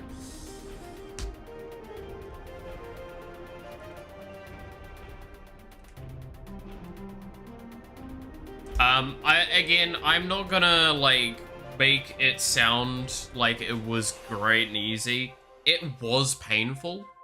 But because it was a game purely designed with the intention of, digital being the case, but not being led down the path of random like Hearthstone was, it became really nice because it considered the concept of this is summoned into the field. There's also a set graveyard, which is something Hearthstone doesn't have. Hearthstone does not have a set graveyard, it is just copies from the graveyard. So it means that you can infinitely get the same creature, which means that if I res effect one creature, then that means if that dies, there's 2 copies of that creature in the graveyard. Huge difference, right? I still think Hearthstone would benefit hugely from the use of a graveyard being added, but it would nerf the fuck out of a lot of decks.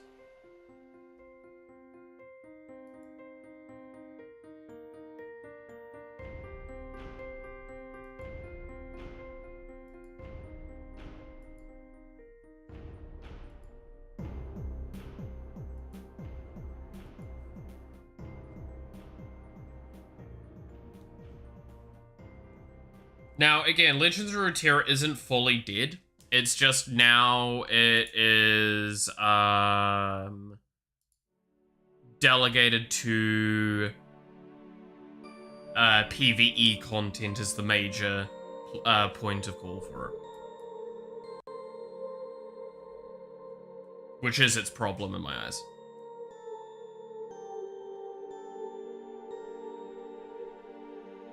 For the Hearthstone Graveyard. Yeah, again, it's a difficult one. I think it's possible, and I think it's something that's worth considering them doing. Because I do think that, like, they can split it apart. They need to stress, there is a graveyard, this is a copy of a card coming from the graveyard, that's fine. But to make it so graveyard is still graveyard, and actually properly considered, would be really nice.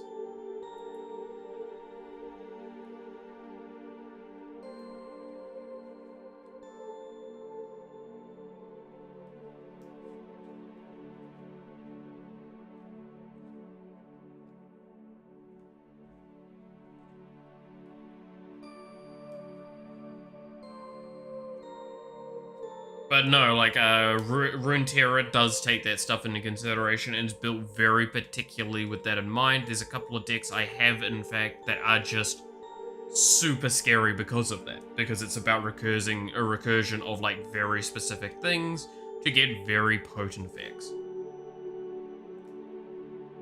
If I can launch the game, and yeah, I know it's not Magic, I'll change the thing on Twitch to suit, but that's if I can get the game working, because at the moment I think it's struggling to install stuff correctly. I've repaired it and I've updated it, and it's not launching. Now it's launching.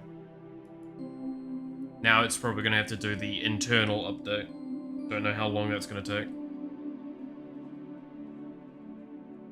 Which stream is not going to affect that, if anyone asks, because it's 2 different directions it's going. It's going download versus upload. So stream isn't getting affected by the download.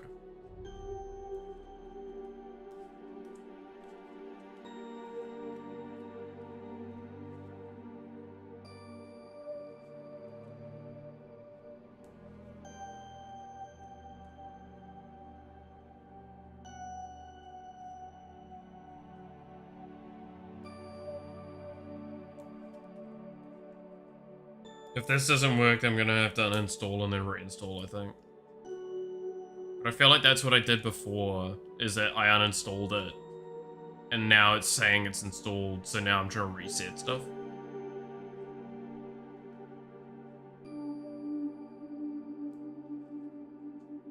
That's why I ran a repair just then.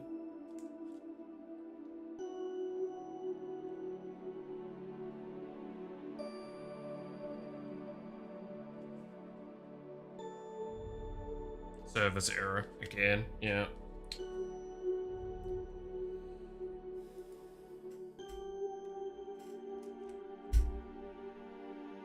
Okay, I'm gonna have to uninstall and reinstall then, weirdly. Still means that it's gonna take a while.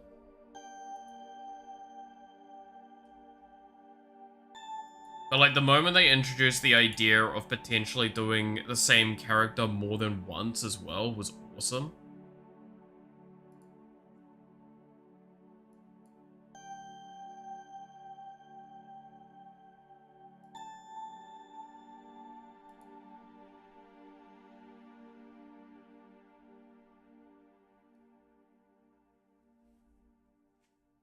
Why is this telling me that I can't trigger the game to play?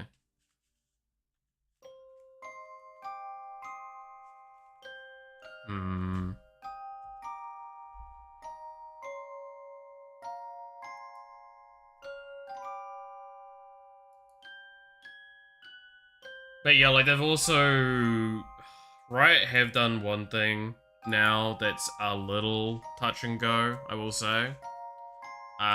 They've announced very clearly that free chests aren't going to occur anymore in League, which is weird. I get the rationale, but I'm still not happy about it.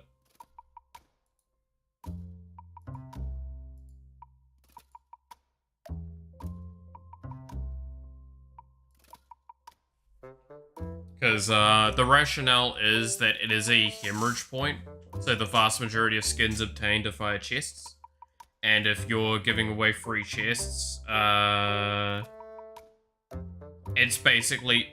They've struggled with getting the ratios right the whole time. I understand them just giving up at this point. But I do still think that, like, it's one of those things that they should have either... They should have changed it very differently very much sooner. Because now having it been for so long, players are not happy to have that removed. And rightfully so. If it's their main acquisition of skins and stuff like that, it feels scummy to get it removed.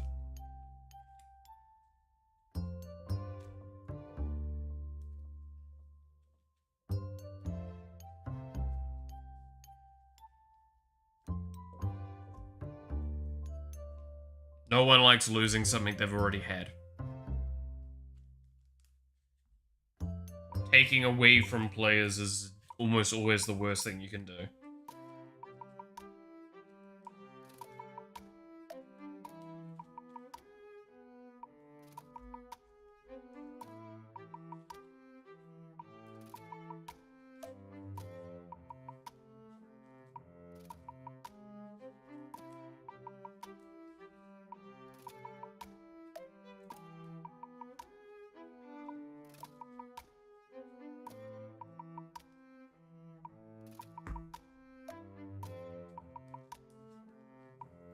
Alright.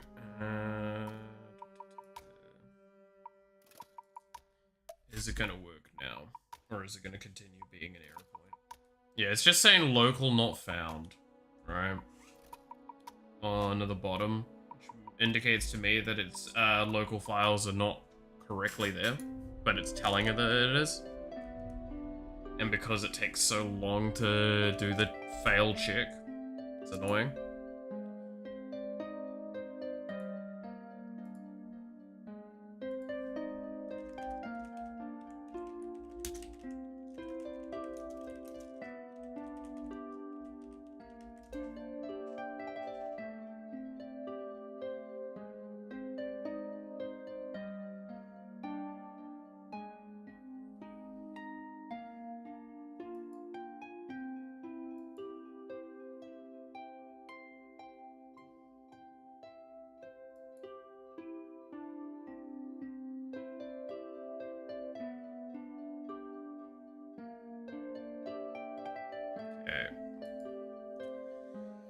Has the magic been gathered yet? We have gathered a bunch of magic. I'm currently trying to Runeterra some legends, but the game's fucked. Because I kept talking about it and now I kind of want to play it. But yeah, played a stupid deck earlier. Looked further at optimizations for one deck. I do need to potentially pull up one deck to look at so we can do some tweaks for it for a friend.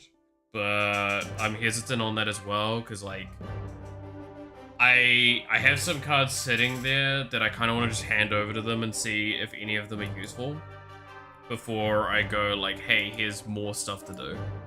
Because their deck is built from what they have available, mainly, and it's best to stick to that. Instead of going like, hey, get this card, get this card, get this card. Because that can end up being expensive. I need to go into my files and try and find this location and just delete it.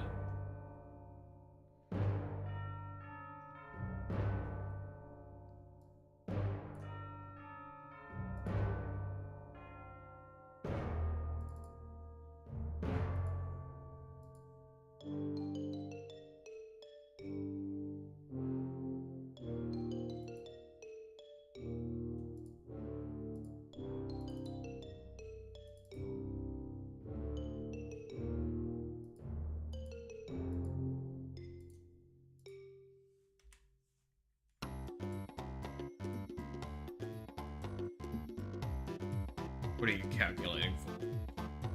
There we go. How you doing, Roger? How's the circuit board been treating you?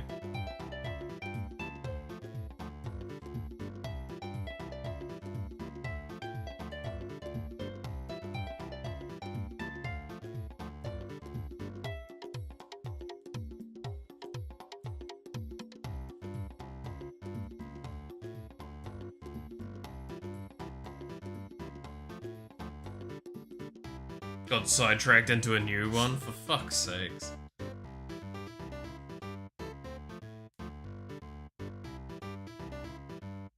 Are you ever gonna finish a project, Roger? That's the real question.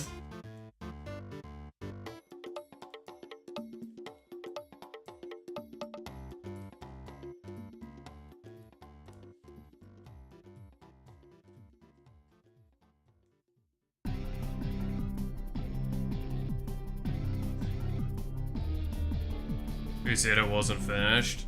I mean, when you say sidetracked into another one, that does indicate to me that it wasn't finished.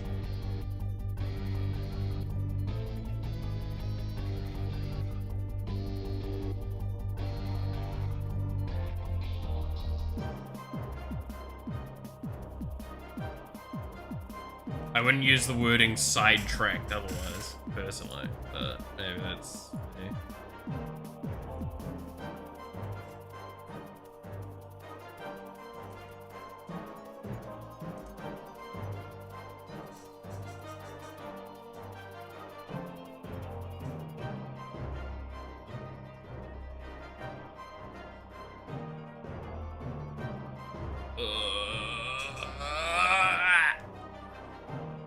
How are you going to work now?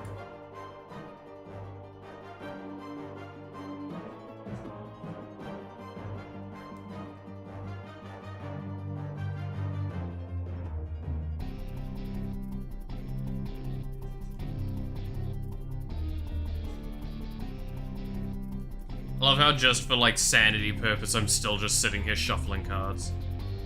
With something to do. Keep my hands busy. Mister, I swear my hands are busy.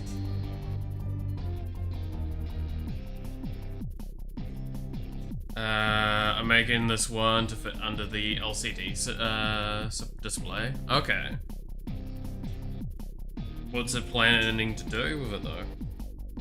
Telling me where it sits doesn't tell me what it does. Unless it is router stuff for the LCD.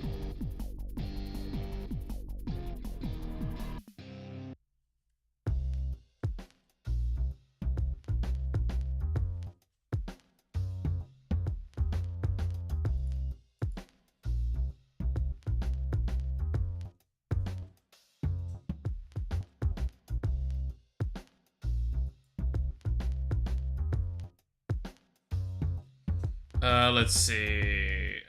This is the greatest limiter in the fact that the battery size is either tall or chunky. Bluetooth/Wi-Fi and general utilities. Okay.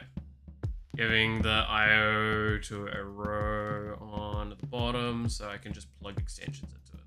Okay, that makes sense. Sounds interesting.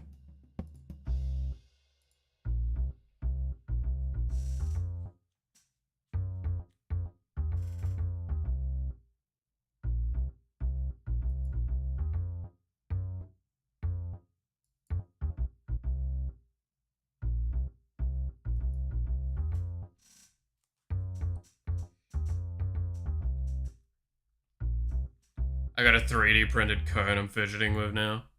I mean, cards are just really good to just keep shuffling and keep just like doing that. Especially when this is a fairly new deck, so it getting over shuffled is actually a good thing. Because it means that it's going to get a natural distribution to it, hopefully.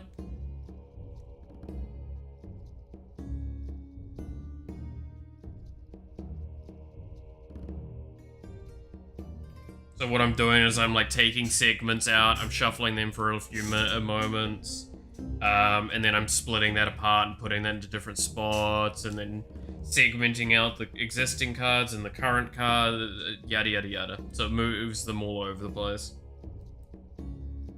So nothing's sitting anywhere close to what it should be, or what it was, which is important.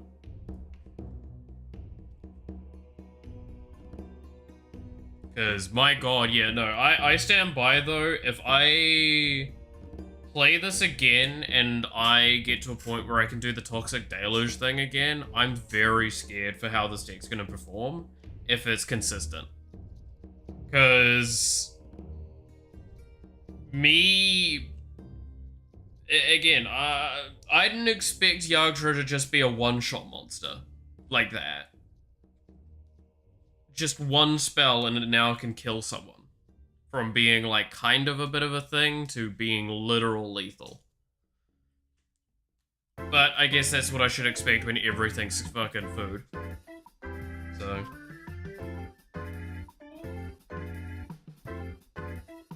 Yeah, I guess for some reason my brain didn't register that like Yagdra gonna get big very quickly. And Yagdra gonna be a hell of a threat on the board. Because it does start at a 6/6. It's not small.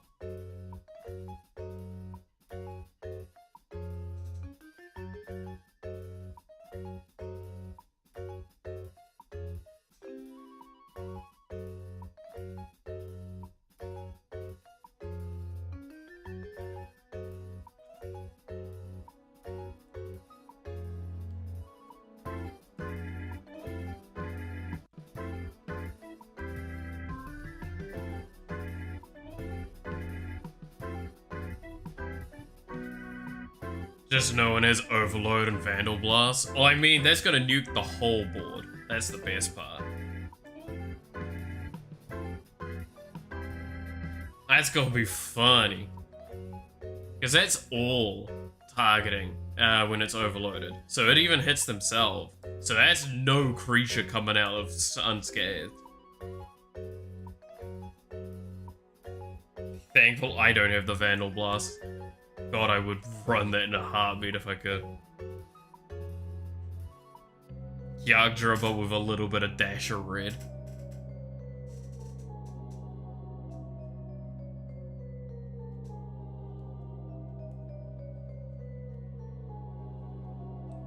And you get a Vandal Blast, and you get a Vandal Blast.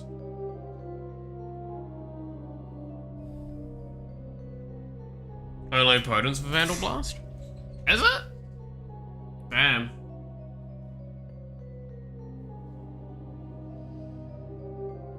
I thought when the overload was, I guess, oh no, yeah, it's artifact you don't control, right? Is the terming on Vandal Blast?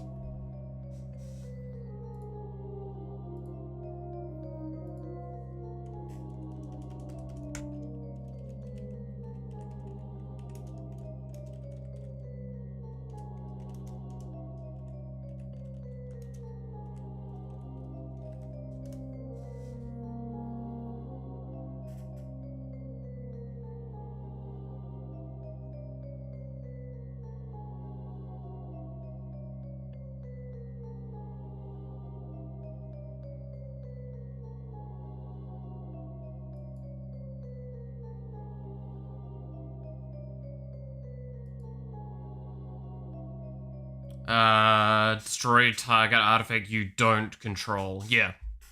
So I was right.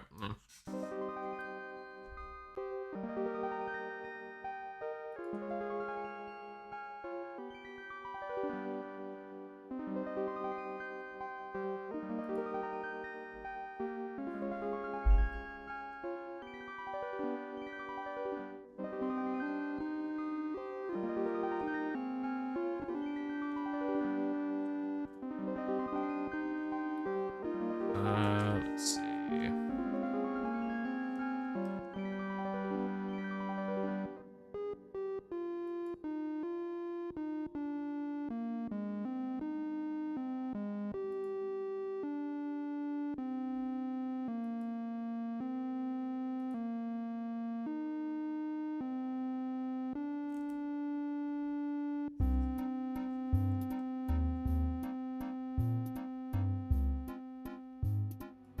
Interesting.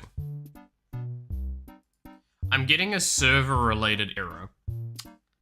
But, like, there's no server issues.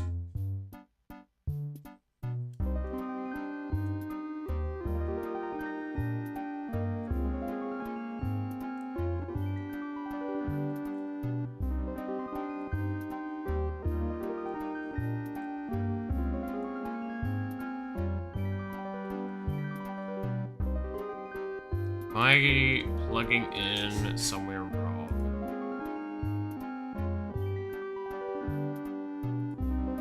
Settings. Set to live service. It's set to English. Those are the only things I can change.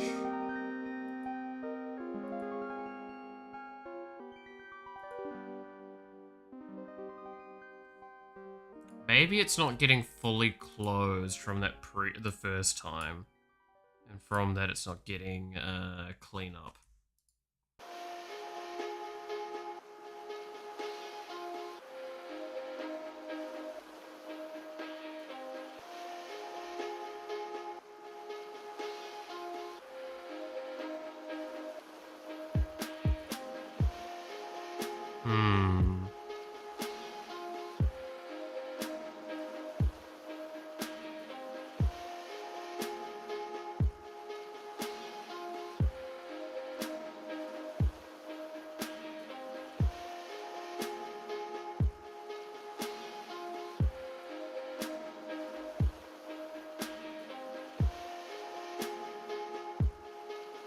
I don't see a linger thing for it. Might just honestly be that my computer's lagging enough that it's causing a server error. It's not pinging correctly. Can I log into League?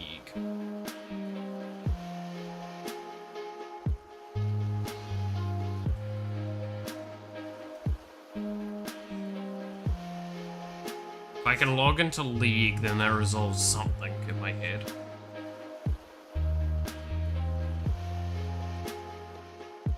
Da, da, da, da, da.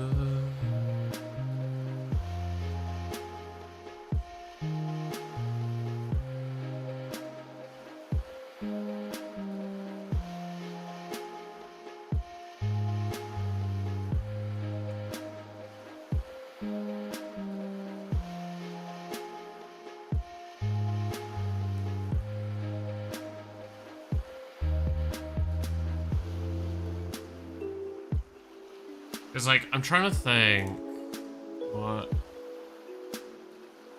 I wonder how like much has actually changed since I've played.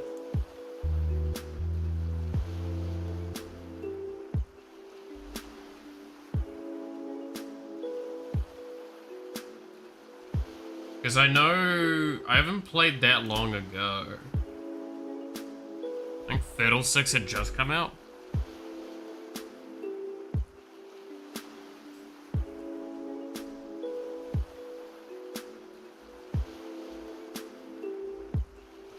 Loading.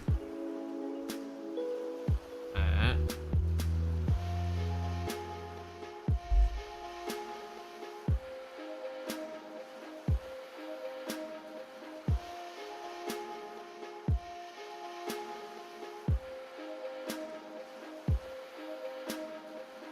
Become a legend, find your champion, master their abilities, and outplay your opponents in an epic 5v5 battle.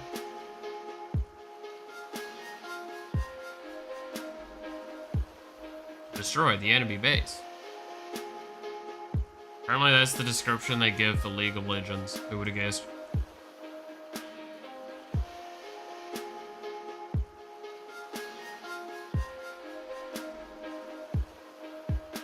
Become a legend. Yikes. Imagine.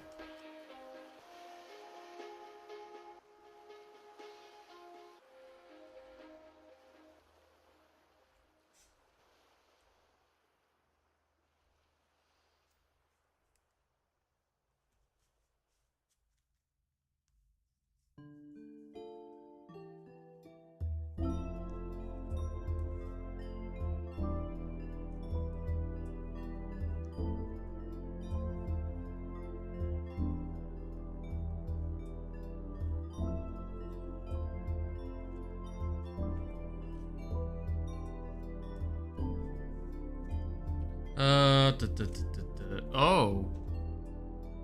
The chat's disconnected.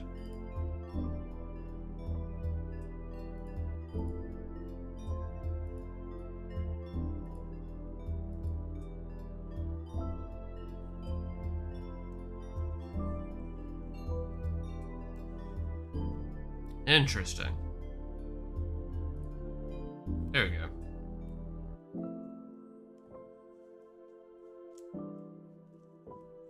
Don't think any messages came in during that time.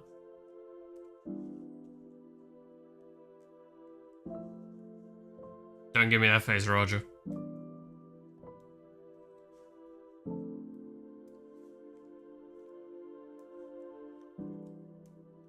I swear.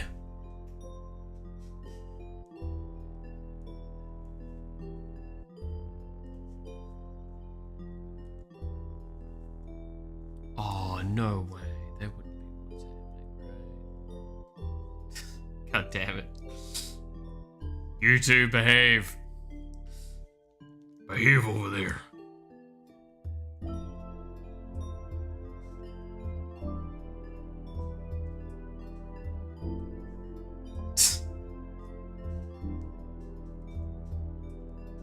God damn it.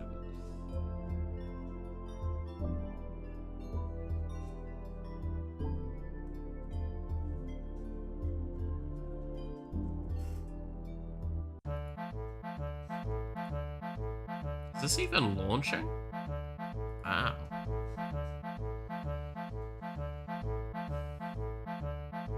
I mean, it is. I'm just getting dumpstered on my PC that much. Oh no, he's got multiple eyes now. Roger's turned into an insect. Gotta put him down. Not again. But yeah, Roger, where were you the other day when we were playing Pokemon? We needed your luck trying to find Vaporeons. I blame you for this. We didn't find one.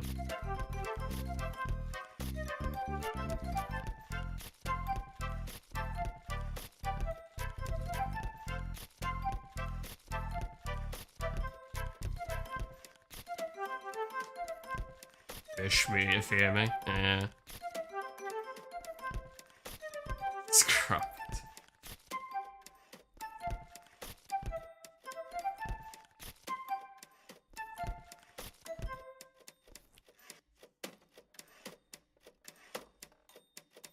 Skill issue. I'll have you know. My life is a skill issue. I don't need to hear more of that.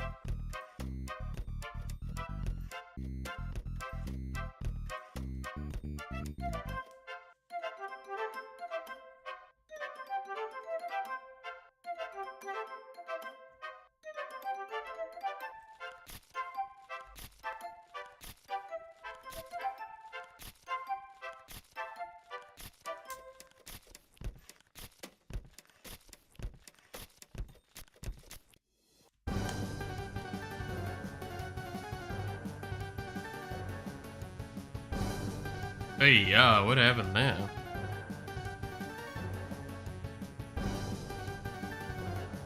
Okay, well that launched.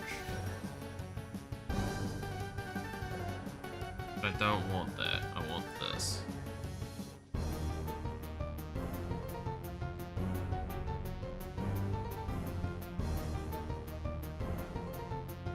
Me talking to me as a child.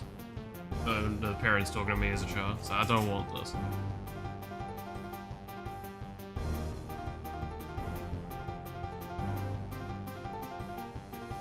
God damn, why are we getting depressing? Give me fucking a car game. Give me a car game. I want to play car game.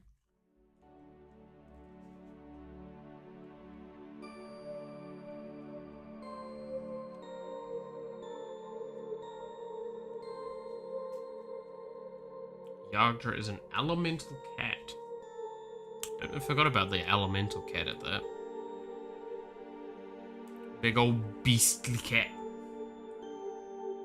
Actually, wait, that's a question. Isn't beast a creature type? Or am I wrong?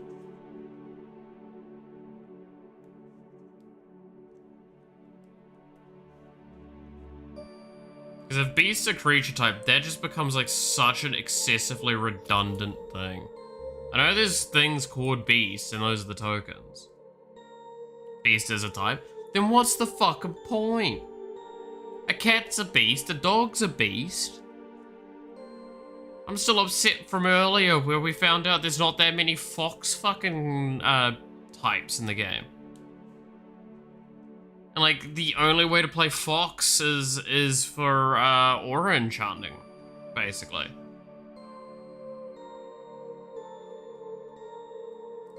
And it's pretty much only like what? White and then like some in blue and some in green. Give me my fucking fox commander, man. I want a fox commander. That's fun. Cats and dogs domesticated. Okay, well what about a wolf? Because I know I've seen wolves as wolves.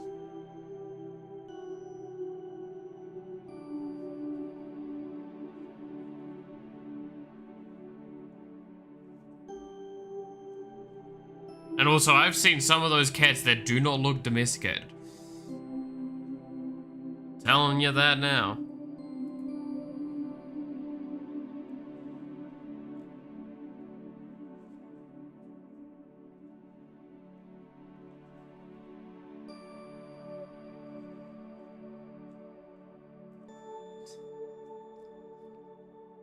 Fucking wizards coming up with arbitrary bullshit, I swear.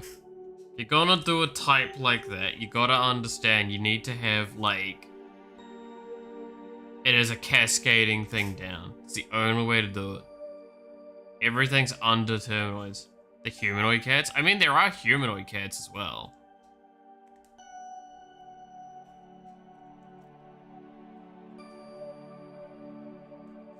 It's just like, why are they not considered beasts? I guess beast is the term they use for like nondescript crap, but like, it's just, you get where I'm coming from? It's like, it's a bit of a weird one. Point is, where's my fox characters? Why are we not got more fox creatures? And like an interesting fox synergy, like kinship deck.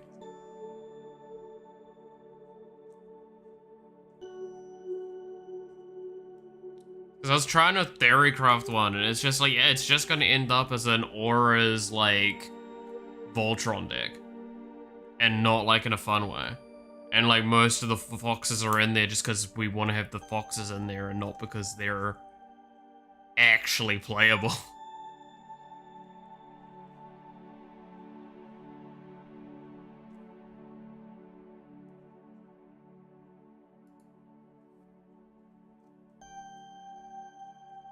There are 49 foxes in Magic. Can't number point. It's rough. So yeah, no, my comment out to wizards is when we get in the foxes expansion where I can play as a fox character. Or just straight up foxes, not even humanoid foxes, just straight up foxes. Excluding changeling. Yeah, that's the other thing, is like while I was playing with it, it was like this would I could solve it by just adding Morphon, right? Add Morphon the Boundless. It's like, well, that's a fox, right? It's like most of them are fucking samurais or priestesses. And at that point in time, you're just adding other crap in. Come on.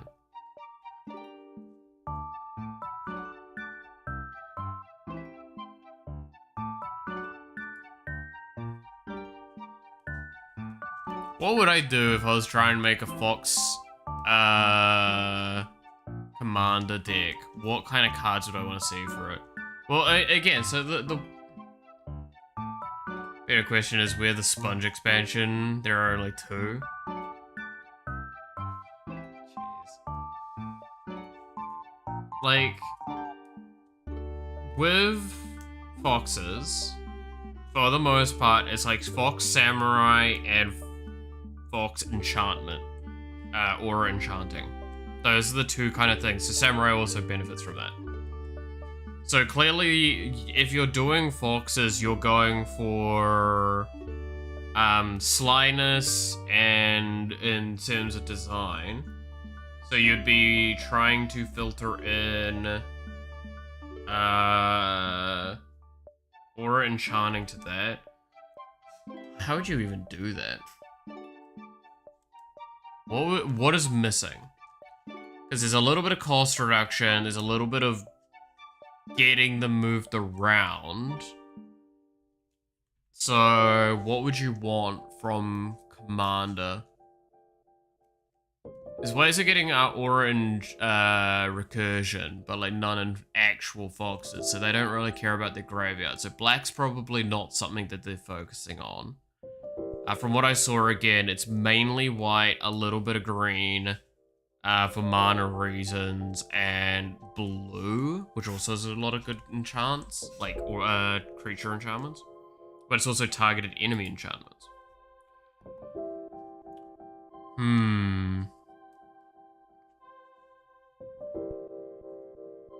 That's more auras. Well, I mean, that's the thing, is like, almost all of the stuff is auras enchantment. It's enchantment and then enchantment aura are the 2 key things I saw as a thing. So you're clearly going for a Voltron design, but it's also not liking Voltron. So I'm wondering if a commander that is focused around swapping around your enchantments more would be more, like your aura enchantments more, would be what's needed, because there's already some of that there. So, like, means that your commander is there to get auras either onto the battlefield from maybe your deck, because or you're from your library, because that would probably give you a little bit more momentum, or moving your auras around and getting a benefit from moving them. And it means then, theoretically, if there's a way to add black to that deck, you could put in a lot more curses as well. Because curses are often in blue, red, and black, I believe. And red and black are the 2 that we're not working with on those colors. Because red's too aggressive. It doesn't really fit what we're kind of suggesting here. Because like there's that one legendary creature, is it Rena something, that's like tap to create a copy of an enchantment if it's an aura, you scry 2, I think is what it is. Grexis? Okay. So...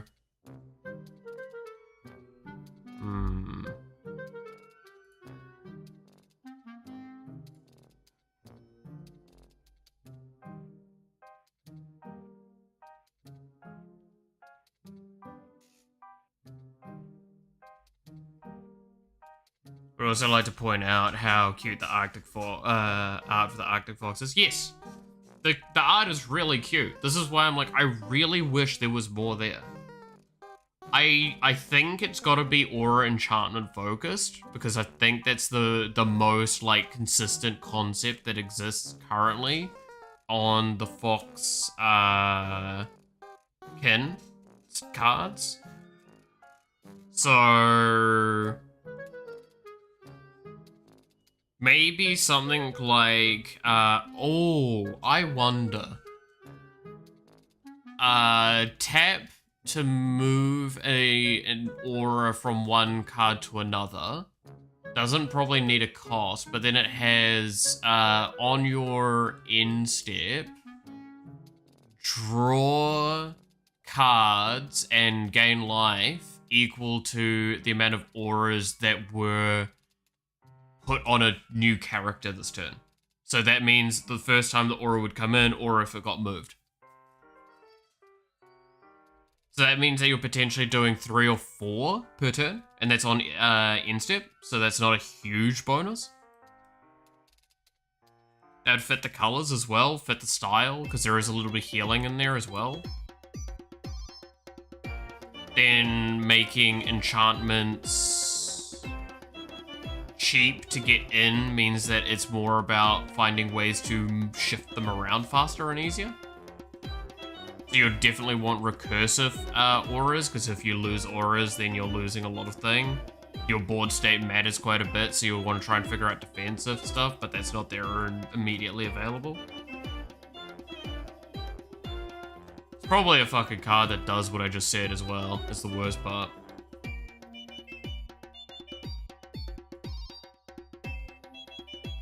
And if you're wondering why I'm like, so no, don't add a cost to it, I think adding a cost to that would deteriorate it.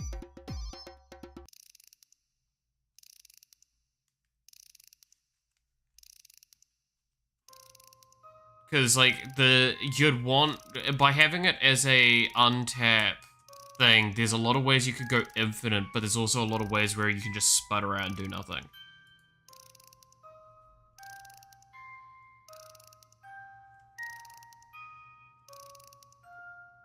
I see Cogworth being in that deck. I don't know what Cogworth does off the top of my head. I don't think there is a part of the moving auras. I like the idea of the moving auras because that fits kind of what they've got there. Because I know that there's a little bit of aura manipulation there, which would work. I wonder what else? What else would you do to it?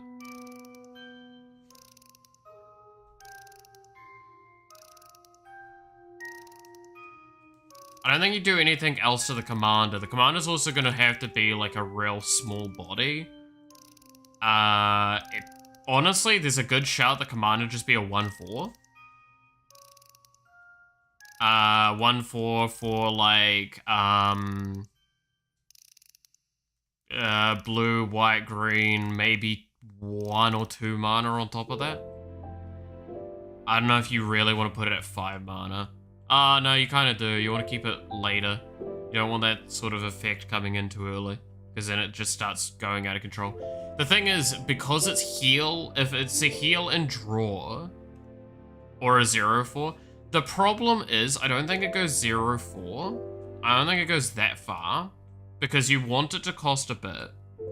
At minimum, it's going to be costing 3. I don't think we want it to be costing 3. But at least it's only heal and draw in a deck that needs probably at least a turn or 2 to do something. So, while it's not Voltron, you do want the commander to probably be able to take action. That's why I say the 1/4 stat line, or 1/3 even. 1/3 wouldn't be a bad shout. Because then, like, the ones where it's like, based on how many enchantments you have, get +1/+1. Realistically, that would be going on the commander or something, or that'd be moving around. And there's a shout to say, like, why not just add that to the commander? Because then, like, immediately, if you just made it, I'll get +1/+1 for every aura that you have on the board. It's like, okay, well, that's just, that again, it's a Voltron. We're trying to make it so the commander's not Voltron. The commander's about, like, this weird aura manipulation by the design we're suggesting. I would really love to see the idea of this deck done. I think it would be a cool philosophy for a deck design.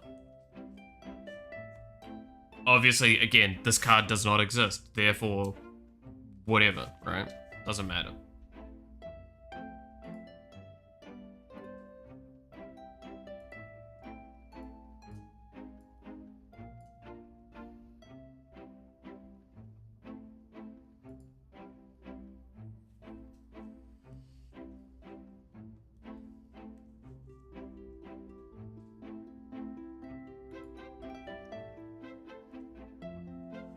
But yeah, that's why I say it does need a stat line. Actually, if it's got a stat line of a 1/3, it probably could just straight up be 3 mana. And it wouldn't be a bad shout, because then it just gets you... Because the thing is, if it's 3 mana, it comes out on turn 3, maybe. Most of the time it's going to come out at turn 3. If it's coming out on turn 3, that means you're skipping a turn for the auras. So if you've got, because like if you specify auras on the end step effect, is what you want to do. So it would specify very particularly for every aura you control that was added to, like, was put on something this turn. So that means you're not getting an effect immediately. You're not getting an effect until probably the next turn. And it creates this interesting scenario where it's not enchantments you're playing for, it's auras. And it makes it way more diverse on what you're potentially got available to you. Because again, going back to it, like, I do know there's white mana curses that are really, really potent. Those would be quite good in that deck. And it means tempoing out like 1 or 2 auras per turn keeps you getting a little bit of health. That's just a nice addition. But it gets you card draw. And that's the main thing. And then like if you put one of those scary curses on a singular player, then you go like, oh, well, this player's now the problem. I'm going to shift it to you. The wording would be for each aura that became attached to player or permanent. It would be player or permanent this turn. It's the phrasing because of, again, curses. Because those are auras. Technically. By account, they're auras is the point.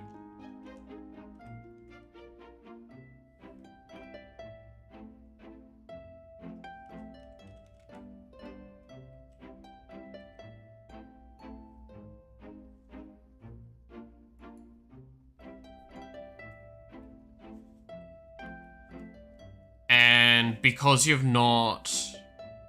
So are the polymorph auras? Yeah.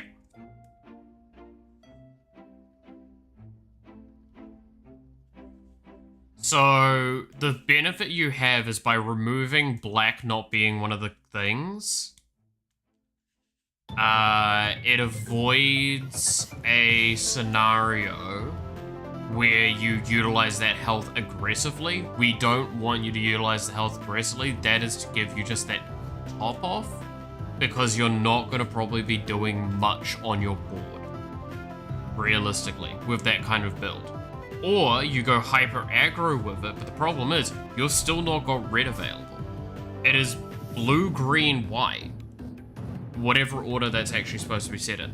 It doesn't really matter. The point is those colors don't really lean to anything, because you're probably going to be leaning a lot into Simic.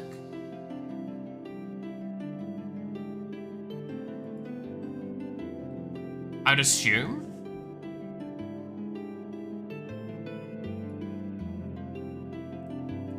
So in theory, it can build as some control or buff. Yeah, it would probably be a halfway point, So you'd probably want something that generates some tokens based on enchantments, which, I mean, like, there's, whatchamacallit? The Sigil of the something throne, the one where it's like whenever you play an enchantment, I think it's whenever you play an enchantment, you get a 4/4 flying, angel. Like, that would probably be a very core card in that deck.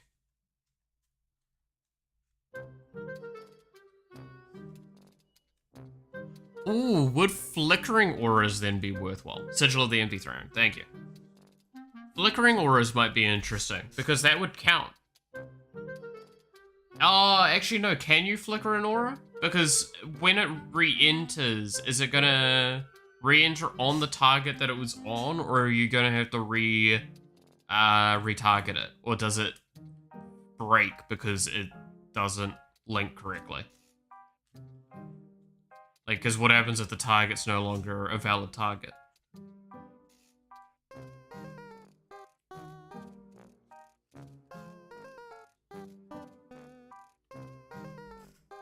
But yeah, like, keeping the wording to, like, attached to permanents and players means that it's not the thing. You can choose the permanent to attach it to. Okay, cool. Because then there's also the argument of, there's the ramp auras as well you get from green. Those would count. So it's actually like, oh, dude, this sounds like an interesting idea. Genuinely. Because it doesn't sound broken in my eyes. It's just heal and card draw, which is a lot. But it's like you're potentially getting like maybe upper end, you're refilling your hand?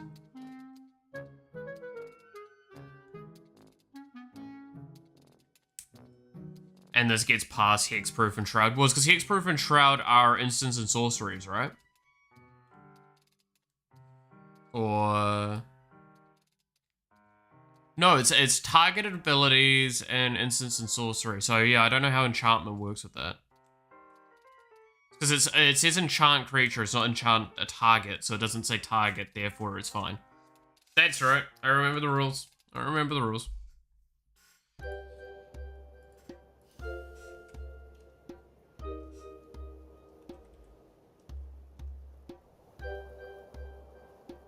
Yeah, it's the word target that they stop.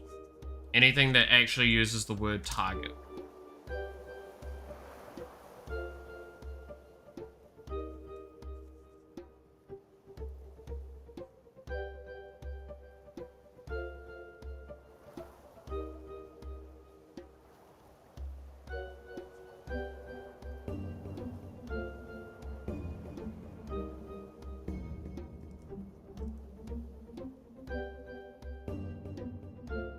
And normal protect, but an aura entering this way is a choose, not a target. Okay. Yeah. Yeah, choose creature, not choose target creature, I guess is the key thing to take away from it. See, Wizards of the Coast, I can come up with ideas. Hire me for card design, I swear. It's a totally good idea, and I won't make the stupidest fucking decisions ever. To be fair, the problem I would have is I don't think I'd be able to handle play like Wizards of the Coast card designs because I would only be able to design for stuff like whatchamacallit? Commander, right? So Gavin, hire me, yeah. Only happens with flickering. So if it's exiled and then returned, it won't work. Like end of step exile thing, or what? Because that's not, yeah. I wonder how you'd handle a lot of the stuff with auras, because it would be interesting because not only would this deck design matter a lot for this like kind of concept.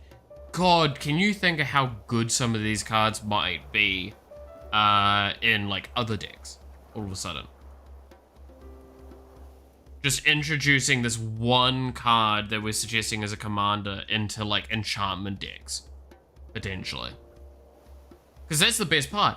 because of the specificity, specific nature of the terming, it's not great into all enchantment decks, but it's good into auras and stuff. If cast normally at target, but entering in a way like flickering would get past that. Would recursion also counter that argument? So like bring from graveyard?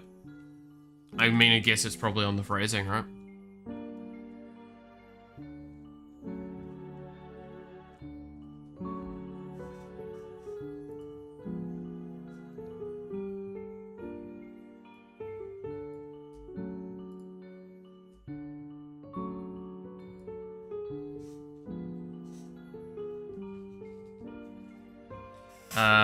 On to battlefield, yes? Okay.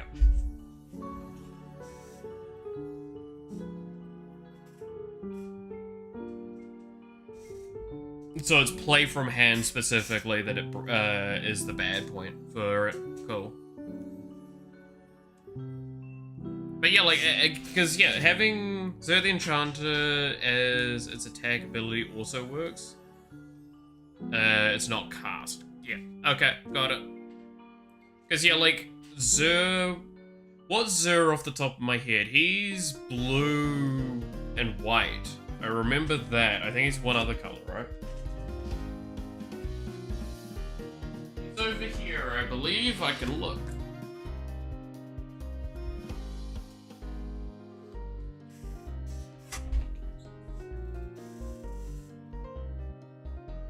Xur the Enchanter. Blue, white, black. Alright. Yeah, both versions of him. So he's not going into that deck, which is fine. Okay, I'm now getting a permanent critical error every time I try and launch Legend of Runeterra. That's not a good sign.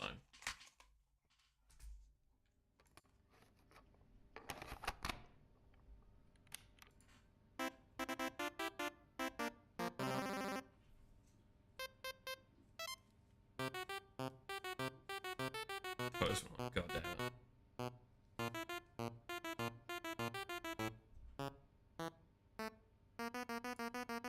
So yeah, I wonder. Because the thing is, and I'll say this as nicely as I can, the problem with this deck that we're kind of theory crafting is that it needs more than just that as support. Right? Like, that commander does not single-handedly make that deck playable. Especially if we're making an argument for, hey, we want to make, foxes as a tribe playable. Because we would need more aura manipulation from that to justify it. So there would probably have to be like I'd assume it would probably be like a white mana fox that flickers a aura enchantment, but allows for yeah. That's simply it. It'd probably be like 2/3 mana, 2/1 or something like that. ETB, flicker an aura.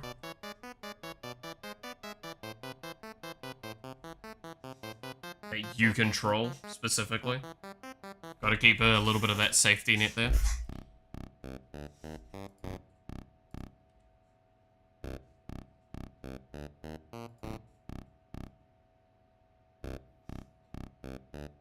There's Pearl's Ear. What's that one?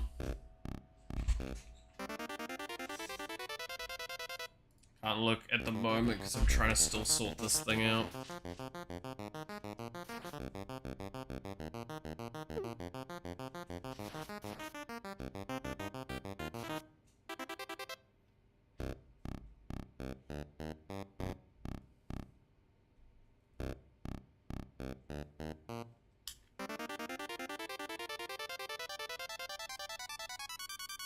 But yeah, it's an interesting concept because, like, again, it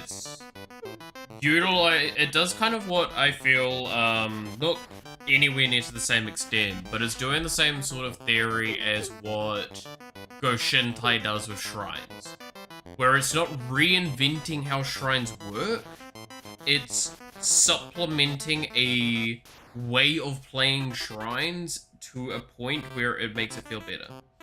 Enchantment has affinity for auras, and casting an aura that target modified druid card. Okay, yeah, that's great. That's that sort of stuff, yeah. But it's further working in an angle that exists, but just isn't amazing. And that's why I want to do it as foxes, because that'd be cool. So what I'm hearing is I need to make a custom card deck now.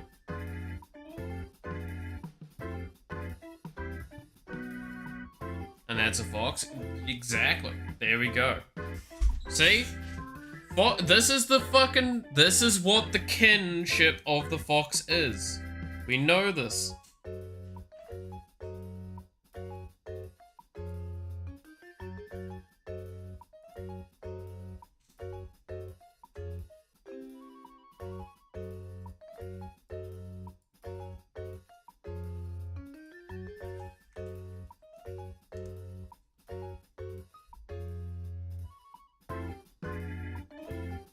This is what foxes do. They're about enchantment and manipulation and bullshittery.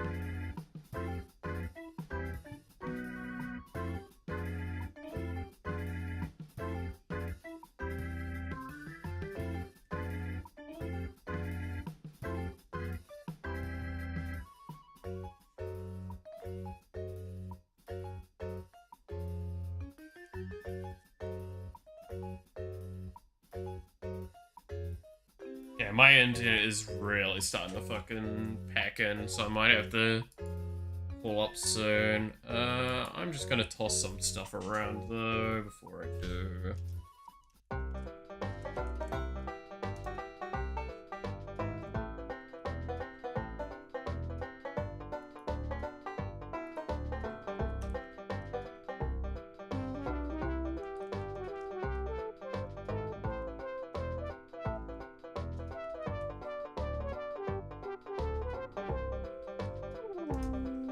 Yeah, Pearl Ear, Imperial Visor, that's right, yeah, it's that one. So lifelink, enchantments, when you cast an that targets a modified permanent you control, draw a card. Yeah, so that would probably go in the deck quite nicely.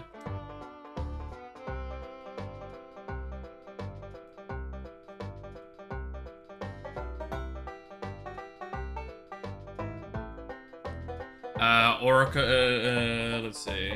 Aura Commander and Band does exist, but not like this. Okay. I mean, again, like, that's the thing. It's like, this is a very side-on playstyle, I feel. So, let me pull up Paint to kind of go through the finer details of what we would do for this.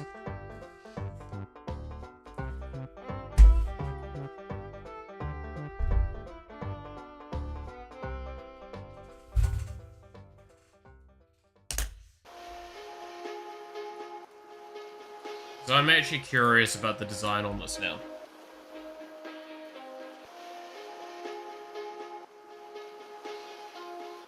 That's more Voltron. Yeah, like, that's the thing, is we're being weird and, like, trying to avoid a Voltron scenario, right?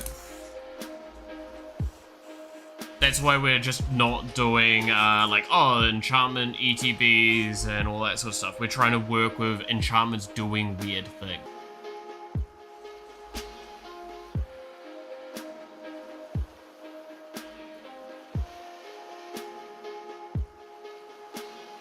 Because I feel like that's something that doesn't really get done. So let's see, it was, because I know, like, here, this Charmed Apple is a perfect example of what I like with this, by the way. I love this because this is basically, hey, what if your auras became aggressive and weird, and your curses and all that sort of stuff. So now everyone's fighting each other, you're fine, you're kind of soft goading people and you're slowly winning.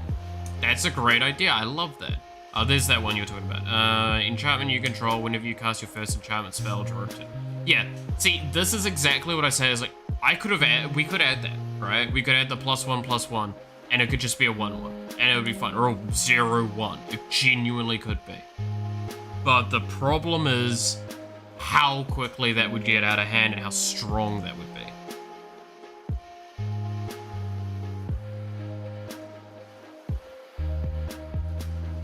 The difference is this would probably go into that deck, right? But it's not going to be, like, I would assume those two would work together, but not that'd be fairly synergistic. But the idea as well is that, like, so again, if we were to think about the design on this, it's going to probably be, so what did I say again? We're going to do a, off the cuffs is a blue, a green, and a white mana at least on it. And then it's not got an ETB. We don't want an ETB. Probably going to have a tap.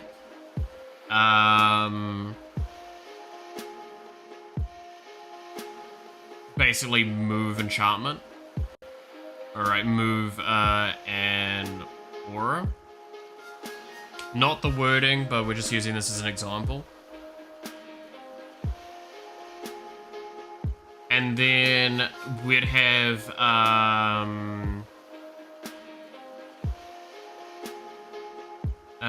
instep. So it was like, what was it again we were wanting for the wording? Give me a second. I'll just scroll up and look.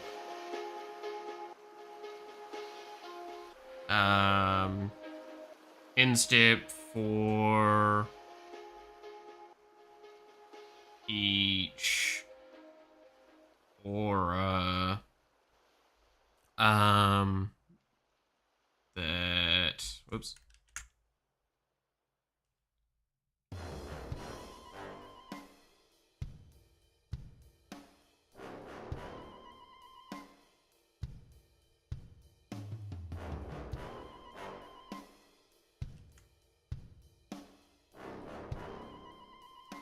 Aura, you control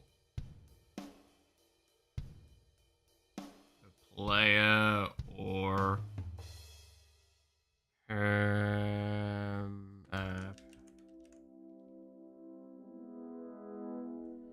this turn. There.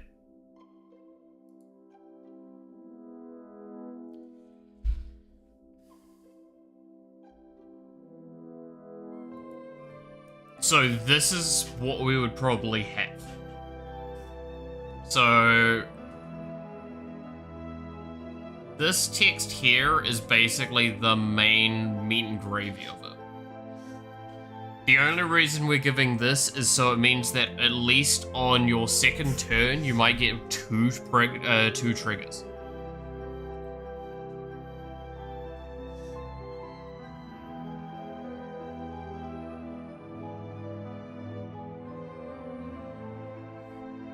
Right?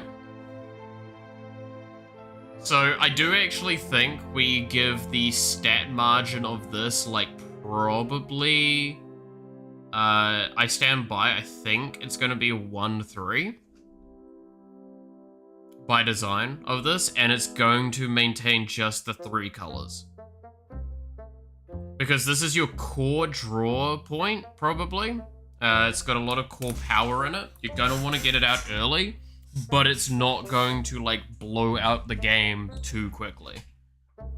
It's not until, like, turn 6 or 7 that this thing's gonna do really, really well. Fox Advisor creature type? So, okay, that's an interesting one. So if we're talking about its typing, it's definitely Fox. That's the idea that we're going with this. But is it an Advisor? This becomes a question of kind of what its lore is. That's going to be a bit hard, but also becomes a question of what is it doing. So if we look at like this, we've mainly got Fox advisors, if I remember correctly. I also believe I can actually search by foxes in here.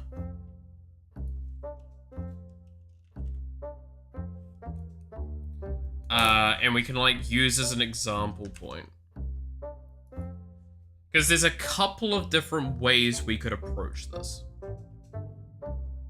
That's the beauty of the way this is. Because if we look at things, we've got Fox Shaman, Fox Cleric, and Fox Advisor are the main ones we probably have to choose from. By design. I'm gonna say no to Fox Shaman. Fox Advisor and Fox Cleric make the most sense.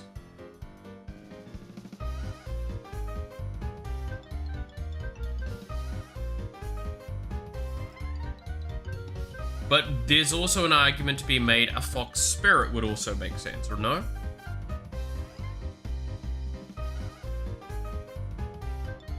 Fox Monk? I mean, yeah, if you've got a comparison point, obviously, of Runetail, that's also an argument. Definitely not Fox Rogue or Fox Samurai, we can all agree on that. But that's why I say, like, Fox Spirit could also work. Making it more of kind of like this ambiguous entity. Fox Spirit Monk. That could work.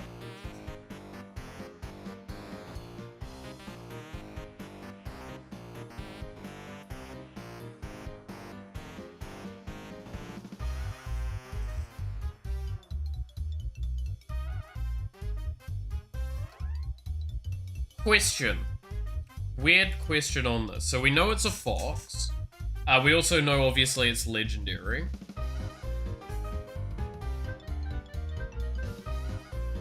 So Spirit at least.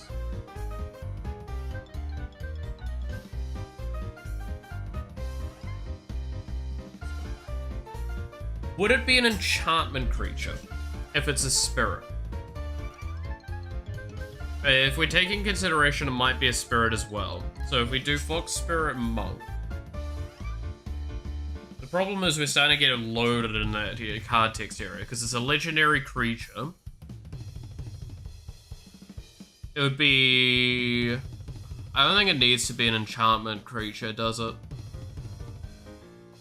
It itself isn't It itself isn't enchanting, I guess, but it kind of is.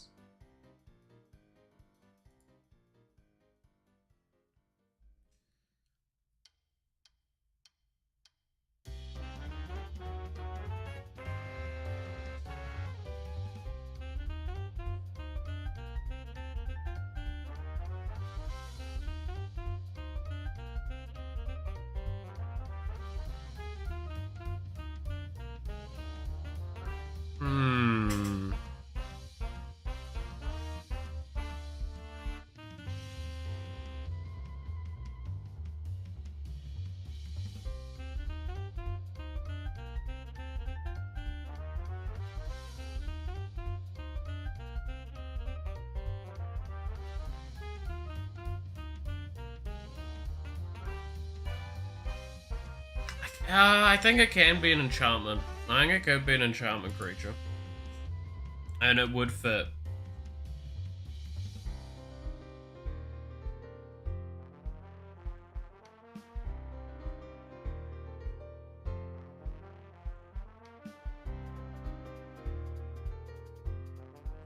If it's an enchantment, and bigger would give it +6/+6. Well, so the rationale I have is that there is, how many auras are there in the game that are like straight up get it, +1/+1 for each enchantment, right?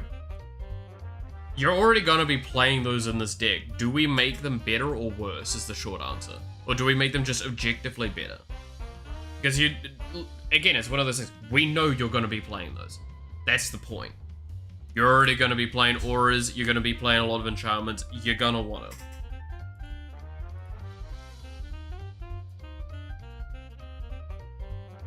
Yeah, Ethereal Armor is the main one I can think of at the top of my head, right?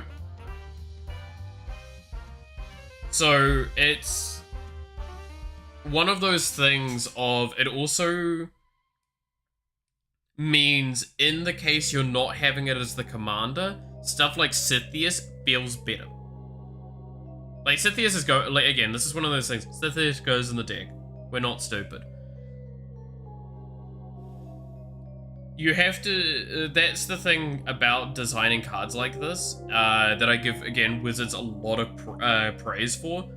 You have to understand that the card needs to be designed with what its deck designs around it, what potential scatter case scenarios, and what it's going to be in decks that would want it. What it's going to be in the 99. If we're just designing around Commander, obviously. That's not easy to do. It's even harder, obviously, if you're designing with Standard and Commander in mind and going from there further and further. It's like, there's an argument to be made. Oh, why not give it haste? Why would we give it haste? You get to move an aura on your first turn? Fuck no, this card should do jack shit on its first turn. You should be able to get this out on turn 3 or turn 2 and just be happy.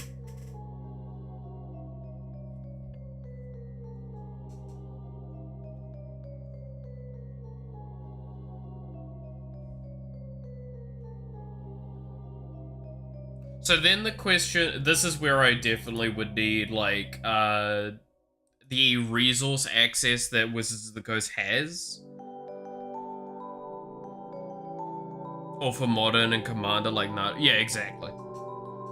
Like, it's really hard to know all the use case scenarios for a card. Because that's why, let me explain something about this card, at least with the design that I'm using to safeguard this. What do we have available in these colors?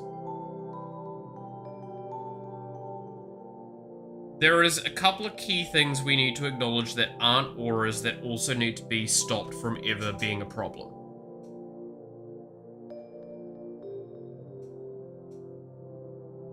Right?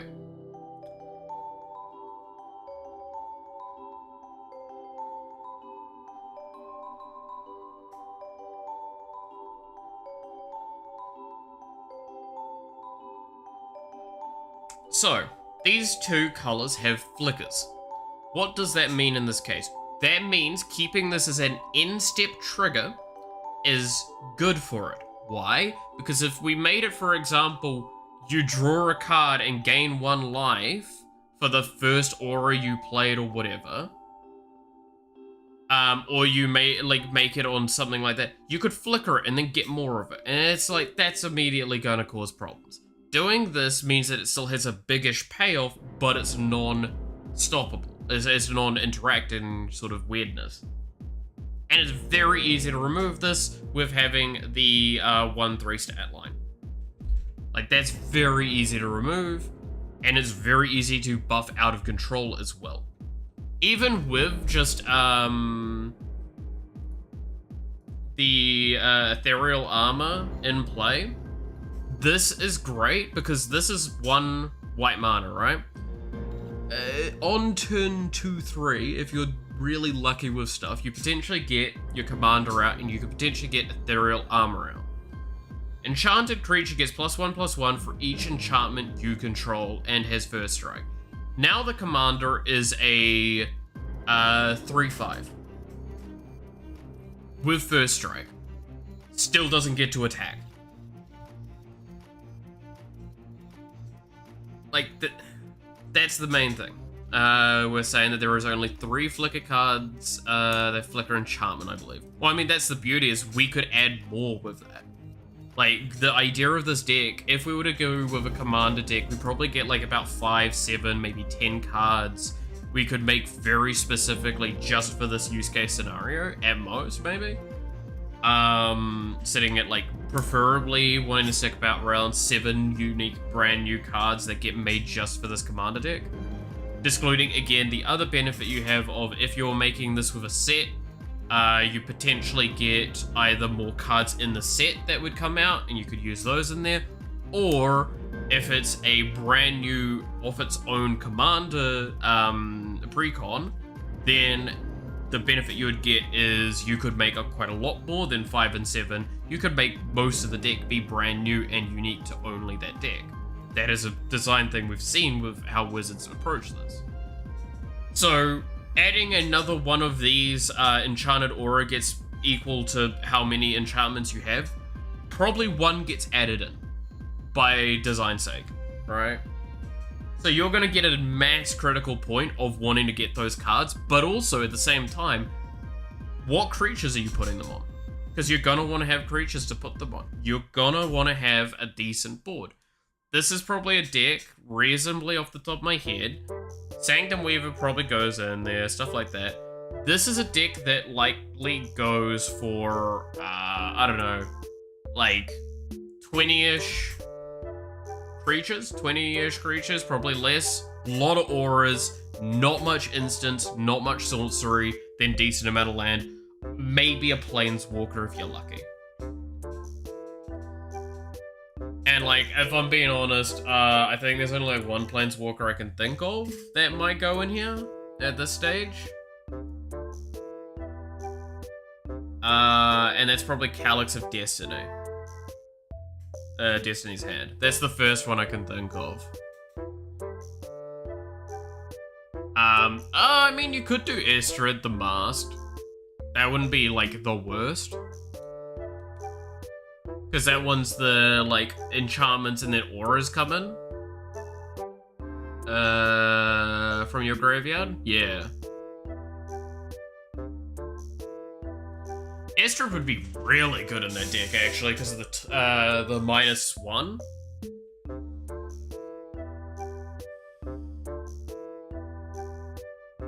Also, the +2 would untap the commander, which would then mean you could tap again, so you're getting 2 per turn at the minimum with that. So that's not too bad. But that's not going to be, if we were designing, say, a precon, that's probably not in the precon. Because we'd probably be figuring out the location of where all of this is from, and we'd design it with that in consideration.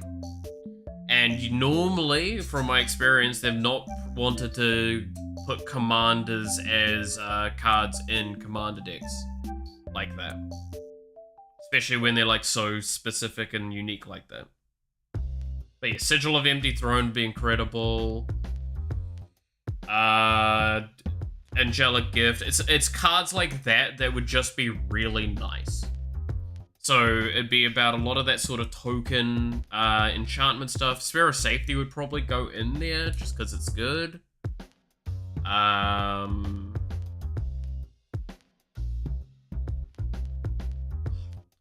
Umbra, yeah.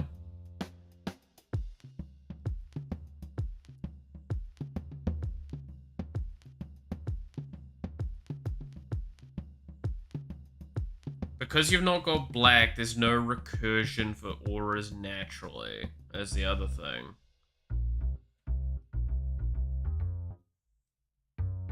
Unless it's the old commander, they don't really like doing it. Yeah, exactly. It's like, they don't like adding in a... From my experience, they don't like adding in a card that could be a commander unless it's the alt commander. And they're not going to do an alt commander that's a commander that they've done a precon for in the past.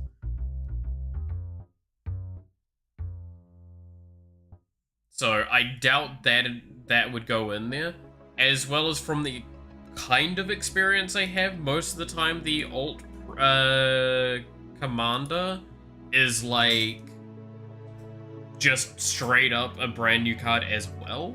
Which then there becomes an argument. Okay, what should be, if we were to design the Fox's Enchanting Auras precon, what do we do as our supplementary kind of thing? By the way, Mantle of Ancient is aura recursion. Yes. I mean, also Hall of Helioid's Generosity is, right? As that's just enchantment recursion. But that's recursion to hand, I believe. So that's less useful, but still good. What would be an off character for this kind of effect? It honestly would probably just be like a Selesnya clone, but for auras maybe. Like ETB, draw a card, get 1 life for playing an aura. But it would be a lot more expensive. I don't know.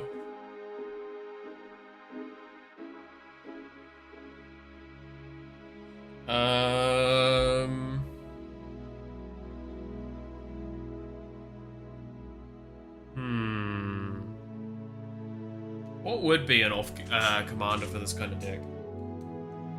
Because, again, so let's put a thing over here to say, what is this deck doing? Auras.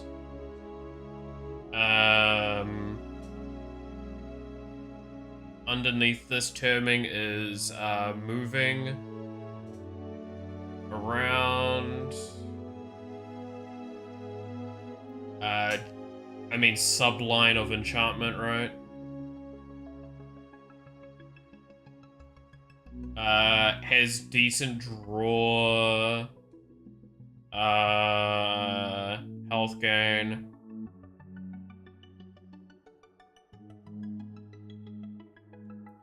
And then probably wanting wide board.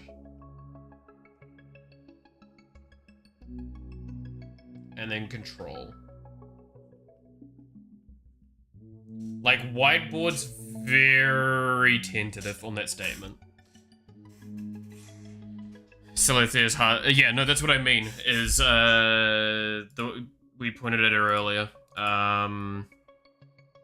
Again, where is she? Yeah, Celestia's Harvest Hand. That's what I mean.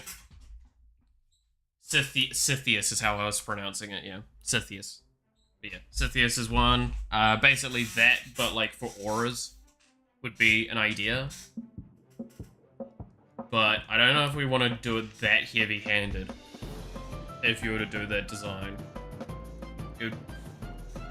So again, this one's like, kind of. This is the main one. This is obviously the sub to main, so that's 1.5, I guess. This is probably 2 here, and this is probably 3, then 4, then 5 in priority order.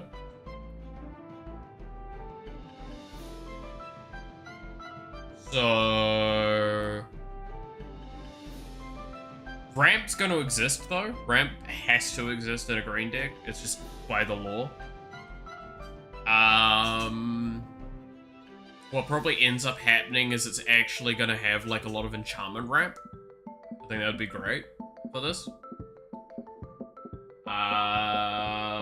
What would be an interesting off-commander that wouldn't just be objectively better? What effects kind of supplement this idea?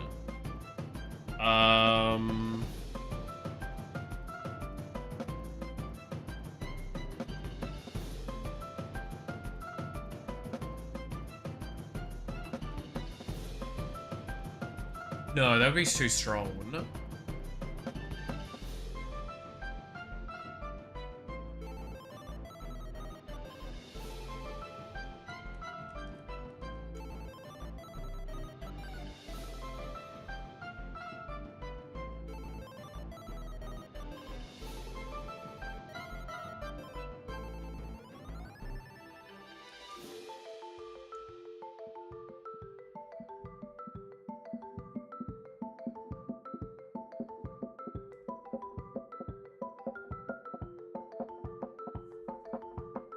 Would that be obscene?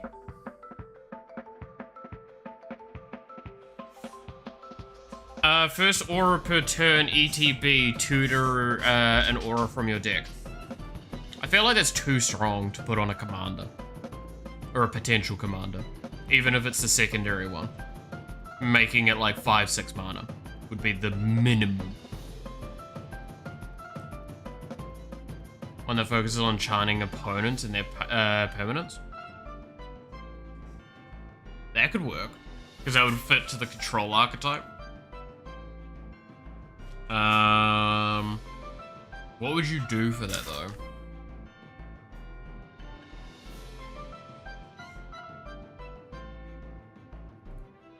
Because like at that point in time, you're just reprinting probably something like Erudite, Charmed Apple.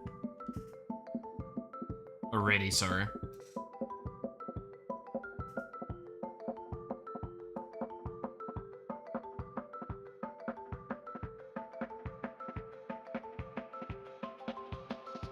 Oh, I see what you mean. Yeah, Light Pour. Light Pour is, yeah, whenever an aura enters the battlefield under your control, if you cast it, you may search your library for an aura card with mana value less than or equal to that aura with a different name. Then each aura you control, put that card into the battlefield under Light Pour things attached to this, and then shuffle. Okay, so that's proving to me that maybe my valuing of that was too much.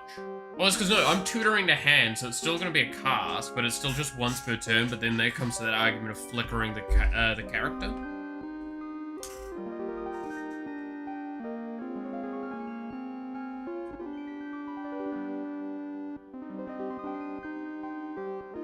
Ooh, what if...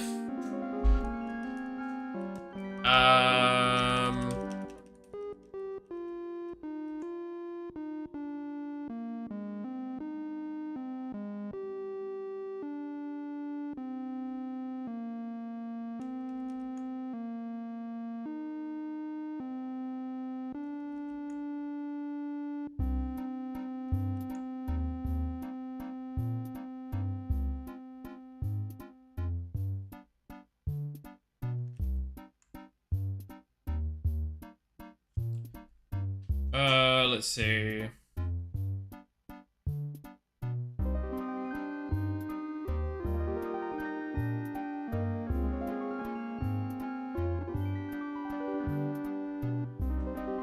No, I don't like that.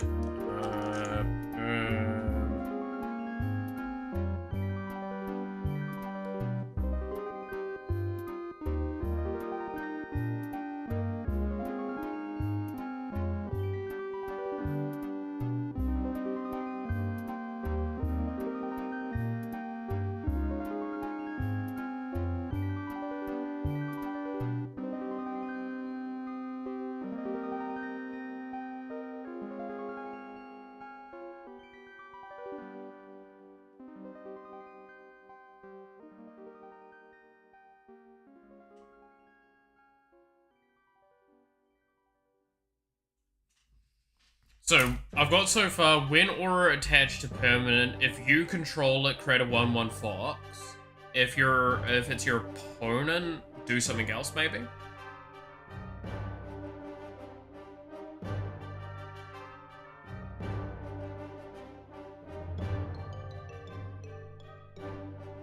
Because that gives you the tokens that we're kind of wanting, so the soft wide board concept, but a more control thing.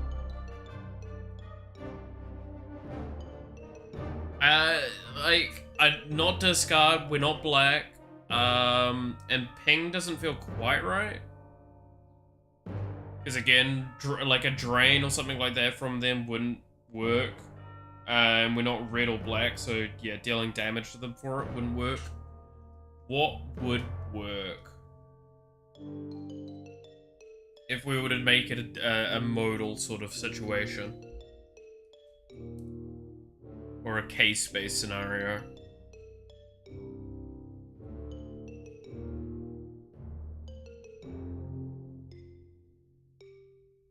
All creatures get 1/1 till end of turn.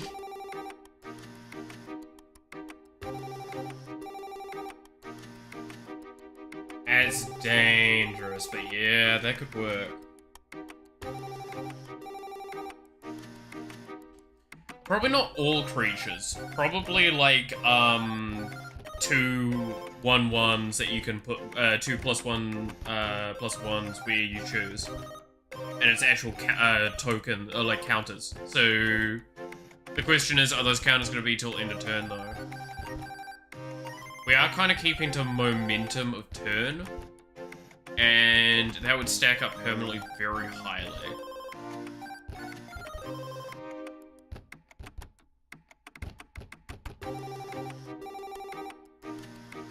Foxes you control? That sounds more interesting, actually.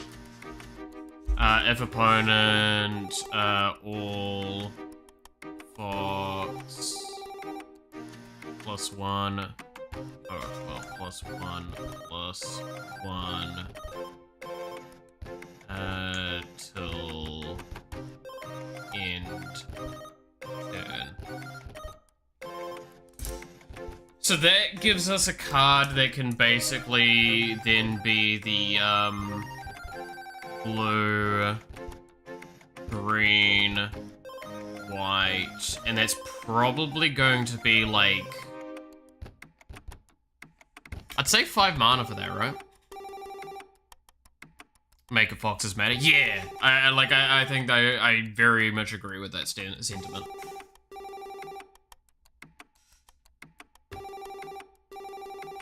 So it's either you build big board or you build you build wide or you build tall based on how you want to play the deck out. But it still feels really good with this commander. Is this 5 or is this 6 mana? 5 seems about right. I think it's going to be 5, but the thing is that we need to acknowledge it's probably going to be like a 4/4.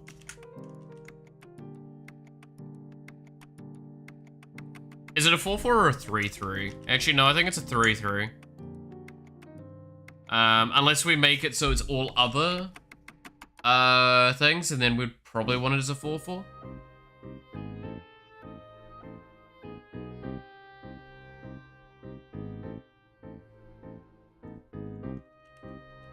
I'm gonna say all other foxes on it.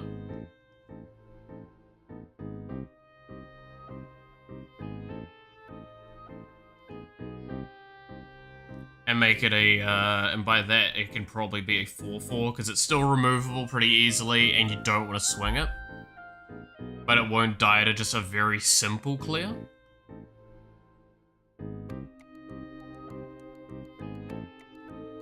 But everything it probably created just died to a simple clear.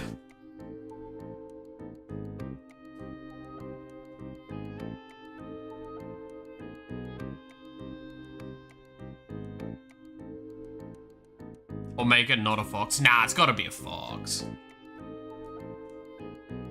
Because, like, if this is gonna be a fox... Actually, to be fair, we could probably move this away from a... Oh my god, no, I've just cut... Wait a minute.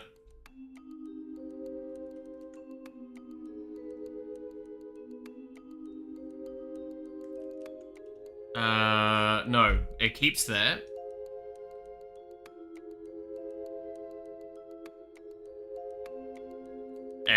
We could make it a fox god, and then we can make it so, if you control so many auras. And it would be an interesting creature god.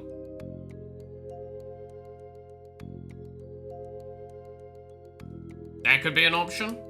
And then make it so it's like, what, if you have like 5 in, on the thing, so it's still a really good thing. That's an option? But I don't know how gods rule, the rules of how gods are made in Magic set, so I don't know if we could. Could you do an entity like this as a god?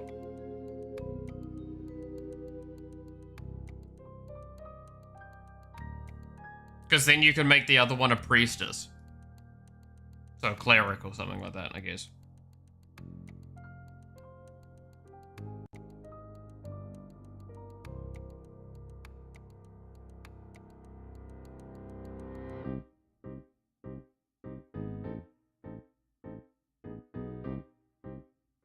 So we could do this as a god, then we can have the ruling for its godhood stuff be,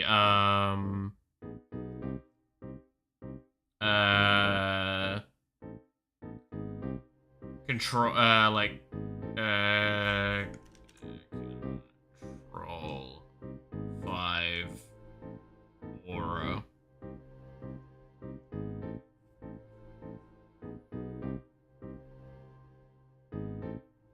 During the Phyrexian invasion, they complete God by corrupting the followers. Oh, okay. So with that being the case, now we can probably raise these stats actually quite a bit to probably being a 3/3. And then probably use the new kind of ruling, so it's indestructible, but can't attack. Or can't block an attack.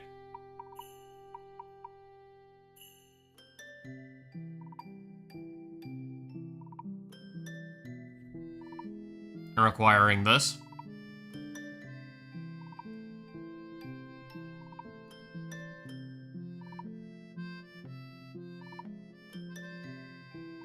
Because then it can be like an actual just straight up fox. And then that fits the enchantment argument of it as well. So a giant fox, not like a fox person looking thing. It's just a straight up big old gigantic god fox.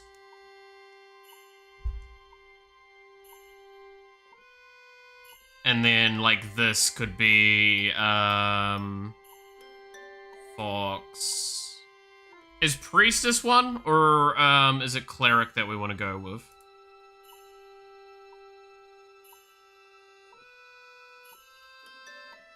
What do you kind of have as the god worshipping sort of like things?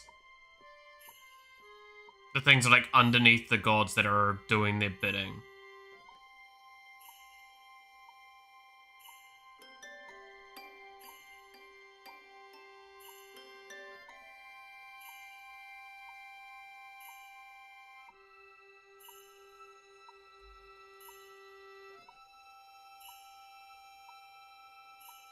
I feel like it's cleric, right? Based on what I'm seeing here. Cleric, yeah. So this would be a fox cleric.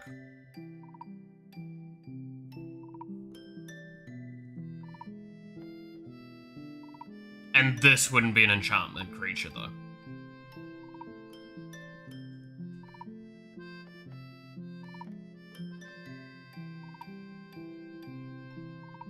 Gross, Good, and Superiority followed the channel. I kind of love those names.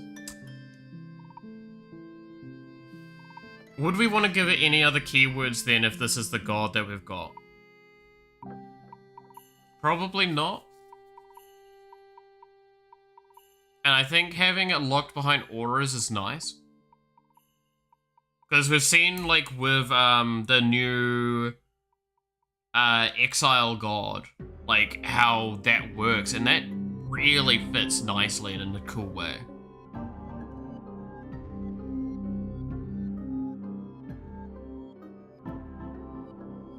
That's why I say, like, we can raise this to being a 3/3. It's 3 mana, you get it out fairly consistently, but it's doing nothing on the board. I mean, if it's a god, there's an argument to be made, like, Menace? Would Menace work for it? Not Trample. Menace maybe, but it's not really wanting to attack. Vigilance. Vigilance would be sick on this. That might be disgustingly sick.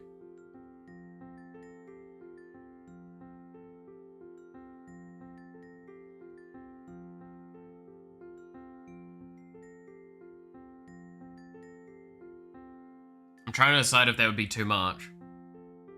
Would Vigilance be too much on this? I don't think Lifelink goes on here. That just doesn't seem right. Yeah, I think Vigi can go on here and it fit. And it not break it, but it means that it can attack and then still do its move aura on the second main.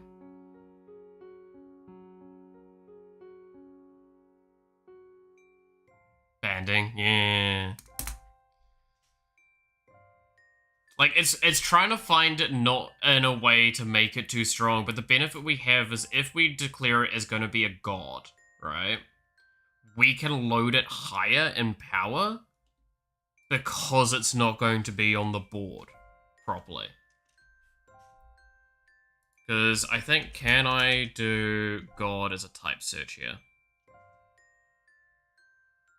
Let me click it. I can. Cool.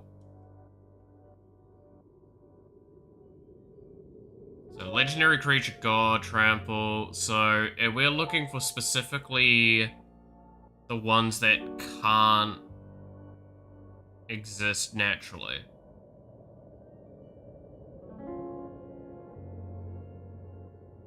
Like, it requires an effort to materialize. So menace, life-stealing, indestructible, indestructible haste. We don't really want it to attack immediately. So that's like, yeah, again, it's these kind of ideas. Specifically, it's this one here that I'm using as a philosophy point for it. Like, think of Kurdomos, but like for enchantment auras. Like, completely, obviously, redesigning the thing.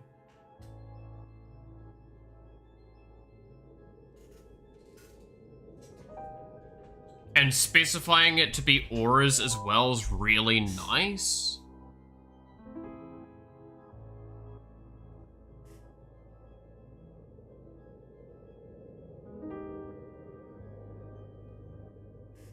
But it's still a creature. That's the important part. So it can still be hit by really good mass removal that's not going to care about indestructible.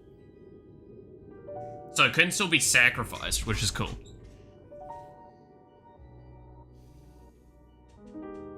Not reach, not trample, not menace. I think Vigi's the only thing we want to add to it. Because it's like the idea of it's like probably a forest-based god. Living over like tribes and stuff like that. Kind of secluded forest. That's probably what I'd think. Sort of that environment. Ancient wisdom available. Want to name them? I don't know what I'd name, because I'm not good with the naming side really for a lot of this. Is because, again, it comes to this lore argument of where the fuck are they in the universe? And, like, if we make it an argument that they're just, like, a secluded mountain somewhere and fuck off nowhere. I was thinking more harmony? Maybe.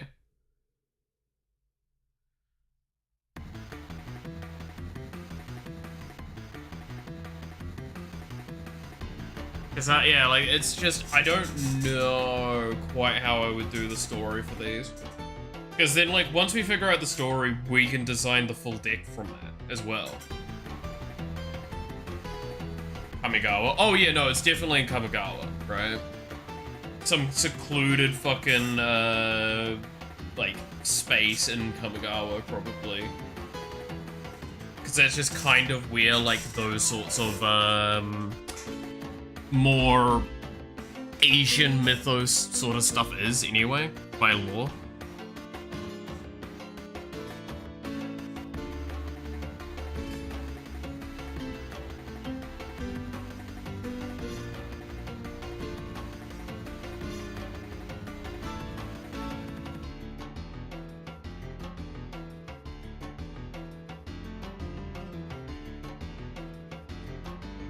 So... Oh...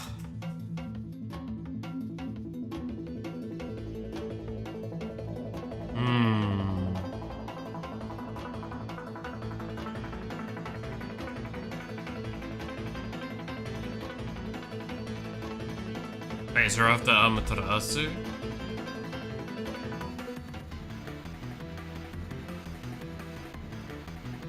So kind of commanding god? Okay.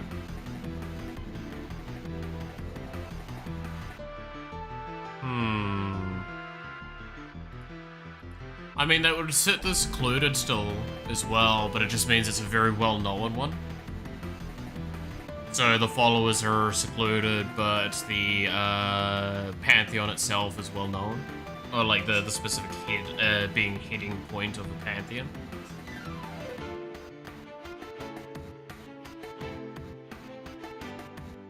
I mean, which fits the protector thing, because vigilance, yeah, so very much that protector. Probably sleeps most of the bloody time as well.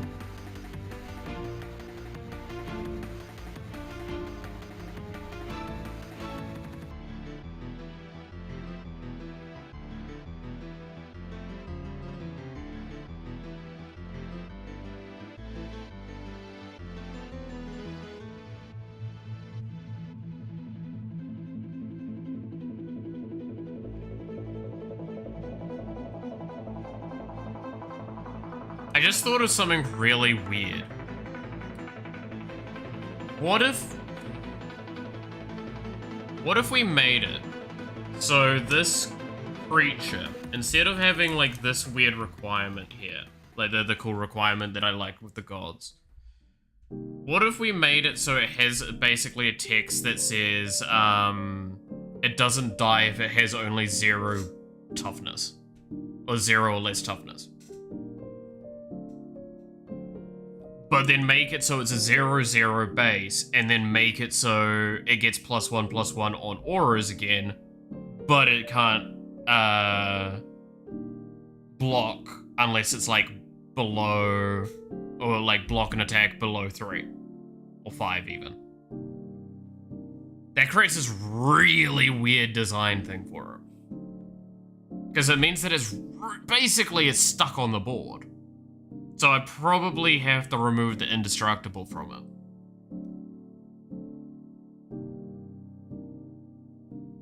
That's such a weird one to figure out, if that would even be doable. Because I know there's some effects that are like that in the game. But like,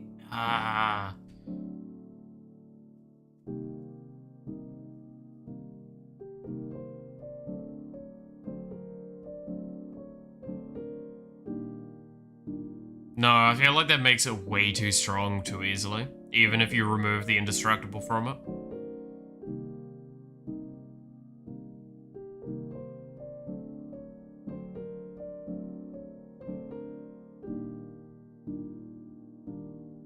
Because, like, this god's gonna be a god of good blessing and curses. That's kind of the idea.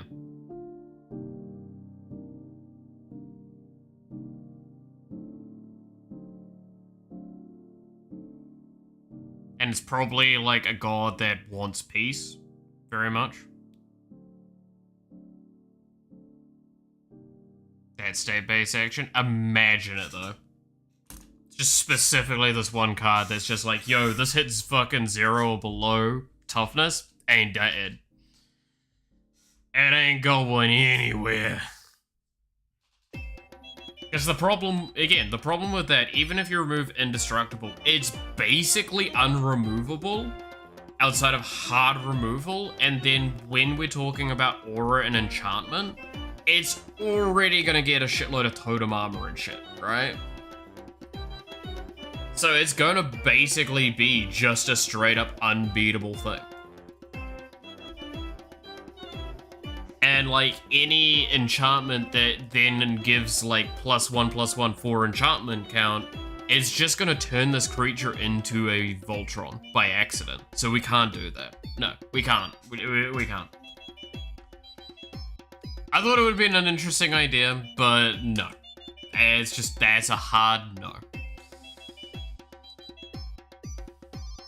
It's worth taking the moment to sit there and think about it though. And why would it work? Why would it not?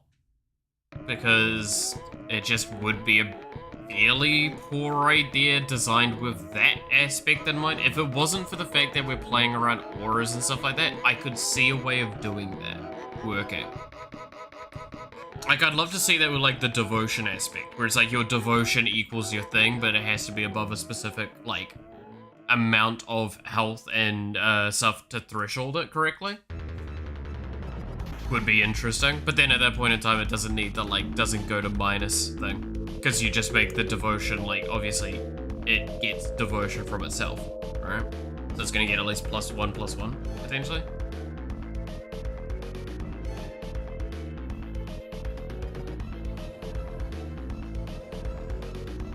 But the idea of like limiting the ability to attack to how much power it has would be interesting. So no, we'll leave it at that for the design. I don't know what I'd call the names and stuff like that. Naming's, again, very, very difficult when we go to designing the stuff, because I could come up with a Japanese god name pretty much on the spot, because I did research Shintoism and Taoism and such.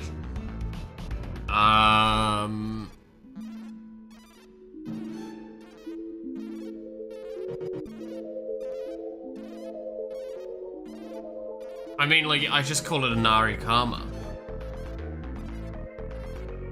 If I'm really bored.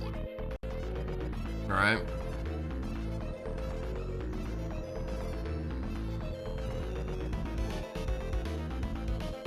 Which, if you're wondering, that translates to Fox God.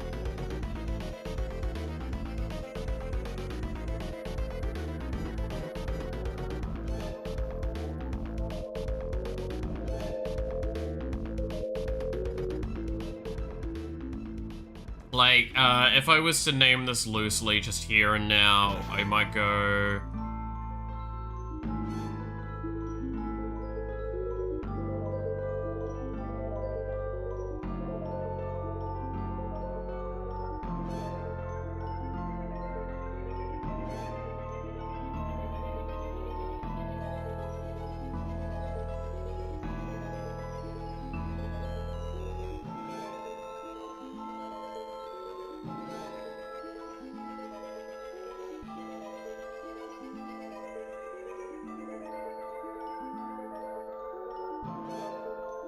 There we go. Inari Karma, Breath of Peace. There you go.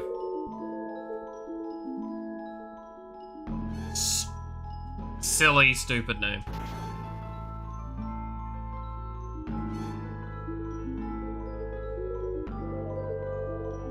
They're finishing later lately? Yeah, so I said back with the marathon streams that I was going to try and stream for longer periods of time in general.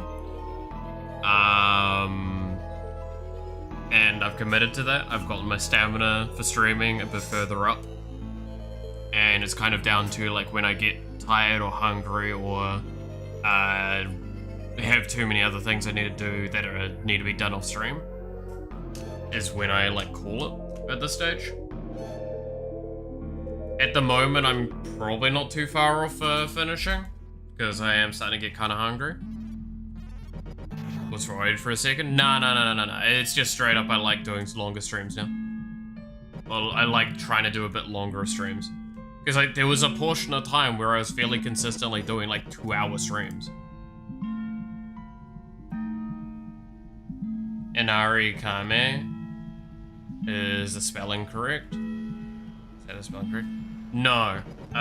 So it's Kama. K-A-M-A.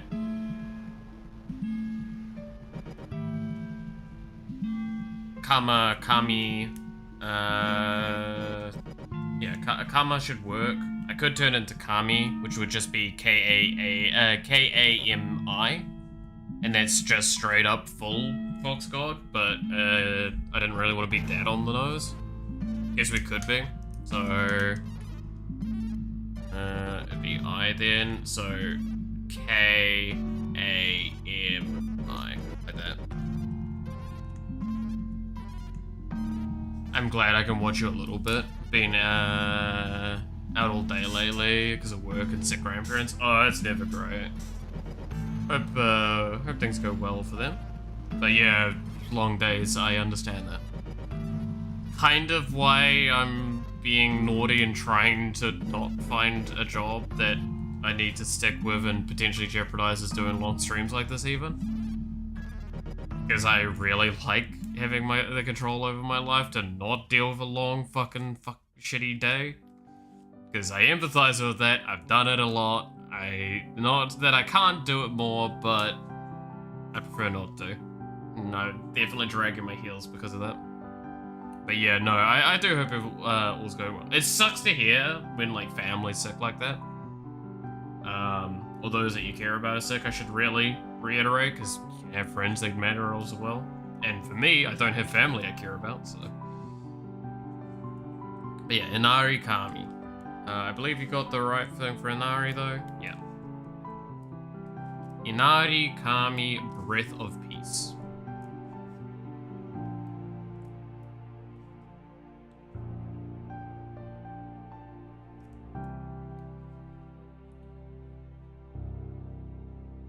Is there a job I could stream and get a double income from? Not per se. Depends on what it is, but for the most part, ironically enough, if I was to able to keep doing game dev further and able to monetize the streams, you have any idea how that is literally what I would be doing? Fun fact with the card game, once that gets like to a point where I could actually get money from it, that's what's going to happen. That game is going to be monetarily available. You can pay, you'd have to pay for like a fucking $2-3. Actually, I think I was sitting at like $5 is what I was expecting the base game to be. Point is, you'd pay that, I'd get the money for the game, and I'd be able to stream it. That'd be awesome. Yeah, I'd fucking love that. That's peak scenario for me, but that's a ways away at this point. That is not sometime soon kind of thing. I don't know what I'd call this Fox Priest or Fox Cleric, by the way. I should mention. They're going to be an alpha or beta or something. Oh yeah, no. So realistically speaking, if I got off my ass and stopped working on a couple of other side projects I'm working on, there could probably be a rough alpha for the game without like very much in the way of art done in about a month. Fully functioning and everything. Well, fully functioning as much as you'd expect a single developer alpha to be.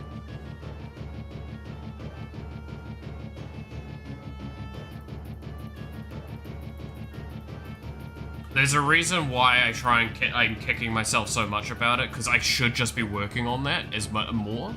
My hope is this weekend I get a couple of things sorted towards some of my side stuff that I'm working on for VTube United or VTube Unite, and then I'll spend a few late nights coming up to catch up with the card game. Because I've basically got all the foundation ready. I just need to start setting up trigger systems and architecture for that, setting up a better system for what data is stored on a card, and figuring out an efficient thing for that. Hand of Harmony? Yeah, I'll agree with that. Hand of Harmony instead of Breath of Peace.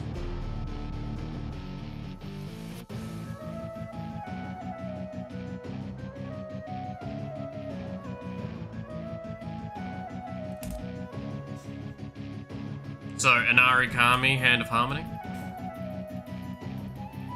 And then, like, what would this be? Still don't know what I'd do for this one. Because, like, this would be the High Priest, right?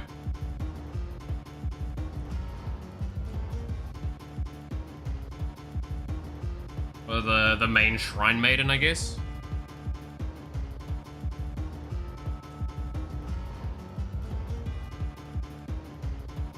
It's gonna be a legendary creature, so it should technically be named, but I guess we could make an argument that it's, High Priestess of Harmony, maybe?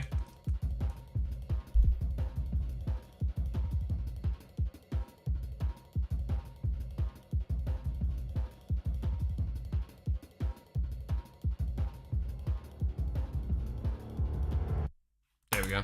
High Priestess of Harmony for the name. Because then you can make a bit of a lore thing about how the High Priestess's name is never known.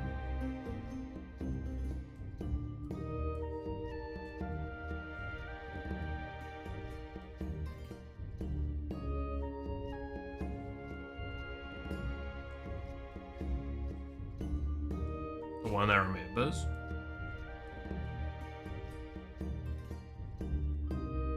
I do like that.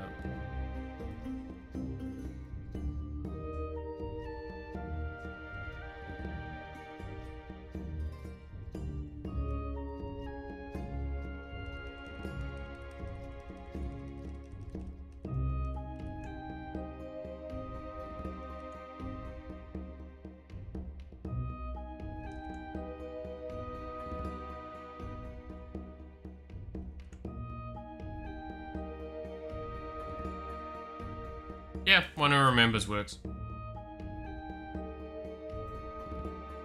The only one that remembers the Fox God. The only one that's probably met the Fox God too is the best part. And then like the rest is just the spirit, the critters around the place that are obviously magically imbued. If there's anything else that's going to be in the deck, there's going to probably be like a couple of foxes extra. Obviously, they would have to design. But those would be the two major like staple points of like, hey, this is the new stuff in this deck. If we were to do this precon by design. Yeah, that Wizards of the Coast hire me. I've made that joke how many times already? Fuck.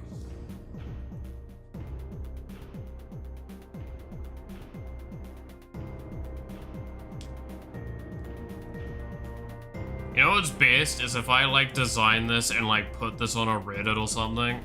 Can't wait to then like in 2-3 years time claim that I made something that they copied. This is the problem. So fun fact, I've said this before. Back when I played a lot of League, and I'd like to design champions for League. There was 2 champions in particular I'll always use as a reference point for this. It was a lot more, but this was the main ones. So I had, actually no, three of the best examples. So I had this one character that was designed that was basically this alchemist that as they got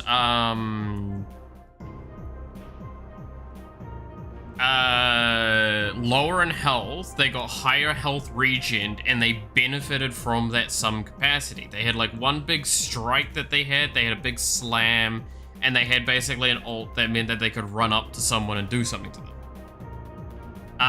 What you're hearing right there is like the shitty example of, that sounds like Set, except I designed this 4 years before Set was released. So there's just a pure irony. There's no way that they got it because it would have been notes in my book. They didn't steal my fucking notes.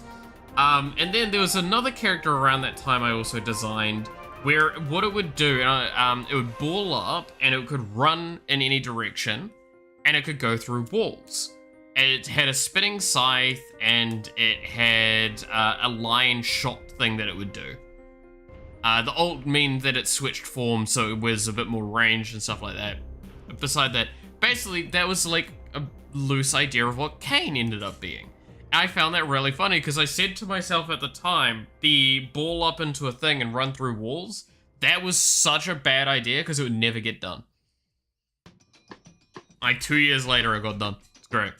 And then another one was basically an angelic figure based on the lore of what had existed at the time of the angels, where it leveled up as you got levels of ult, and it went to being like this gigantic juggernaut of a powerhouse. That is what Kale got reworked into. And I found that really funny. Start saying, I'm going to be working for Wizards of the Coast next year. Exactly. If I just keep saying it, it'll be true, right? Gavin, please. No.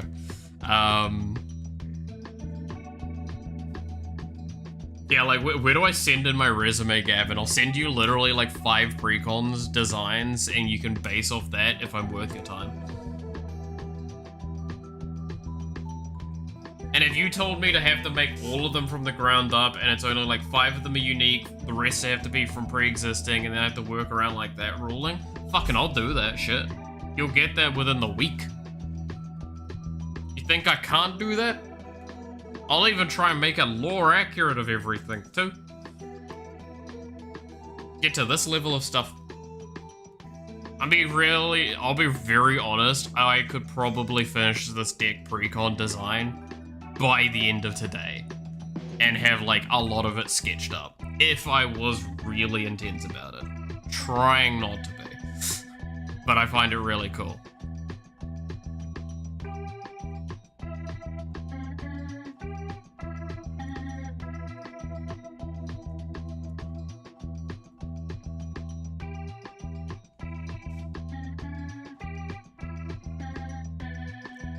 The best part is, if I keep saying, like, oh, I'm working at Wizards, even if I did end up working at Wizards, I could just keep doing the design stuff on stream. And then people go like, damn, that sounds like a really cool idea. I was like, interesting. Makes a precon about that 2 years down the line. Holy shit, they stole your idea. No, I was working for them at the time. I just showed everything I was working on. What? Gets leaked as fuck. That'd be funny as hell. No, they've... I doubt they're hiring for that kind of field at this point, and the amount of evidence I would need to prove how capable I am for what they're wanting, I would basically need to have made that card game I'm talking about that I'm making first. Like, at minimum, that would need to have been a success. Not even really success. They would need to have evidence of me knowing what the fuck I'm talking about with card games, and then they might consider talking to me about that sort of thing. And at that point in time, it's like, well, why would I bother? I've got my own card game. Alright? Except it would still be kind of cool. Nah, ironically enough, going on those jokes though, a very serious thing that makes me very sad is how often people get fired in that sort of environment purely because they were so excited that they told a friend about something and that broke contract, right? It doesn't go anywhere else, but you kind of want to skite to your mates about like, oh dude, there's this cool thing I'm working on. The moment you say that, you need to realize that as a warning bell, you need to not finish.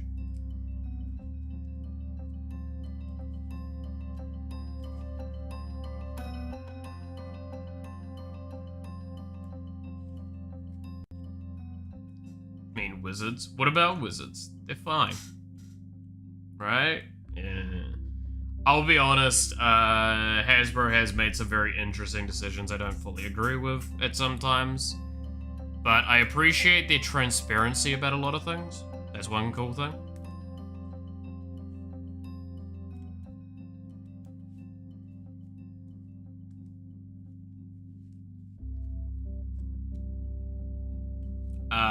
And they have done a bit of effort to improve upon things. The problem always will stand. This is a company that needs to make money, right? I mean, you could have your game, but Wizards of the Coast is Wizards of the Coast. True. That is true. That is a pretty true statement where, like, I mean, it is basically an argument. Do I want to have a game that maybe makes me like a couple $1,000s? Or would I like to work for Wizards of the Coast where $1,000 a week is probably an understatement? Especially if we're talking about a high-end design position like that, where you're working on precons like that. Imagine getting random booster cards because you work there. To be fair, this is something I've said before. If I ever got the opportunity to work at somewhere like DE, or anything like that, there would be a good chunk of the money going straight back into the game. That's a problem, and I acknowledge that. I mean, fuck, I've said before, if Star Rail ever wants to sponsor me for a stream once I finally have a PC set up so I can actually play it, yeah, no, straight up, that shit, we gonna be fucking, that money going, like, right into the rolls.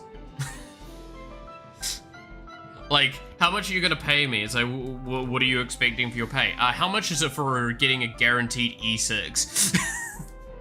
S5, character. It's probably about this much money. Alright, that. Bet. Good kill the magic. Yes. It does. So, I've talked about this before, and here's another sad side of things. As a kind of game dev, well, I am a game dev, but like, just saying, like, unreleased and everything like that, that has already drastically affected my ability to have fun with video games. And not in a good way, like, at all. When I play a game, I am hyper analytical about it, and I'm thinking about all of the technical side of things. I'm thinking about what the design decisions are, what the teams did, all that sort of stuff. And it's really hard to immerse into a game. It also means that when I'm playing a game, most of the time I'm looking at it as a calculation of some kind. There's a reason why Warframe's actually still a good game for me, is that I can go into that and my pet projects are, I'm gonna make this character do this thing stupidly. And then it's about finding the numbers, finding the things that you need to do to get it there. Recently, I just finished my pet project of making Sevagoth a absolute nuke frame that can now nuke Steel Path acolytes in like one go. And I'm very proud of that. But now I need to figure out what my new thing to do is.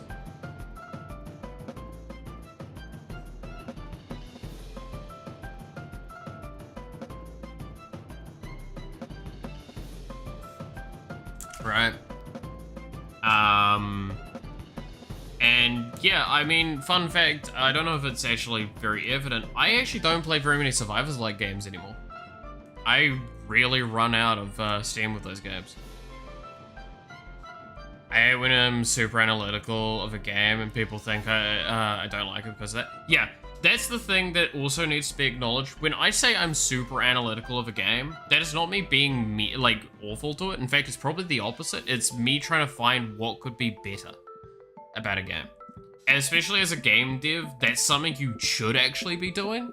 Is like, look at a game, look at what's good about it, look at what's bad about it. Why is it bad? Why is it bad for you? Why is it bad for the players? Why was that decision made?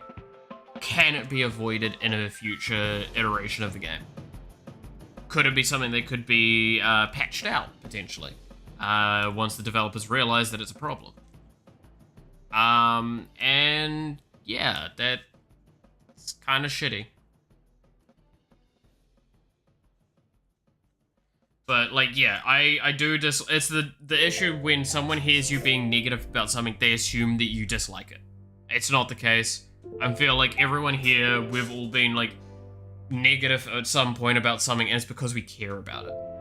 Now, you can be negative about something and dislike it. That's possible. But, for Magic, for example, a lot of the negativity I have that goes towards that game is from a place of love. I love playing Magic. It's really, really fun. I've had only really good, fairly positive experiences with it. And based on how it's going, I'm probably not gonna stop having that sort of thing. So yeah. I stand by though, once I get like a better PC setup, there's a lot of other things that are gonna open up to me, and that's gonna be a big thing about programming, about gaming, about streaming and all that. That's why I'm still trying to figure out the shortest route to the final answer. Sadly enough, the best route still is just go make a super good PC, turn this PC into the stream PC, and so it's only streaming. Because as we've seen with the Pokemon streams, the stream's really clean and not that laggy. So yeah, I could turn this current PC into a thing and then just ride off that.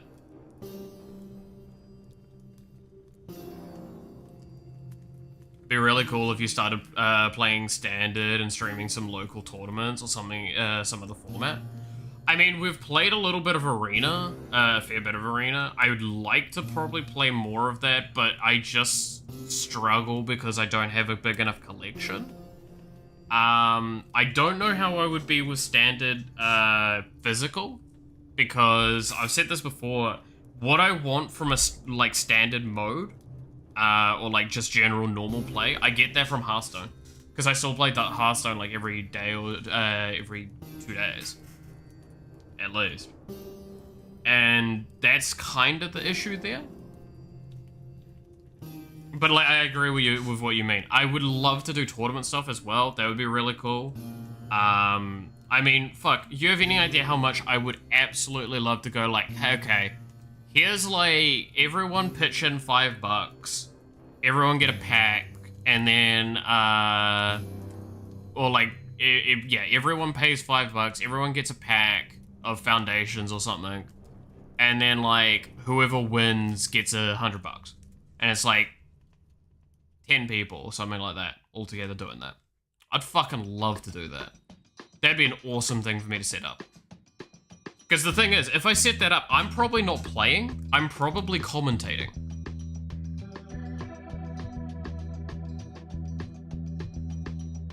I'd probably be 8, right? Because that'd be a better number, 8 or 12. The thing is, like, as you just hear with that, like, however many people, I basically have to double how much they're paying in at the very minimum and then pay $100 over the top. That'd be hard. Make it a video. That's doable. And again, it's just like, that's why I say like that stuff does take money, because why would people do those sorts of things if there wasn't a incentive? Because like playing and enjoying that's fine. It being recorded, that's the problem. Because some people might not want to be recorded, or some people want that time valued. So that's why I say like the $5 they pay in, but they get a pack in return. So it means that no matter what, they're getting at least $5 worth of value out of doing this, right? Do you know what a cube draft is? Not off the top of my head.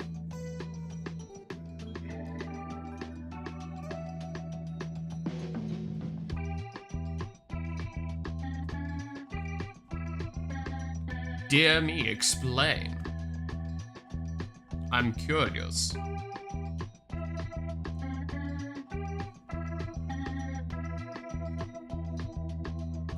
Look it up, you're gonna like it. Alright. Give me a sec, I'll stop fucking shuffling my goddamn deck.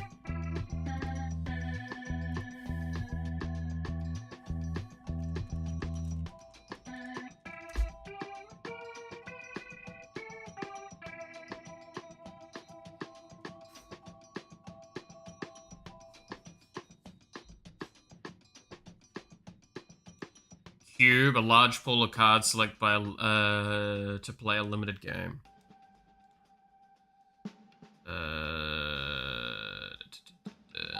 Prepare for this format, a player, or if you prefer, your entire player group prepares a cube. A specific selected of at least 360 different cards. Many cubes contain up to a third, probable variety, whatever. It can be. Once the cube has been built, you can use it for any draft format. The most popular is to build makeshift booster packs out of 15 random selected cards from the cube, and then run a regular booster draft. But you can also use your cube for Winston draft, Solomon draft, and any kind of draft format. Building it. Yeah, that sounds kind of fun. I'd be down for something like that. Problem is, I just don't have a collection for that, right? 360 cards, I have that, but I think most of them are in decks. Well, obviously I have that. I have multiple decks. Yeah. You could do it with friends. True. The problem is most of my mates that I would probably be able to do that with are not living nearby and would require a lot of organization to get that going, especially knowing that it'd probably be like a whole day. Could even set it up online. Maybe. It would definitely be an interesting thing to try and look at. I've said this already as well, like, I am more than willing to keep looking at,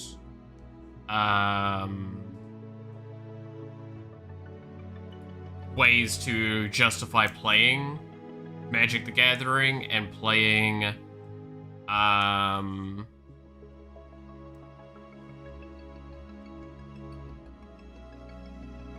like card games, just, yeah, card games in general. I fucking love card games. Card games are awesome.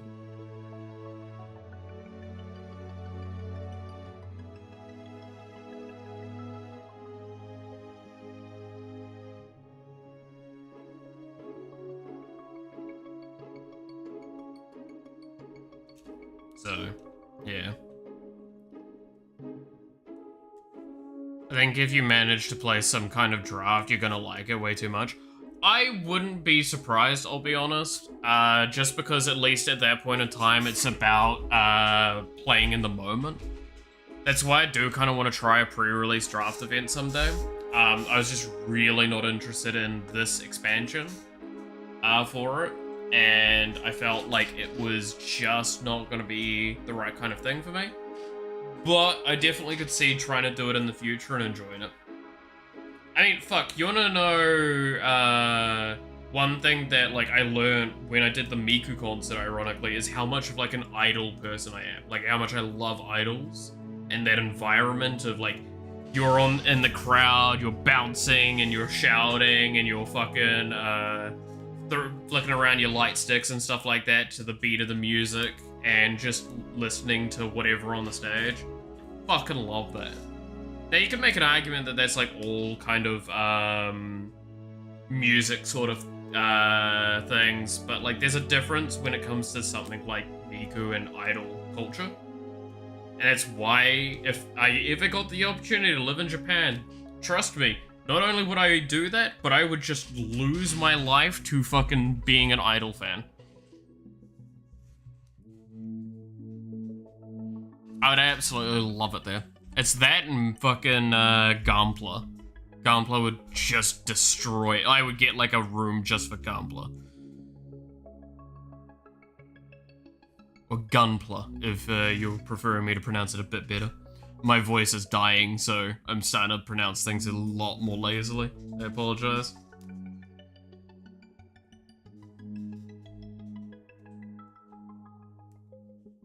Gunpla too. Yeah, Gunpla's fucking awesome, man. That and like trains and stuff like that, like model figure stuff. It's so good. I love it so much. Japan has such a good culture around it. Man. I want to move to Japan. The beauty as well, right, is I've talked about this before briefly, but I'll reiterate this. I got into Japan not knowing about anime.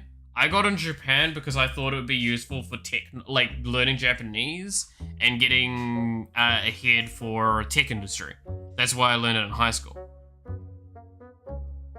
And then just like the amount of shit they do and have over there that I'm like, this is what I actually love doing. Fucking pisses me off because I'm like, damn, I want to move over there. I just want to move over there and have so much fun.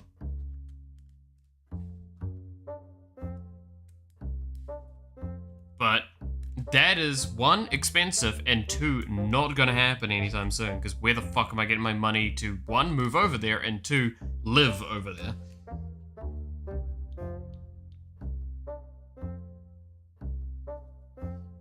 Just building them is good, and if you do it with someone, it's fun. Yeah, I will agree with that. It's real fun to do that. But nah, fucking, I'd love to live somewhere like Japan, at least for a few years, is the thing. I'd love to not just live in New Zealand for a bit, coming up. I'll be honest. If I'm given, like, the opportunity to move over to Japan and keep doing streaming, in, like, the next year or two, and I was given that opportunity for 5 years, I would take that. To be fair, I'd probably do that for a lot of different countries at this point.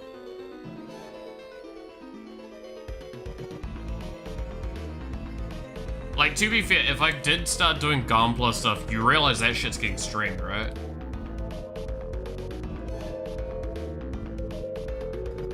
Like, y'all are gonna be sitting here while I try and build it and suffer miserably, and it's gonna be hysterical.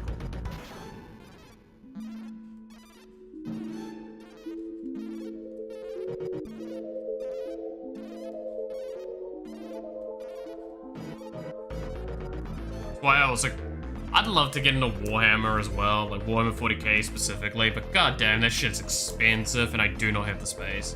Or the guarantee for space. That's the other reason why I'm not getting into Gunpla yet.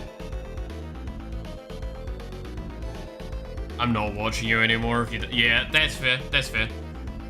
No, 100%, I agree with you on that one.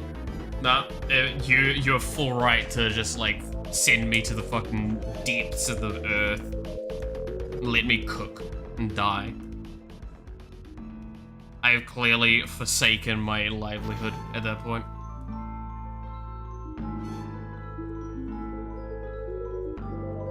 It's like, look what I built off camera. Plastic crack, yeah. Well, I mean, like, I've got cardboard crack in front of me. I need to get plastic crack as well.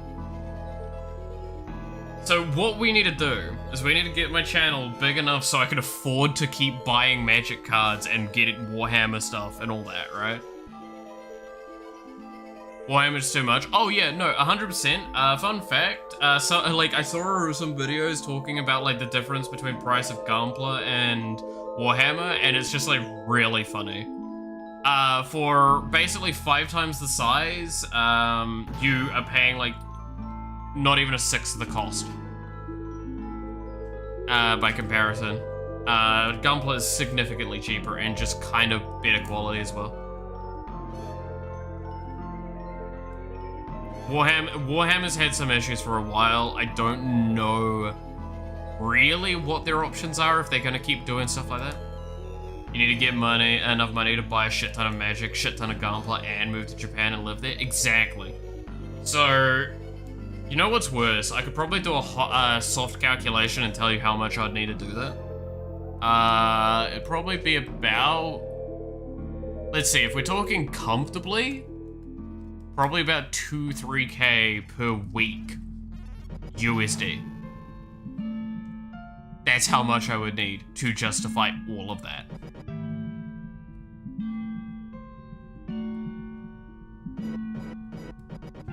Because living expenses would probably rack up to a bit sub under 1,000 US dollars if I get a place that means I can actually do all of that stuff effectively. Then we're talking about obviously food and utilities need to be added on top of that.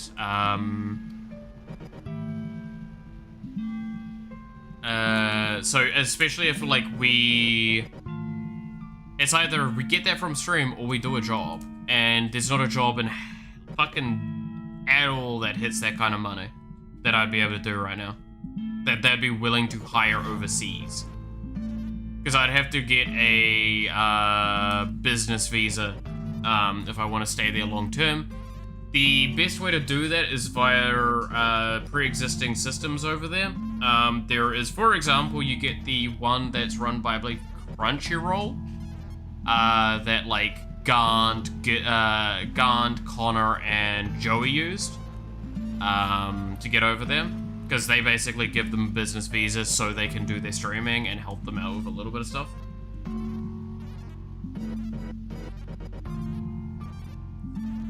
So that's probably the only easy way for me to do that while streaming. And the thing with them is I believe I could probably apply, I don't think they're gonna fucking take me until I'm like at least 5 to 6 digits of subscriber counts. And at that point in time, I'm probably making enough money that I can justify most of my stuff aside from moving to Japan.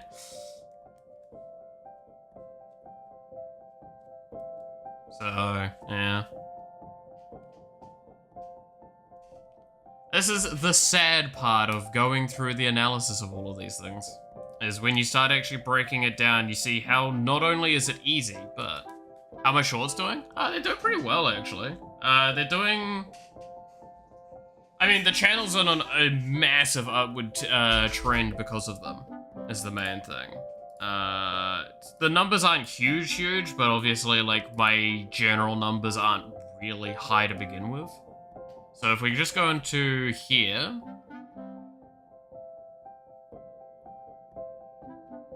because this is the thing for it. Though realistically, what I should be doing is I should go onto the other social media apps, and be posting the shorts there as well, like Snapchat and Instagram, and TikTok. But yeah, we can see here, all of these are fairly positive.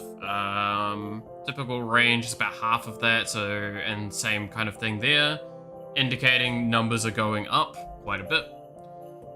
If we go to actual content and with shorts, that's all the stuff scheduled. We can see that they're getting decent viewership ratings. Nothing too big here, but it's good.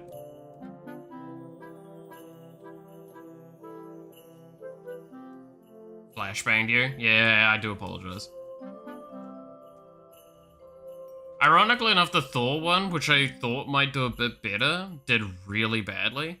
Keep in mind, by the way, viewership for shorts is going to be low for a while, but it's going to jump up a lot eventually, Because it starts off at like the sub 100s, then it hits the like 100 to 300 range, and then it goes up above that again.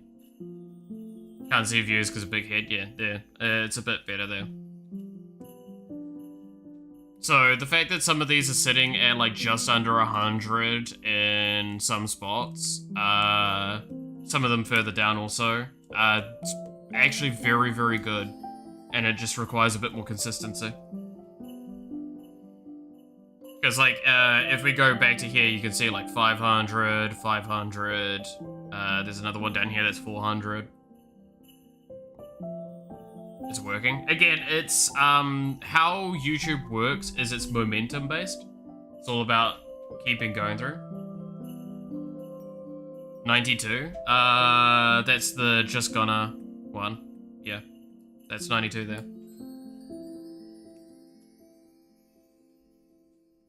So, that's not too bad. Admittedly, though, if I go to look at some of the lives, we hit, like, hundreds in some of these as well. We did have our technical issues, which hit the channel pretty hard as well. I unlisted on most of those, but still, we have got, like, hundreds of views on some of these. So, at the moment, the streams are doing better than the shorts, but that is a thing that's going to change. Eventually the shorts will come and cycle over, and that's when they get really, really good with stuff. Its comments and like ratios are the things that I kind of care about at the moment, but they're numbers that I don't really... I could add like a don't forget to comment and subscribe and all that crap comments to things, but I already feel scummy enough with the shorts having the like and subscribe thing on them. Keep in mind as well, with the earn values, I'm still progressing there. The problem is that shorts don't count towards this, shorts count separately. So I just need lots of view hours. But I'm getting quite up there, it's also, this one's quite far along. Probably, realistically, when I get the momentum to get past this, I'm probably having the momentum to get past this as well. Like, it's not obscenely hard at this point. It's once I get that, like, one breaking point and things get, like, significantly more going for them, they're just gonna keep going. And they're gonna get really fast.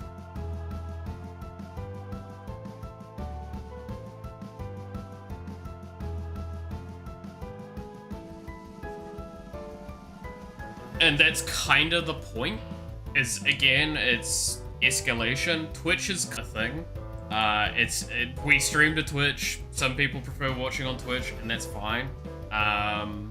It's got a long ways to go, though. When's the next marathon? Oh, God. Probably not for a hot minute. I'll be honest.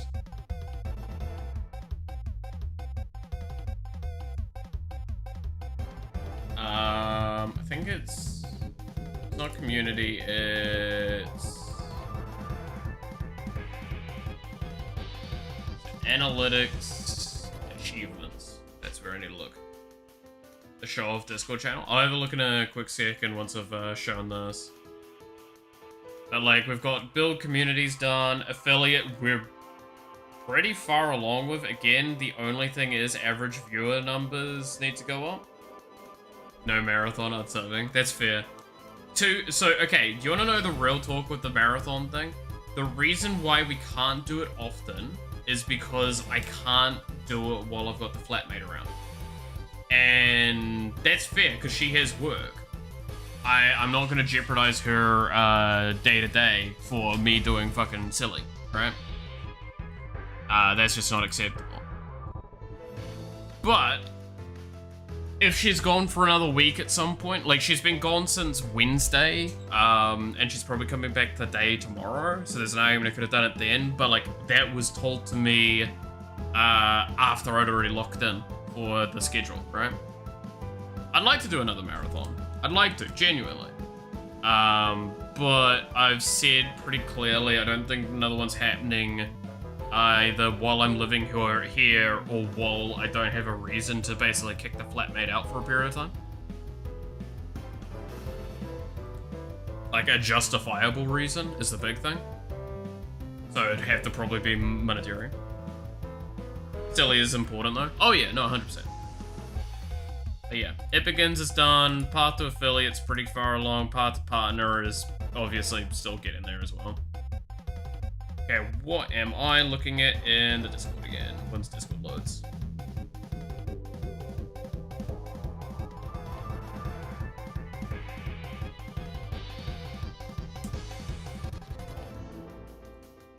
Show off channel. Oh, you did the arts. Ah, nice. Let's see. Yeah, indestructible, vigilance, creature cannot attack, block unless there's 5 auras. Tap. Oh, yep. No, I mean, you've done a good job with the quick thing for them. That's awesome, though. I like that. That's cool. I do like that a lot. That's very nice. That's very, very nice. Thank you, Matthew. That actually genuinely brings quite a smile to my face. Not an artist. Oh yeah, like 100%. I had to say that as well. Yeah. But that's cool. That's really cool. And it's stuff like that that genuinely makes me want to do it. It'd be fucking awesome. The problem is that, like, when would I play it? If I made that, like, pre-con quotation marks, when would I play it? Because, it's a full, not even a proxy deck, it's a fake deck. People would not want to play against that because they're going to immediately just in their brain go, oh, this shit's going to be broken as hell. Glad it brings a smile. It really does, genuinely. Thank you. Very, very sweet.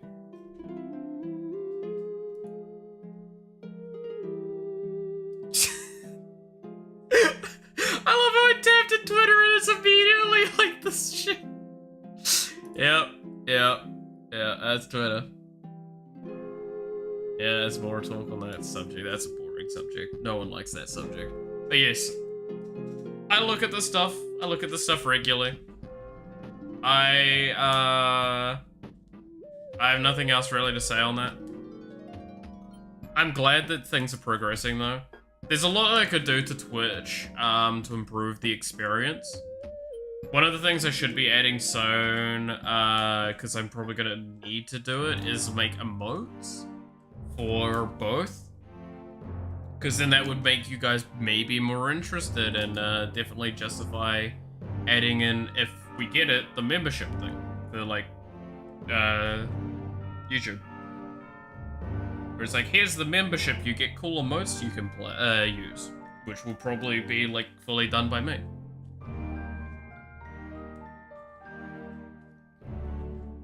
But I have so much artwork that I need to get done that that's so low priority for me right now. That's the problem.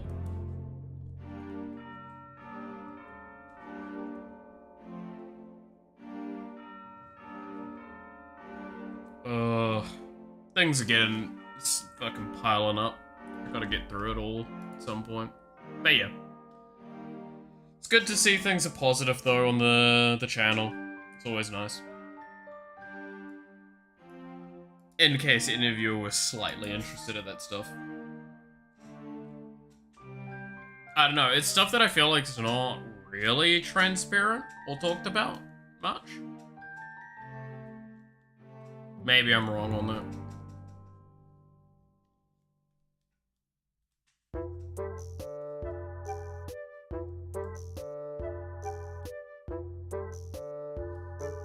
Because, like, I feel like when I was learning, while there was information available for some of that stuff, it was also, like, so... not, like, so fucking structured that you couldn't, like, learn from it. If that makes sense. Like, it was so, like, very generic, very boring, whereas there I'm talking about, like, actually what things are doing and showing kind of in motion.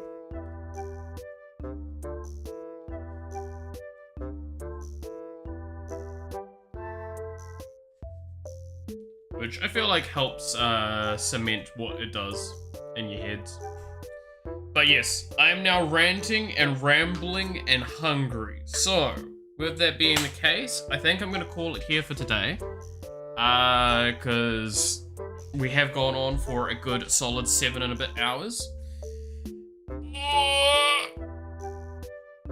Always fun, love playing Magic. Even though we played only like a little bit and just fucked around with deck decking and card design and stuff, which I like that. I do like doing that. That's why I want to do the card game soon. So, with that all being the case, thank you so much for watching. I hope you enjoyed. You're awesome. Stay awesome. And I hope to see you again, well, next time. Until then, bye-bye.